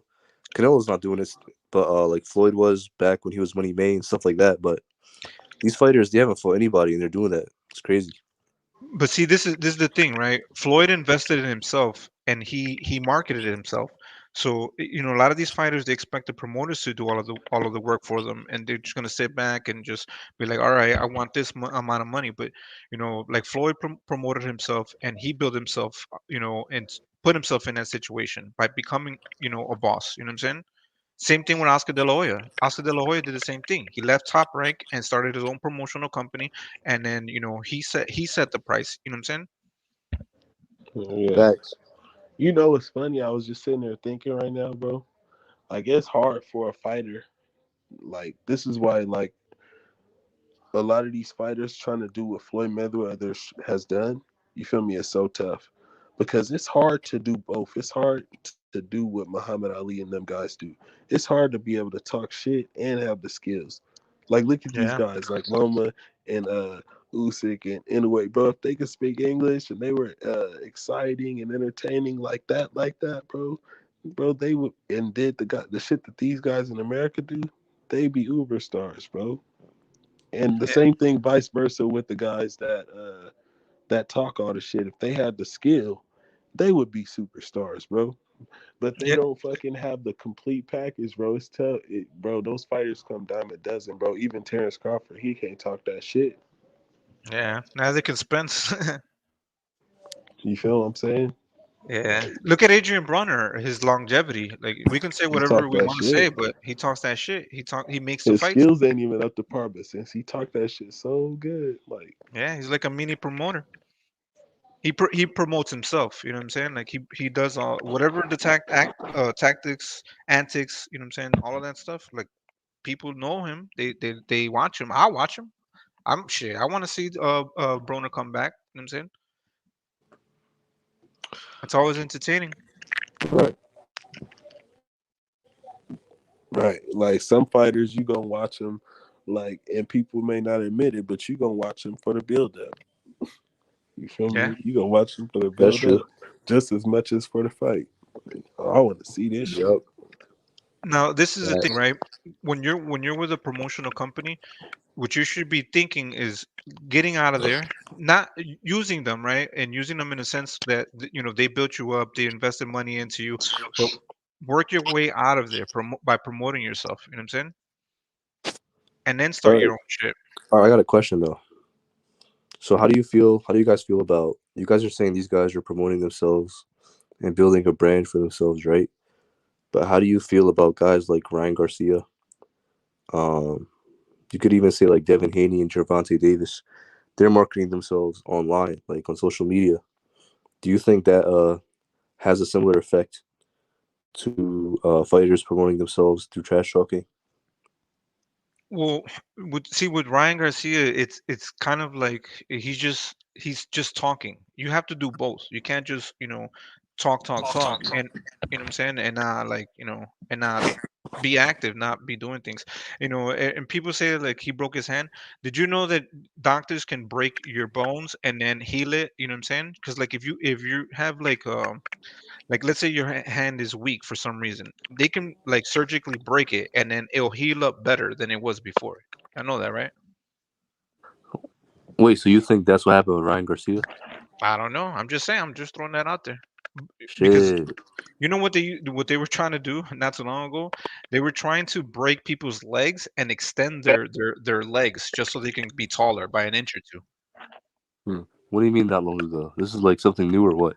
Yeah, it's like new like surgical procedure. Like I want to say like maybe about 15 years ago they were talking about that. Oh, I think I heard of that. That's crazy, Yeah, to add an inch. So bro. If you're a guy that does that, bro, yeah, that's that's some crazy. weirdo What shit, the but fuck? they can do that. Yeah, that's weird, bro. That's weird, man. You're fucking insecure, dude. But that damn, yeah. I think I see. I like read an Damn, article about Cos, that. and you talk about us with the conspiracies, bro. Damn. Hey, bro, y'all were wilding. Y'all, man, Kush, Nah, you bro. Look wilding at right now, no, you bro. were Nah, wilding. you Nah, I'm just wilding. saying. I'm just throwing it out there. Nah, come on now. Come on now. Yeah, That's that more shit Wait, what just happened? believable was than the basic. shit you That were shit. saying, Kush, bro. You guys tripped me the Nah, fuck out. that I was shit like, just was breaking your mind, bro. That was deleted files, bro. You was getting. yeah, all right. Wait, what happened? You wilding. Go No, ahead, we was Kush. just Break it down. talking. Break it down. Break it down, Kush. No, we not about to do that right now, bro. That's I deep know, man. information, bro. Conspiracy theory? You gotta come on Puro's channel early in the morning for that shit, bro. For the conspiracy, Hey, was late it? night conspiracy. I got a conspiracy theory. Boxing. Let me hear it. So Deontay Wilder, his best knockout against Malik Scott. You know what happened? Yeah, yeah. I What heard What that the happened? diet. Yeah, You he talking about the died, bro. diet? That's the Yeah. biggest conspiracy theory. I mean, it's not really that big. I mean, fighters have died in the You past. want to hear Yeah, another I'm just playing. conspiracy theory? Go I ahead. feel like the Deontay Wilder Bermane Stiverne fight, and Hmm. y'all, hey, look, y'all don't say shit, bro. Y'all know I got the conspiracies. I feel like that was a punishment. I You feel said like what? that was a mismatch and that was a punishment. And Bermane Stiverne did some shit behind the scenes, bro, where he had to get in that ring. Oh And shit. Deontay Wilder fucking punished him. Bro, go watch the fight again and you might feel what I'm saying. With the first one He or the wasn't second supposed one? to be fucking fighting Wilder. Wilder was so much, man, that was like, bro, you about to get fucked up, bro, like badly, and you know You it know, type shit. Bermane Stiverne, like, stylistically, that's probably the worst matchup. Bermane Stiverne's a flat-footed counterpuncher. I'm I telling you, that was a mean, punishment. Like, I don't know what he yeah. did to the PBC, but he pissed somebody off. Matchmaking. Bro, I gotta watch that again. Yep. But yo, there's also this theory. I mean, I think it's true. Um, there's this made up guy on BoxRec that a lot of these boxers have on their record, right? He's like 0-34, and they try to look into this guy, and he doesn't. So in boxing, there's this thing where people have fake guys on their record. I've heard about this conspiracy theory. Apparently, Canelo's had 20 more fights, but they were unlicensed in Mexico. 20 Yeah, I more. heard that before. Yeah, I've heard Yeah, that. He What? had a lot of fights, but they were unlicensed. So what? He has Or 76 they weren't fights. they weren't counted for or Or something like that. 78. Yeah, I've heard that shit Because they weren't before. licensed in it, so basically they weren't professional boxing matches. So it was that underground cage fighting, basically, in a boxing ring where people would pay them to kind of like But slug I don't each know other if out. that's conspiracy theory or if that's just really actual like fact. Because I heard about that with a bunch of fighters out of Mexico. Like that's just really Yeah, how it goes down. Like you got in to pay their the bills in boxing it, bro. circuit. Because on the come up, bro, it's hard to get licensed bouts in it in Right. venues with TV dates. A lot of these underground places, they got a lot of underground betting. A lot of rich people come to watch the fights, so that's how they make the money. I heard it, but it's probably true as well, Hey, they probably Right. do it and like have it like as an amateur, like an amateur Well, I fight. think Canelo's so Don't cold take in it it. seriously. Now, when you look at Canelo's demeanor, he's so cold. You can tell that he's been through some fucked up shit in it. Right. Yeah, bro. I mean, his brother was kidnapped before. I forget what Yeah, fight. bro. What was it? Yeah, Kovalev shit fight. ain't sweet. That shit is not sweet. That's Yeah, wild. bro. Have you heard the conspiracy? Bro, have you heard the conspiracy theory? The first Joshua Ruiz fight was Joshua purposely lost to get that fucking rematch and that Saudi money and stuff. I think I heard Man, somebody say that one time, bro. And I was like, hell nah. nah, I don't think so, man. Nah. That's what I said to that. I was like, This, hell nah. this is the No thing with way. Anthony Joshua. When you keep fighting the top level guys, it's going to happen. You're going to lose. That's what happens. That's what everybody else is afraid of. They're afraid of It was. fighting Joe Smo and the regular dudes. They want paydays, paydays, paydays. But when you fight your number one contender, things like that, that's what's going to happen. Yeah. Andy Reese has been on the come up for a long time. You know what I'm saying? No. Yeah, they I agree step with you. your I agree ass with you. up, Good man. fighter, bro. But a lot of people feel like Joshua took that dive in it because in the rematch. Think about it. Fight Ruiz twice, you can make 100 million between the two fights. Yeah, but he was scheduled to make more money fighting, a Wilder or fighting a Tyson Fury. You know what I'm saying? Right. No, because against Wilder, if they did it 60-40, he would have made about 50 or 60 million. But between the two Ruiz fights, he cleared about 100 mil. That's the conspiracy theory. I, I mean, I I think don't that believe was it. just good business. You know what I'm saying? Like they just for the part two they were just like, fuck it, let's go do it somewhere else in Saudi Arabia. You know what I'm saying? Yeah, they paid 50 million. Apparently, the site fee was $50 million. Because And the they were UK, trying to get AJ with Tyson Fury. They were both gonna make 75 million. Man, that yeah, boy bro, AJ be getting to the money, that bro. was He need to before share some of that was that before money. any of the pay per view and the zone money. So that was just Look the how much minimum. money they giving him, bro. What the fuck? He get to the Yeah. money, bro. What the fuck? Yeah, so if y'all feel sorry for AJ sitting bank counting all his Well, I millions, don't you know what feel I'm saying? bad But for him. Bro, I anyone don't. worth 100 million, I can never feel sorry for anyone worth 100 million, bro. You know what I mean, if anyone's feeling sorry for a dude that's worth over 100 million, you got some fucking problems in it, bro. Like, Shit, AJ up there, bro. He no joke. Money wise, he yeah. got it. What is his net worth? Shit, I don't know. Somebody pull it up. I'm on my phone. Like hundreds of millions, right? last time I checked, it was $100 million, over 100 million. I thought it was like multiple hundred millions, like 200-300. It Well, I might don't be. know. It might. That's why I think last time I checked, it he's was not worried after he loses now. He got that bread. I think the last time I checked, it was 180 million. I wonder how much he got to fight Usyk. Oh, a Probably lot. got about. That rematch is gonna make him even more rich. Yeah, when he fought Tyson Fury, $75 million. That was the base first, and then after the zone and UK pay-per-views, they would have made like fucking, I don't know, man, maybe 150 million. So I pulled up Google, and on Google it says as of 2022, Joshua's net worth is 80 million. I don't see that. Maybe I he's got don't see Is money it that either. tied. pounds? Huh? 80 Is that million pounds or dollars dollars? is dollars. Is what it says. I don't know, bro. But I but don't people Didn't he make have know. $60 million? Yeah. but people have You know money what? tied into properties and things like that. I don't know how they calculate No, I all think that. Google undervalues shit. Yeah, I don't You think know what they it is, bro? know. A lot of these rich people, they don't declare their full wealth in it because then they have to pay taxes on it. You know what I mean? Yeah, that's Yeah. true. And like That's why Google, he's always in Dubai. You know? That's and why they don't. Joshua's always in Dubai. I bet he's got a lot of his money tied up there. Same with Canelo in it. That's why a lot of Yeah. these rich people, they go to places like Dubai and stuff because they can hide the money in the banks and shit. Well, what they'll do is like this one scam for the rich, which what they do is they buy like really expensive artwork. You know what I'm saying? And Yeah. they just sit on that shit. You know what I'm saying?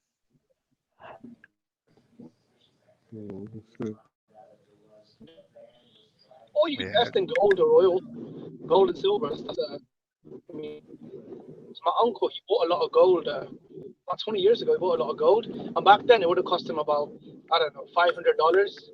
And now when he sells that shit, you get probably about $100,000. Yep.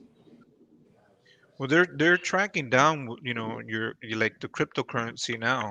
I know at least here in the States that's what they're doing. They're keeping an eye on, you know, how much money goes in and out of your crypto wallet or whatever. The fucked up Yeah, thing it's is, about bro, to it's only the start getting like the normal regulated, bro. people, the fucking super rich bitches. Yeah, they know They're how not to make move those. their money He's into worth like $1 billion. what was that? So look at like Vladimir Putin, the leader of Russia. He's worth like $100 billion, bro. Where the fuck did he get all that money from? Yeah, Crazy, man. from stealing from the How the people. fuck is he richer That's how than he Trump, did though? that That shit. shit is crazy. Well, no, apparently he saved Russia, though. Because before him, it was full of, it was like a dump in there. You remember the Yeah, Soviet Union collapsed? he brought that Yeah, he shit kind of saved back Russia. to yeah. So honestly, what do y'all guys think about? So I kind of heard you guys talking about Bob Arum and the situation with Crawford. I don't like it. I don't like it, Yeah, bro. Felt like Terence Crawford, he got bigger fish to fry. yeah. You want to go to, court with Bob Arum about some shit. He brought up race. He said it was a race thing, and Right. I guess a lot of people don't like it. Terence Crawford got his diehard fans that's gonna ride with him, but a lot of people disagree with Terence Crawford and what he's doing right now. What about you? Well, it's crazy, H, because like all of these bias ass channels, they're jumping on it. The ones that were talking shit about Crawford, they're like, you see, Bob Arum is a racist. He's a devil. You know what I'm saying? Like, oh shit, okay, y'all just came out of nowhere now defending Terence Crawford. Oh, okay. Yeah, that's something I want to ask the people. I want to ask the panel this. Do you feel like since Terence Crawford is coming at Bob Arum saying like Bob Arum is racist or Top Rank is racist, do you think that will give other fighters a reason not to do business with him and not to make certain fights because Bob Arum got certain fighters and do you think certain people will try to not doing business with Bob Arum because of what Terence Crawford is saying? Do you feel like that can happen? Where other people will be like, "Oh, he did Terence Crawford like that, so I'm not gonna fuck with Bob Arum." I'm not fucking with Top Rank. Definitely, because Terence Crawford is one of the most respected fighters in all of combat, in the combat sports world, right? Boxing, UFC, whatever you want to say it. He's one of the premium fighters in all of the sport. So when you got someone that respected, liked, well known, in their prime. Now this is a guy. Most people rank him as the number one welterweight in all of boxing. Most people rank him top 3 pound for pound. A lot of people think a lot of people got him number 1 pound for pound. Yeah, number 1 pound for pound. So I mean, this isn't any ordinary boxer. This is someone that's on top of the world in it right now in the boxing world. So when he comes out and trashes Arum, launches a legal assault on him, I think it is gonna definitely cause a ripple effect. Well, you have to look at Bob Arum's track record, right? Because like everybody can say whatever they want, right?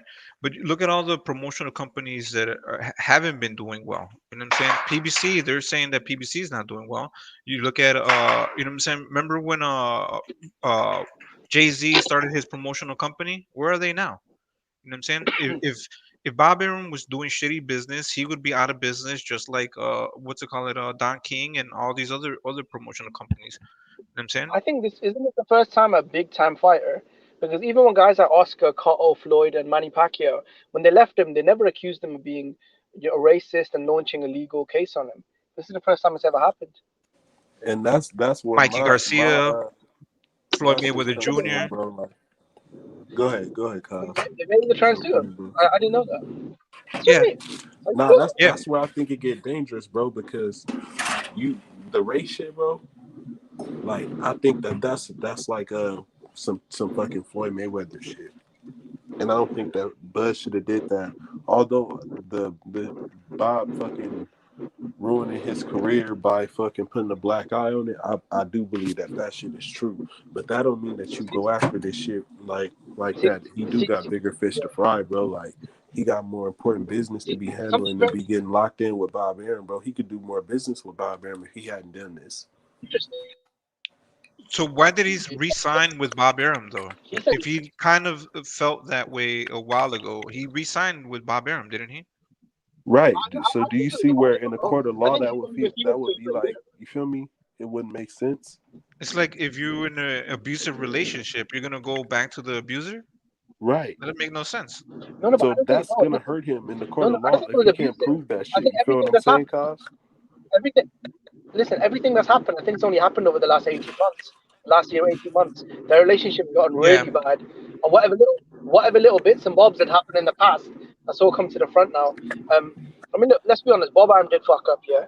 Like, a lot of fighters have lost money during the pandemic, including Eddie Hearn, including PBC, and they've lost, like, I'm talking about hundreds of millions of dollars, right? Bob Arum coming out and crying about their fucking, you know what I mean, a few million. There was no need for that. And look, at the end of the day, he hurt Bud Crawford, and Bud Crawford wants to hurt him back. I think that's what it is.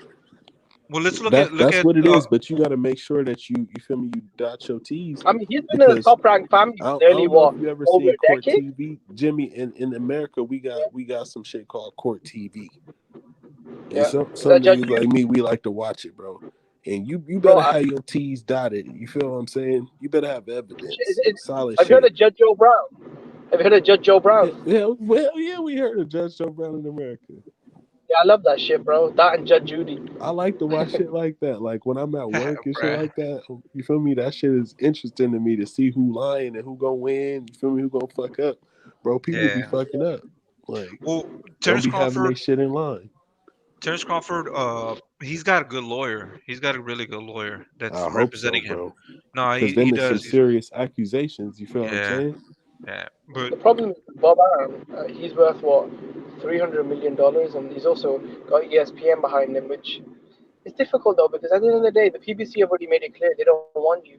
They said they're not going to make the Spence fight. They're not interested, right? Yeah. Now Boom, that part Eddie is Hearn where Eddie Hearn said that he'd love to have Crawford. Unfortunately, he doesn't have any welterweight.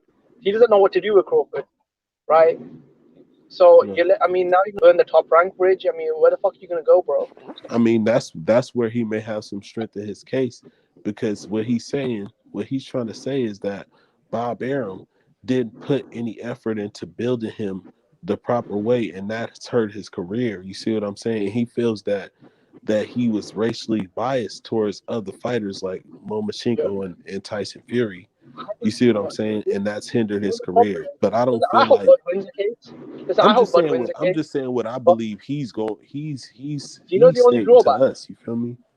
Yeah, bro. The only drawback is he's the highest paid fucking welterweight in all of boxing. He's the second highest paid fighter on Bob Arum's stable. That's the only who's number problem one? Jimmy, who's number one?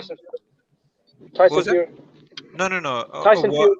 I thought you said out of the welterweights. He's the highest No, paid welterweight, isn't he? Oh, easily, bro. Who's the highest Yeah. paid? Errol Spence's on that $2 million purse. And that's where I'm in the car with you, Jimmy. I agree with you. I'm like, damn, bro. Like, I hope you're not fucking up on this one. Well, this is the thing. Like, let's go look at all the fights and what do you think they would be worth, right? Sean Porter versus Terence Crawford. Didn't Crawford get paid like $7 million for that fight? Yeah, more than $7 million. And do you think that was fair or unfair? What do y'all think? I mean, I'll be honest, man. Judging by the numbers, I mean, they're probably overpaid him.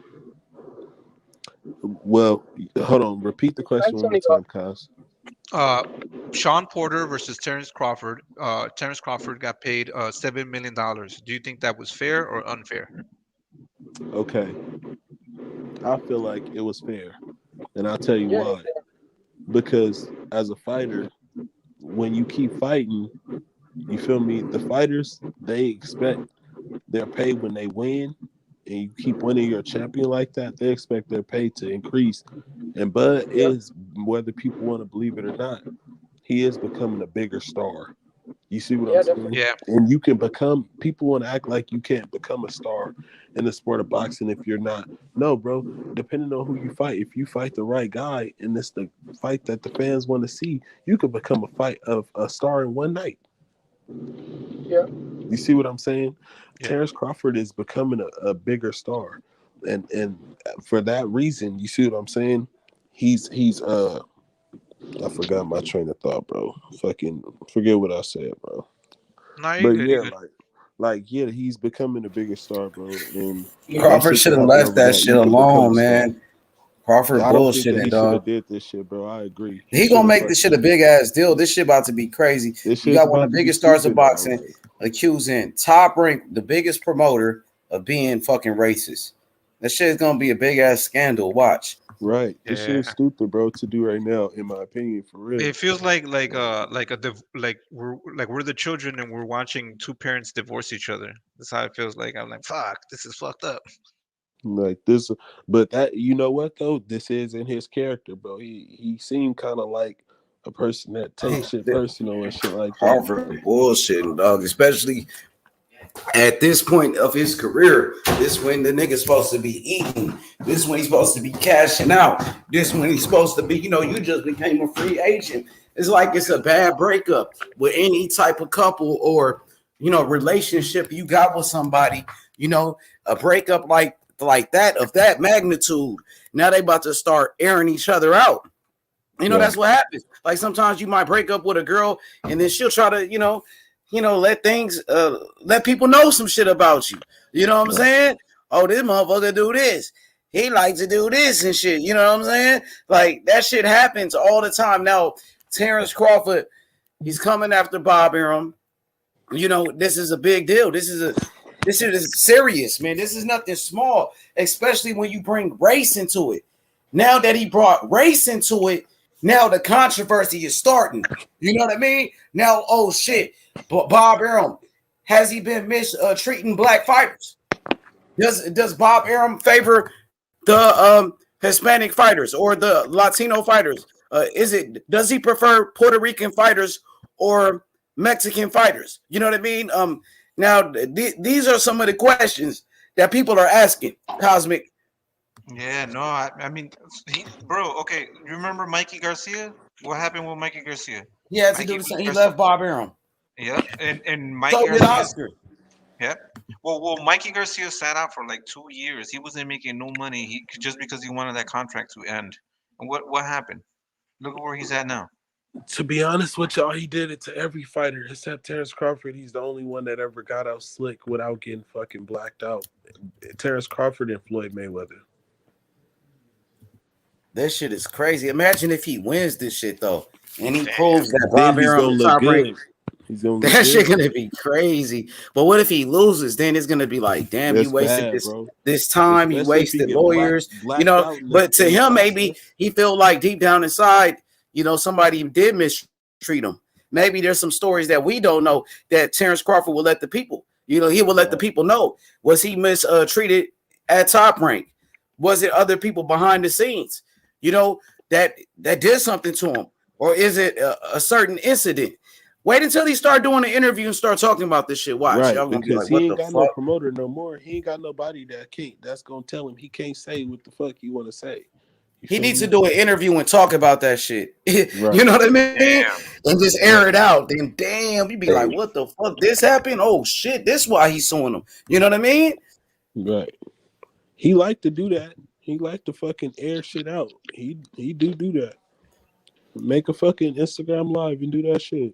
And tell us just do an interview. The lawyer, he got to come out with a lawyer. Prime time lawyer, exactly. Prime time. Go to CNN and shit with this shit on prime time. NBC. Go to ESPN. First take with this shit. Coach, this is a big deal. This is a big deal, man. That's a big deal. Like you're going up against shake some shit up in boxing, bro. You have to come with proof and shit like that. Bro, it's a massive deal. Bro, it was trending on Twitter. I first found out about it on Twitter. It was trending. Yeah. It was trending on world Twitter, bro. Yo, so I got a question. You guys think other boxers will like come out and support it and support Crawford?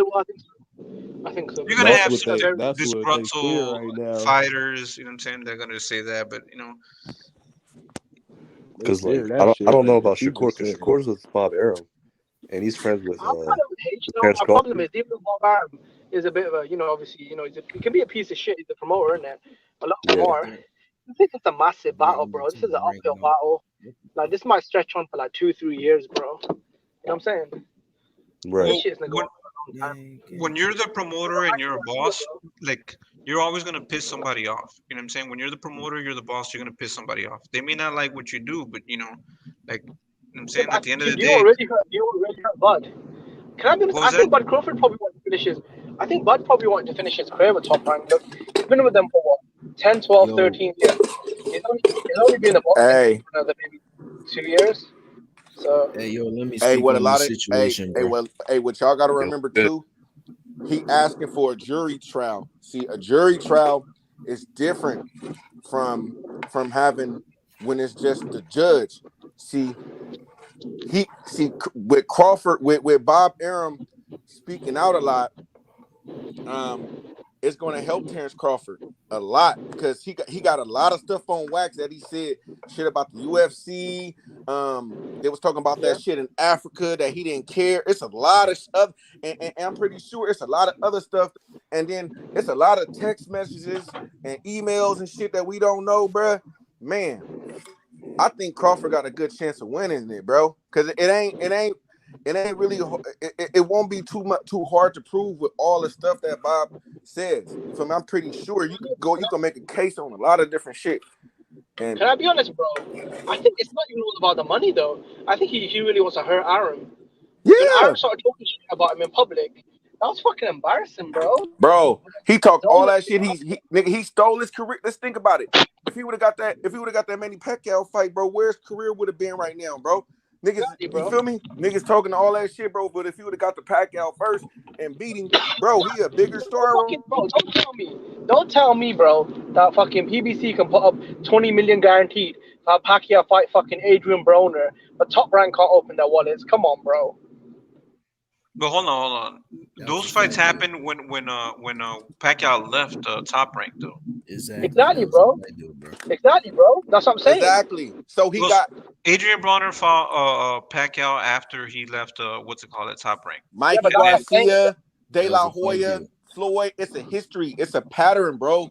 That's why I'm saying with a jury trial, it's different from just having a judge. You see what I mean? You just gotta convince the jury, bro. All right, so Taco, let's say this though. So then what Terence Crawford would have to prove is that he was a top seller, you know what I'm saying, a big superstar, and then Bob Arum stopped all of that from happening. He did, bro. I just told you the Pacquiao. He stopped the Pacquiao fight. That's not the trial, though. Listen. That's not the trial, though. The trial's based off you did a shit job as a promoter. You didn't invest your time and money in me the way you should have, and basically you fucked up my career and you're racist. It's got nothing to do with numbers, and he's not suing him for obviously. He's mad, bro. He's mad because he's he didn't angry, get bro. that one big fight. He's mad because he didn't get that one big fight on the contract. That's why he's suing this guy. Should tell you what's fucked up, At the end of the day, all the promoters. at the end of the day, it's dumb. It's gonna bite him back in the ass. There's no Hey, reason he to blocked the let Pacquiao it fight. go. He blocked the Pacquiao fight. He wasn't trying to make no fights with the PBC. He wasn't trying to. He wasn't trying to make no deals with the PBC. You feel me? Yeah. Nigga, that's holding up my career. PBC wasn't trying to do business with anybody, too, Taco. Yeah. But no, they independent contractors. Now you got to go out there and make the fight. You my promoter. You got to go out there and make these fights. It's your job to do that. Yeah. It's not my job to go out here. It's not my job to go out here and seek fights with other promoters. It's on you to go out here. You got the bag. It's on you to go out there and make the fight happen. Not me. Bro. I didn't. He promised Crawford. The reason why Crawford re-signed is because he promised Crawford the Pacquiao fight, the Spence fight. Right? Exactly. He didn't deliver. He fucked up. He didn't deliver it. On top of that, he was talking shit. Like Bob Arum is so fucking stupid. Yeah, Eddie Hearn lost money. Al Heyman lost money. Why is fucking Bob Arum the only one talking shit about his fighters? Hey, and look, idiot. And that was in his suit. That was in the suit that he sabotaged his career so people could block him from making big money. Crawford can prove that because Bob Arum said that. Yeah, he tried to damage his market value. And the PBC is using that against him to make big fights, is they not? Yeah. Yo, listen, man. Crawford. So is that proof that he did held his career back? Is that proof? 100%, bro. 100%, bro. Look, man. If Crawford's made a lot of money from Top Rank, more than a lot of guys on Top Rank. So I don't know what y'all talking about. No, bro, no, but you're not taking it Look, into man, context. Hold on. At some point, it gotta stop, man. It gotta stop because listen, man. Name one time. We talked about this shit this morning. Name one time Bob Arum bit someone in the ass and actually fucked someone over. If we talking about Don King, understand that. That's why Don King's not here no more, y'all. That's why he's not a fucking promoter no more. Because he bit everyone in the ass. Bob Arum. Bro, he fucked over Mayweather. He fucked over Mayweather. Mayweather said he did it. De La Hoya said he did it. Bro, he fucked over Pacquiao. Pacquiao said he did it. Pacquiao. Do you remember the Jack One fight? Danny Garcia said he did it. He didn't pay Pacquiao the ESPN money. Miguel Cotto said it, bro. Miguel Cotto said Danny Garcia was not with Bob Arum. Hey, didn't Hagler or Leonard and them do it too? Did they do it too? I don't know if they did it. Hey, did they do it too? That's some real shit, bro. Hagler had to go to the fucking government. So if I know De La Hoya did. I know De La Hoya. Just asked to give you an example, bro. we talking. And Danny Garcia. So we talking about race. And I think Danny Garcia tried to sue other people. No, De La Hoya tried to sue him. Money part 150. I'm not talking about that race shit, bro. Bro, see, no, that's not what. Bro, he's stopping. Bro, he preventing him from making bigger money to be a big pay-per-view star. Yeah. All right. Why did he resign with him? Bro, that was 3 years ago, bro. We're talking about shit that happened right now. $6 million from Top Rank. What the fuck are y'all talking about, man? At some point, it gotta stop. Listen, bro, why do you make $6 million? Hey, look, that's just like that. Hey, that's just like. Hey, that's just like you saying. Want the zone to bet on the fight. Hey, that's just like you saying this, bro. Understand, y'all like Crawford, but come on. Crawford should do what he needs to do. remembers what happened, what Thriller did.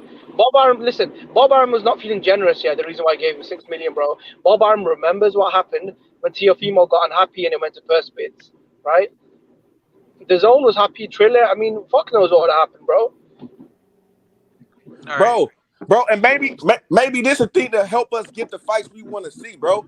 Like we can't be mad at Crawford for doing what he want to do with his career. He a grown ass man, bro. If that's the move he want to make as a man, then let him make that move, bro. We shouldn't be like, he shouldn't do that. He a grown ass man, nigga. Bro, if somebody, how we know how he feel about what Bob Arum did with him? We are not in Terence Crawford's shoes. We don't know. That's just like somebody telling you, nah, don't do that. Don't go for yours. Don't sue that person. Just let it go. You made your money. Don't even trip. Nigga, nah, nigga.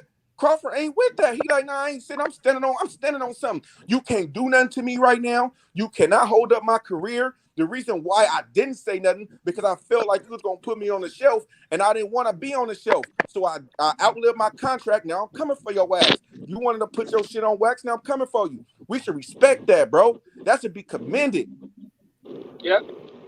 I don't disagree with that, but the racial bias angle that's getting all the attention is not.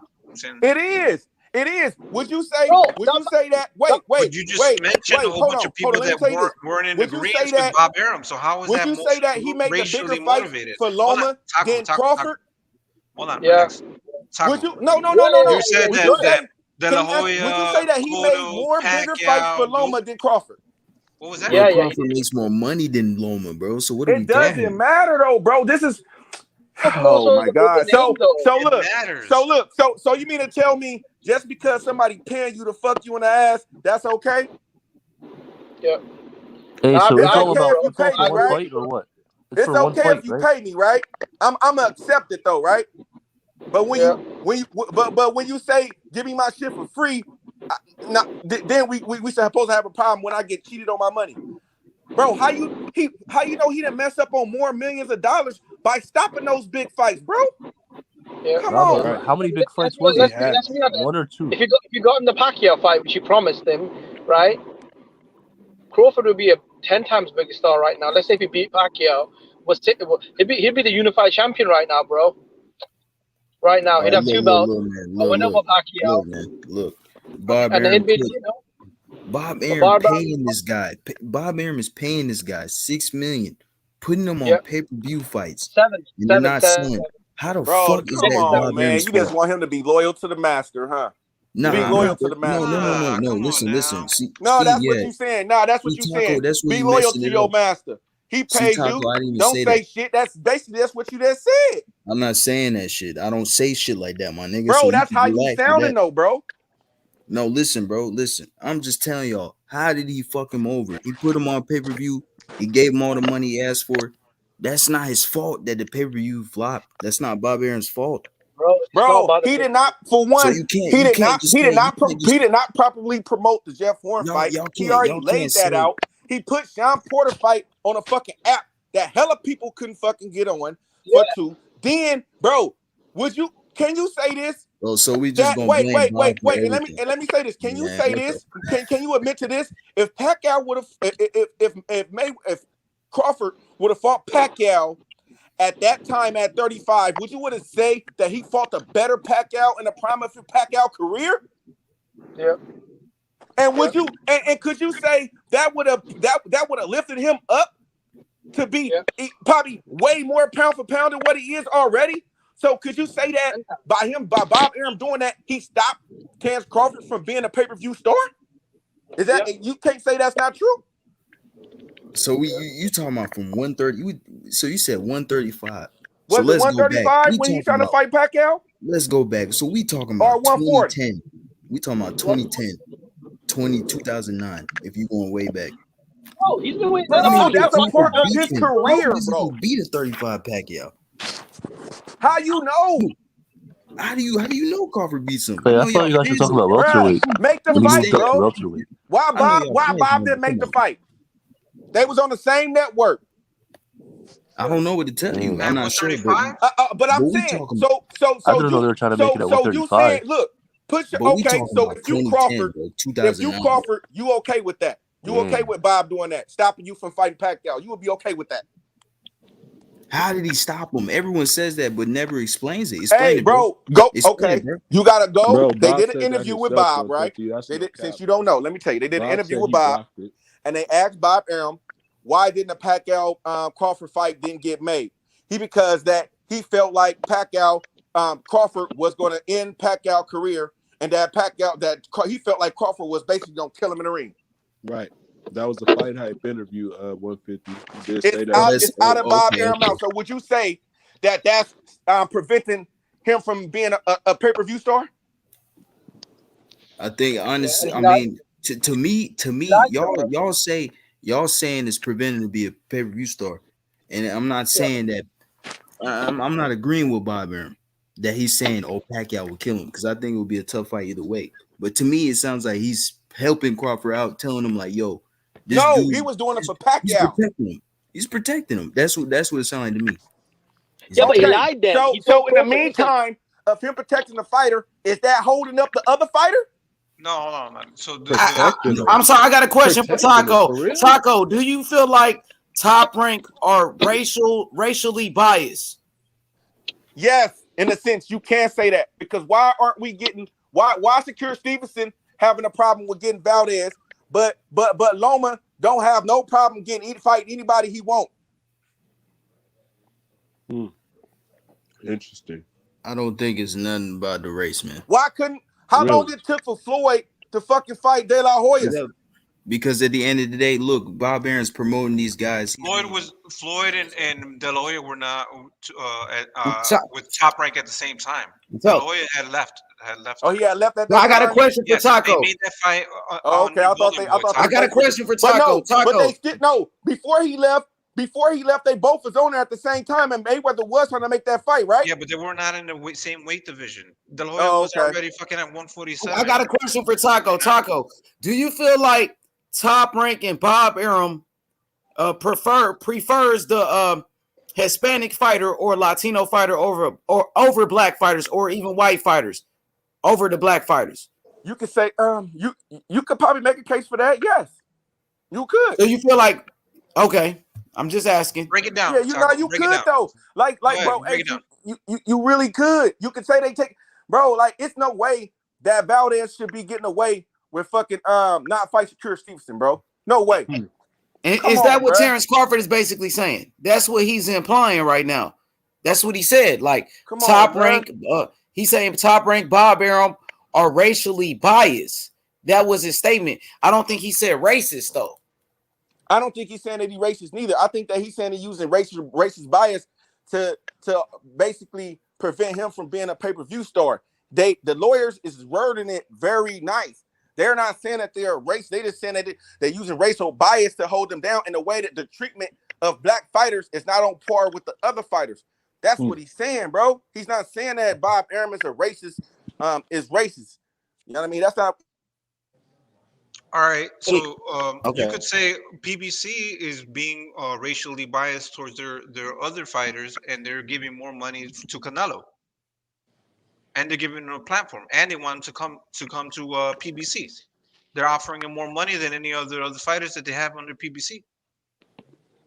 See, look, I agree with this. And then everybody who left Bob Arum, no matter how much they got paid more. Hey, Taco, so do you feel like Terence Crawford, he's doing the right thing at this point? I think he's doing the right thing. I think he's setting it up for young black fighters that's on Top Rank right now. I think that is not a disservice for them. Actually, Taco? I think it helps them. I think it helps them, bro. So you think he's doing it for the guys like Shakur Stevenson, so Shakur can get the Oscar Valdez fight, and Shakur can get the fair treatment. Right, H. See, we got to get off of. Terence Crawford could almost feel like he done had his career. This is for the young fighters coming up, bro. That's what we got to look at this, bro. This could make history, bro, to help us get the fights we want to see, bro. Like we got to get behind this shit, bro. This is what happens every time our people try to do something, bro. We always got motherfuckers want to tear that shit down and go the other way. Nah, bro, let's stick with each other, bro. Let's see how it come out. Bro, we never know how he was treated over there, bro. We don't deal with Bob. We only know what they want us to see, bro, or what they want us to hear. But Bob Arum is the only one that's investing into these young fighters. Bob Arum is the only one that's investing on all these young fighters. Who else is doing that right now? Exactly, Kazi. Man, I feel that. I feel you though. He invested in them though, but he need to do more. He could do more. How? What other promotional companies are doing that? What more do you want him to do, bro? Bro, I want to see the Valdez. I want to see Shakur Stevenson fight Valdez, bro. Nigga, I want to see. That's gonna happen. Nigga, I wanted to see T.O. against Devin Haney, bro. Like I wanted to see, nigga. You know what I mean? I want to see fights, bro. I don't care if they're on the other side, bro. Like, nigga, make the fights. Yeah, you can't blame Bob for that, bro. But if they on the same side, bro, the fights get made, bro. It don't stop at just Bob Arum, bro. It just start at Bob Arum. Yeah, bro, let me say this real quick. Hey, Taco, the other fights get made. Look, I interviewed Shakur Stevenson cousin. You know, his cousin is his name is Terence Stevenson, and he's the strength and conditioning coach for Keyshawn Davis. Right, the interview is still on the First Channel. You can see it, and he told me. Now, he said he felt like Top Rank was being kind of racist because they didn't want to make the fight between Shakur Stevenson and Oscar Valdez. This was Shakur Stevenson's cousin told me, his own cousin. And he said he felt like they was being kind of racist because they didn't want to make that fight. But when Shakur, he wanted to fight Jamel Herring, another black fighter, they was okay with it. You know, they wanted to make that fight quick. But when it came to Shakur fighting Oscar Valdez, they hesitating. They really ain't trying to make it like that. They not. That's what his cousin said in the interview. He told me that. I was like, damn, for real.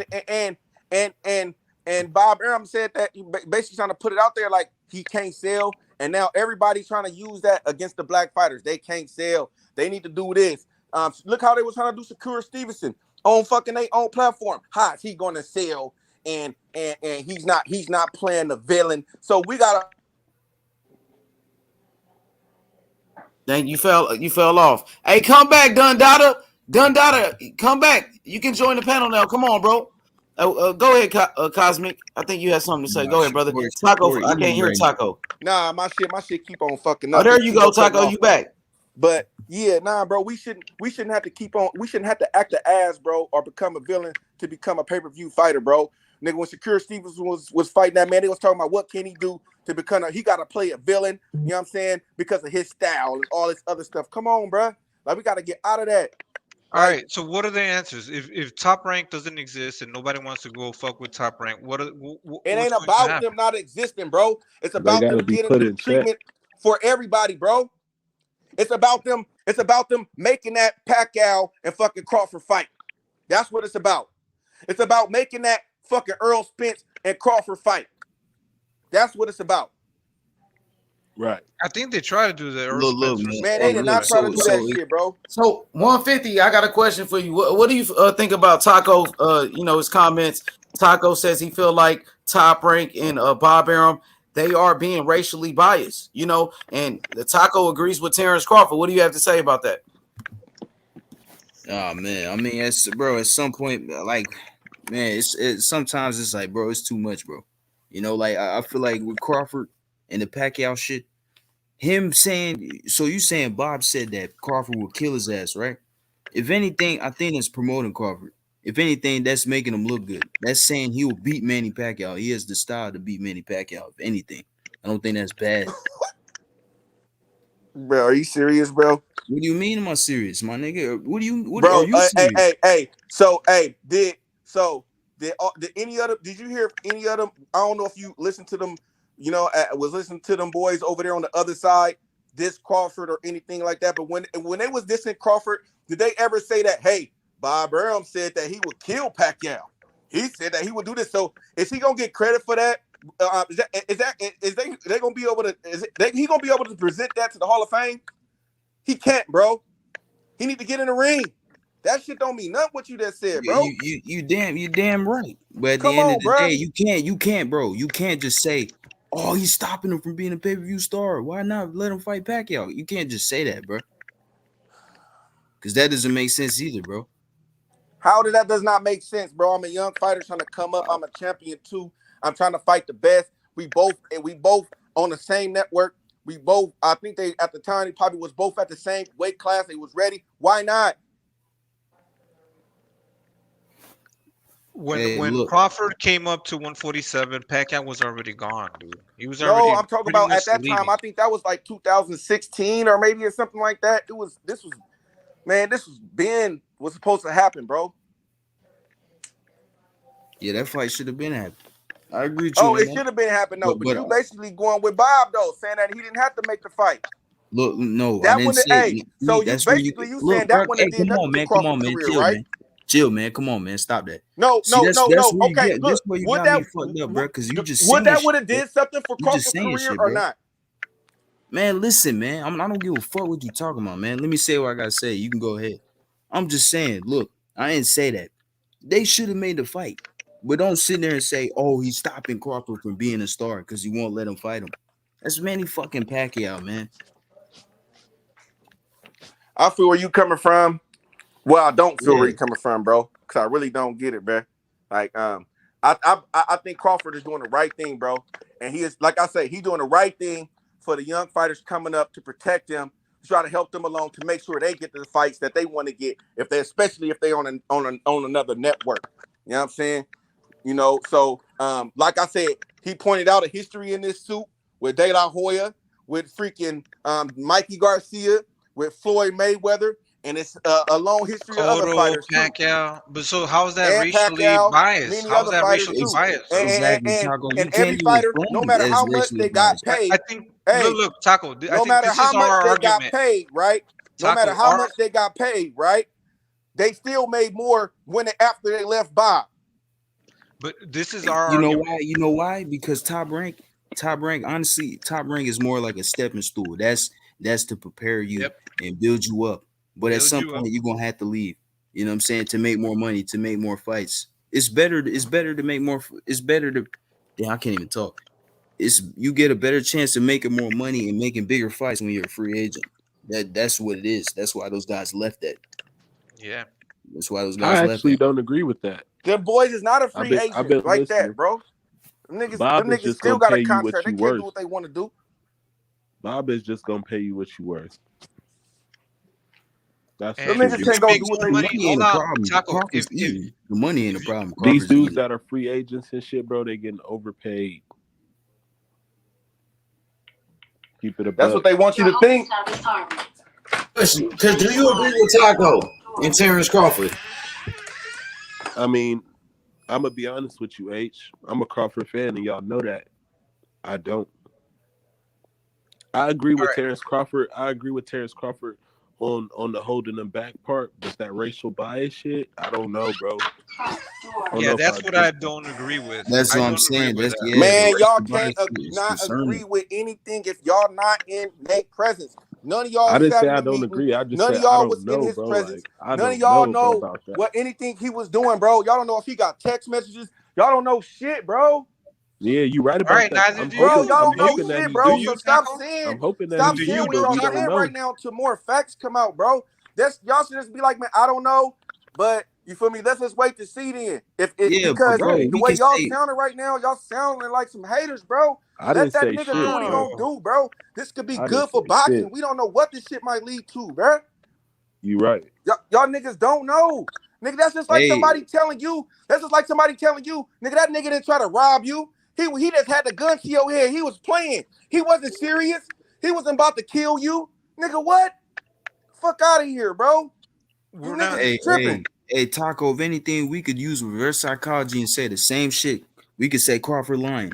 You never know either. That's what I'm saying. You That's just what I'm run with it. saying. I So we understand should you're a so fan, but so come instead on, of bro. trying to knock Crawford for it and say that this too much. Why would he lie about it though? Right. Why would And he try to waste his sue time them. to So say you it? think I he's trying don't to know. pay a lawyer to lose money, bruh? Nigga, bro, you are if you black, nigga. Maybe if the nigga want to make some money, shit. We'll see. Not. We'll see. We'll see if he gonna come out top with My whole this thing is, situation. Bro. I if I just can say think, bro, something this real shit gonna quick, bite him in the ass, man. I really if I think can it is. say I think something. he should have let Well, it I'm go. gonna tell you the truth, He should have 150. signed with another Whoever professional company to loses try is to get getting his bit in best the fight. ass, That's what he bro. should have done. They You both in the same fire. 150, you Whoever think that loses. Terence Crawford is doing this for money? Hell no. And I mean, he just brought it up though. He said, I don't know if he's doing it for money or what. Do you think he's trying to get paid, to sue Bob Arum for some money? Nah.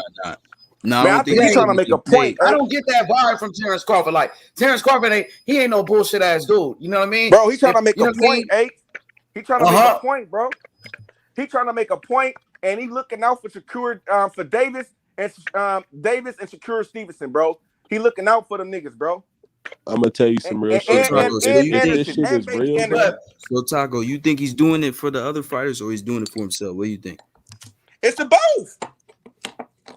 if this Nigga, shit if I is could get real, and nigga, if if this I know shit I is could real, win, bro, nigga, if I know I could win me a case, nigga, that's just like nigga, a lawyer come to you and say, nigga, you could sue Walmart, nigga, and make this 10. Nigga, you gonna go do it. You can go sue your job right now. Nigga, you just quit your job, or a lawyer come to you and say, bruh, nigga, bro, we got a case. Nigga, we can make whoopty whoop. Nigga, you gonna go do it. All right. I think the That's a argument different is, situation, but yeah. so Taco, you alluded to Cotto was mistreated, De La Hoya was mistreated, you know what I'm saying? Manny Pacquiao was mistreated, and Mikey Garcia was mistreated with Top Rank. I can agree with you on that, right? You know what I'm saying? But so it's not racially motivated. You know what I'm saying? But okay, but if he keep on doing it to a certain class of people, would you say that it is? Who it was? Then out of the other two, it would be Floyd and Terence Crawford, right? What you're Floyd, assuming? Terence Crawford, And who else? Danny Garcia.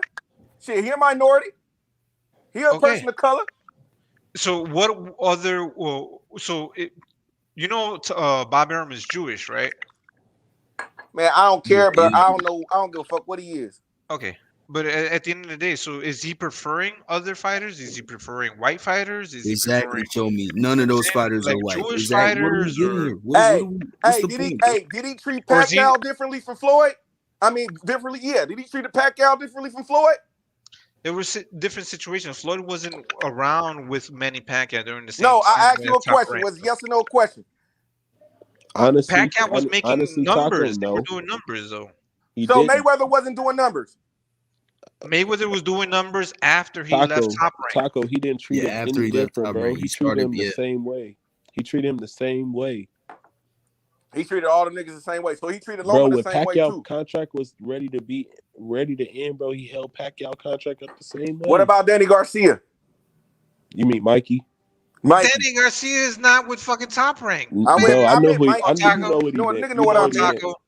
I know what you meant. You meant Mikey. What about Mikey? He held Mikey up the same way. The only ones that got away. He was talking shit about Mikey in public.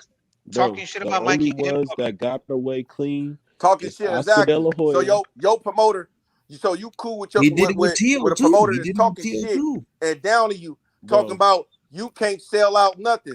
Nigga, I could build a fucking house in Beverly Hills off of the money I missed off this nigga. So you'll be cool off your promoter saying shit about you, and then when you leave him, other promotion companies use that against you for paying you. So you'll be cool with that with a person doing you like that, huh?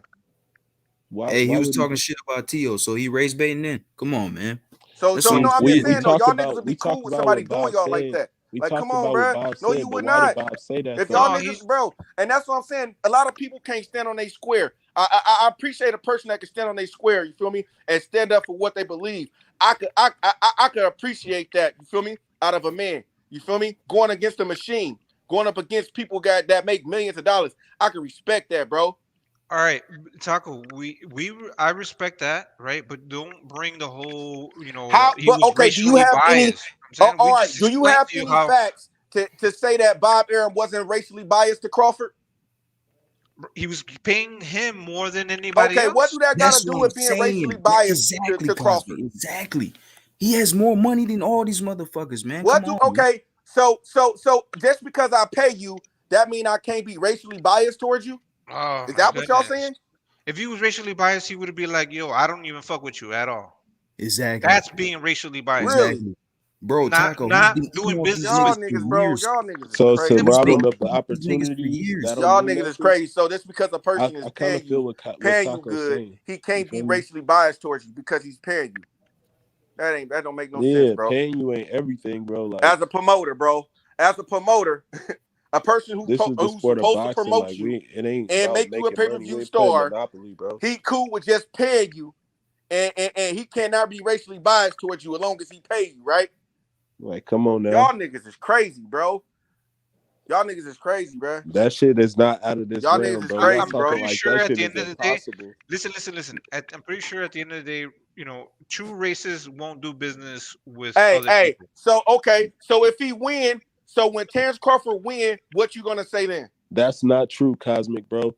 No, racist folks was doing business with black fighters way back in the day, bro. Come on, that's why I ain't even finna get into that because shit is hella racist, but they still do business with black people, bro. Like, come on, bro. Y'all do. What you people said do, fact, bro. People be racist and deal with other races all the time, bro. We see this shit all the time, bro. So I ain't even want to get into that. I'm just making y'all look crazy up on here right now. I ain't even saying that. Nah, you're not, Taco. Come on, y'all okay? All right, niggas looking at y'all in the chat probably funny, nigga. You niggas is tripping.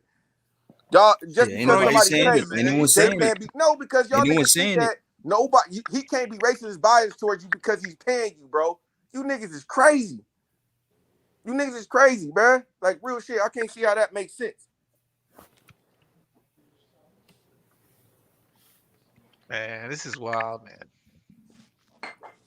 Y'all don't know what experiences Bud had, but y'all that say, "Oh, Bob Arum paid him $4 million. He paid him $6 million. He did this for him. How can he do anything else to him? He been good to him." You niggas don't know shit, bro. You niggas, that's all what they want y'all to see, bro. You niggas don't see what goes on behind the closed doors. Right. Well, we gonna see though. Yeah, we're gonna see all of this shit. You know what I'm saying? Hopefully they can prove that. Hey, Taco. Hey, so what you think? What you think that Bob did to Crawford to say that he's racist? Exactly. Yeah, explain that. That's what I'm saying. What did he do that was racist? What did he actually do? Well, y'all gonna see when everything come out. Y'all gonna see when everything come out. I mean, it has to. I mean, if he's suing, it has we to don't be clear know that he did something nobody racist. Was in the room. What did he do? Nobody has text messages. Nobody so has. You're saying to the public, it looks like he didn't do nothing racist. Bro, we was just talking about this shit this morning. Blood Boxing literally said it. They calling Bob Arum the white devil, but don't have no proof. Come on, man. That's what I'm saying. So what did he do that was Promoter, racist? my nigga. He just a promoter, bro. Just relax, bro. I feel like people put too much on him. That's why I'm like, Nah, I don't I'm just know, trying to bro, say because you feel it's not me? even just Bob Arum. It's all promoters. The only color they care about is green. Green and blue. Exactly, and that's why he can make the case. Taco, you can say that about PBC limiting their fighters. I've been here for like 10 minutes, and all you're talking about is race. So tell me where he did something racist. Tell me where you got the proof. I'm not gonna be on the panel real long. I just wanted to drop in real quick. I gotta go to bed, but I wanted to mention a few things about Bob Arum, and he's not my favorite promoter. I think that there's a few things that is being kind of left out though.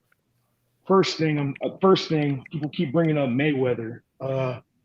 One thing I know for a fact is that when Mayweather signed with Top Rank, he owed Jay Prince a lot of money. He owed him $600,000. He owed him to the point to where Jay Prince's goons went to Mayweather's gym and beat up everybody in the gym with baseball bats. And guess who came in and signed a letter of credit for Jay Prince? Bob Arum did. Bob Arum did. So that's one thing. That's only one thing. The second thing I'm hearing is people talking about the Manny Pacquiao situation with Bob Arum. The reason that Bob and Manny fell out is because Manny tried to make the fight with Morales 2 times behind Bob Arum's back with somebody else. That's why he went to the PBC at the end. That's why Bob Arum came out and said, fuck Manny Pacquiao, because he went to Bob's biggest rival. He was doing it the entire time. There's a ton of shit that people are just like, I mean, I get it. I like Terence Crawford. I'm not saying that Bob Arum probably hasn't done some sus shit, but to say that he's like a full out racist just because you like Terence Crawford or you want to see him succeed or whatever, like there's a lot of fucking proof that he isn't. Why else would he fucking save? I mean, that saved fucking Floyd Mayweather's life when he did that shit. Right. He saved him. Like they would have killed, Jay Prince. He runs the fucking South. They would have offed his ass. This is before he was Money Mayweather. So because he saved him, he saved a black man. Still hold him a back. White Jewish guy saved a black man. So that means he's racist? Because Bob Arum saved him, Taco, you're looking at it from a perspective of he's Terence Crawford and I like him, so I'm going to give him the benefit of the doubt. You're not looking at it from a perspective of the other way, man. Well, that is the facts, and you're not saying that shit. You can't tell people. You're telling people. A lot of that you're giving. A lot of that was you're giving Terence the benefit of the doubt, and you're telling everybody else to wait for the facts. Did I say anything about Bob Arum?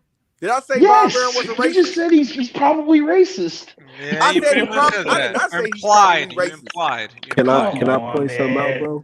Can I point something out? When did I say he's probably racist? You've been saying it for like 2 hours. He's suing him. He's probably right. Did he racially biased? I got you, bro. Was they racially biased? Go ahead. He didn't ask me was he was a racist. He asked me was he was racist. That's a distinction without a difference. That's a distinction without a difference. I said yes. You can make that point. Yes. What you said, Sly, is 100% fact, bro. I heard Bob Arum say that he did exactly that out of his mouth.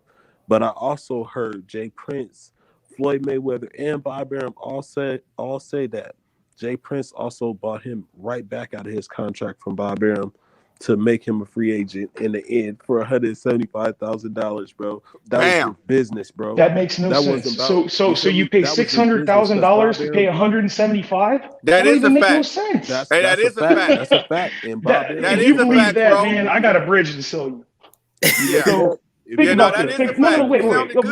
I'm I'm gonna pay $600,000 of my money for you to turn around and pay $175,000. You don't know Get how out much of here, time was dude. left on his contract. You don't know, bro. You don't know. See, but you see, what you're saying, that's speculation. There's no that proof is of not, that. bro. That happened. Go look it up. Get out of here. That with happened. Shit. Okay. So why would Shakur Stevenson sign with Top Rank when James Prince is Shakur Stevenson's manager? I'm gonna post a link. Apparently, yeah. Because look, man, I'm not saying that don't make no sense. That don't make no sense. So why would if James Prince knows what's up, then why would he have Shakur Stevenson? They're business partners, bro. They're when business James Prince partners. Jesus knows Christ, what's up. I know.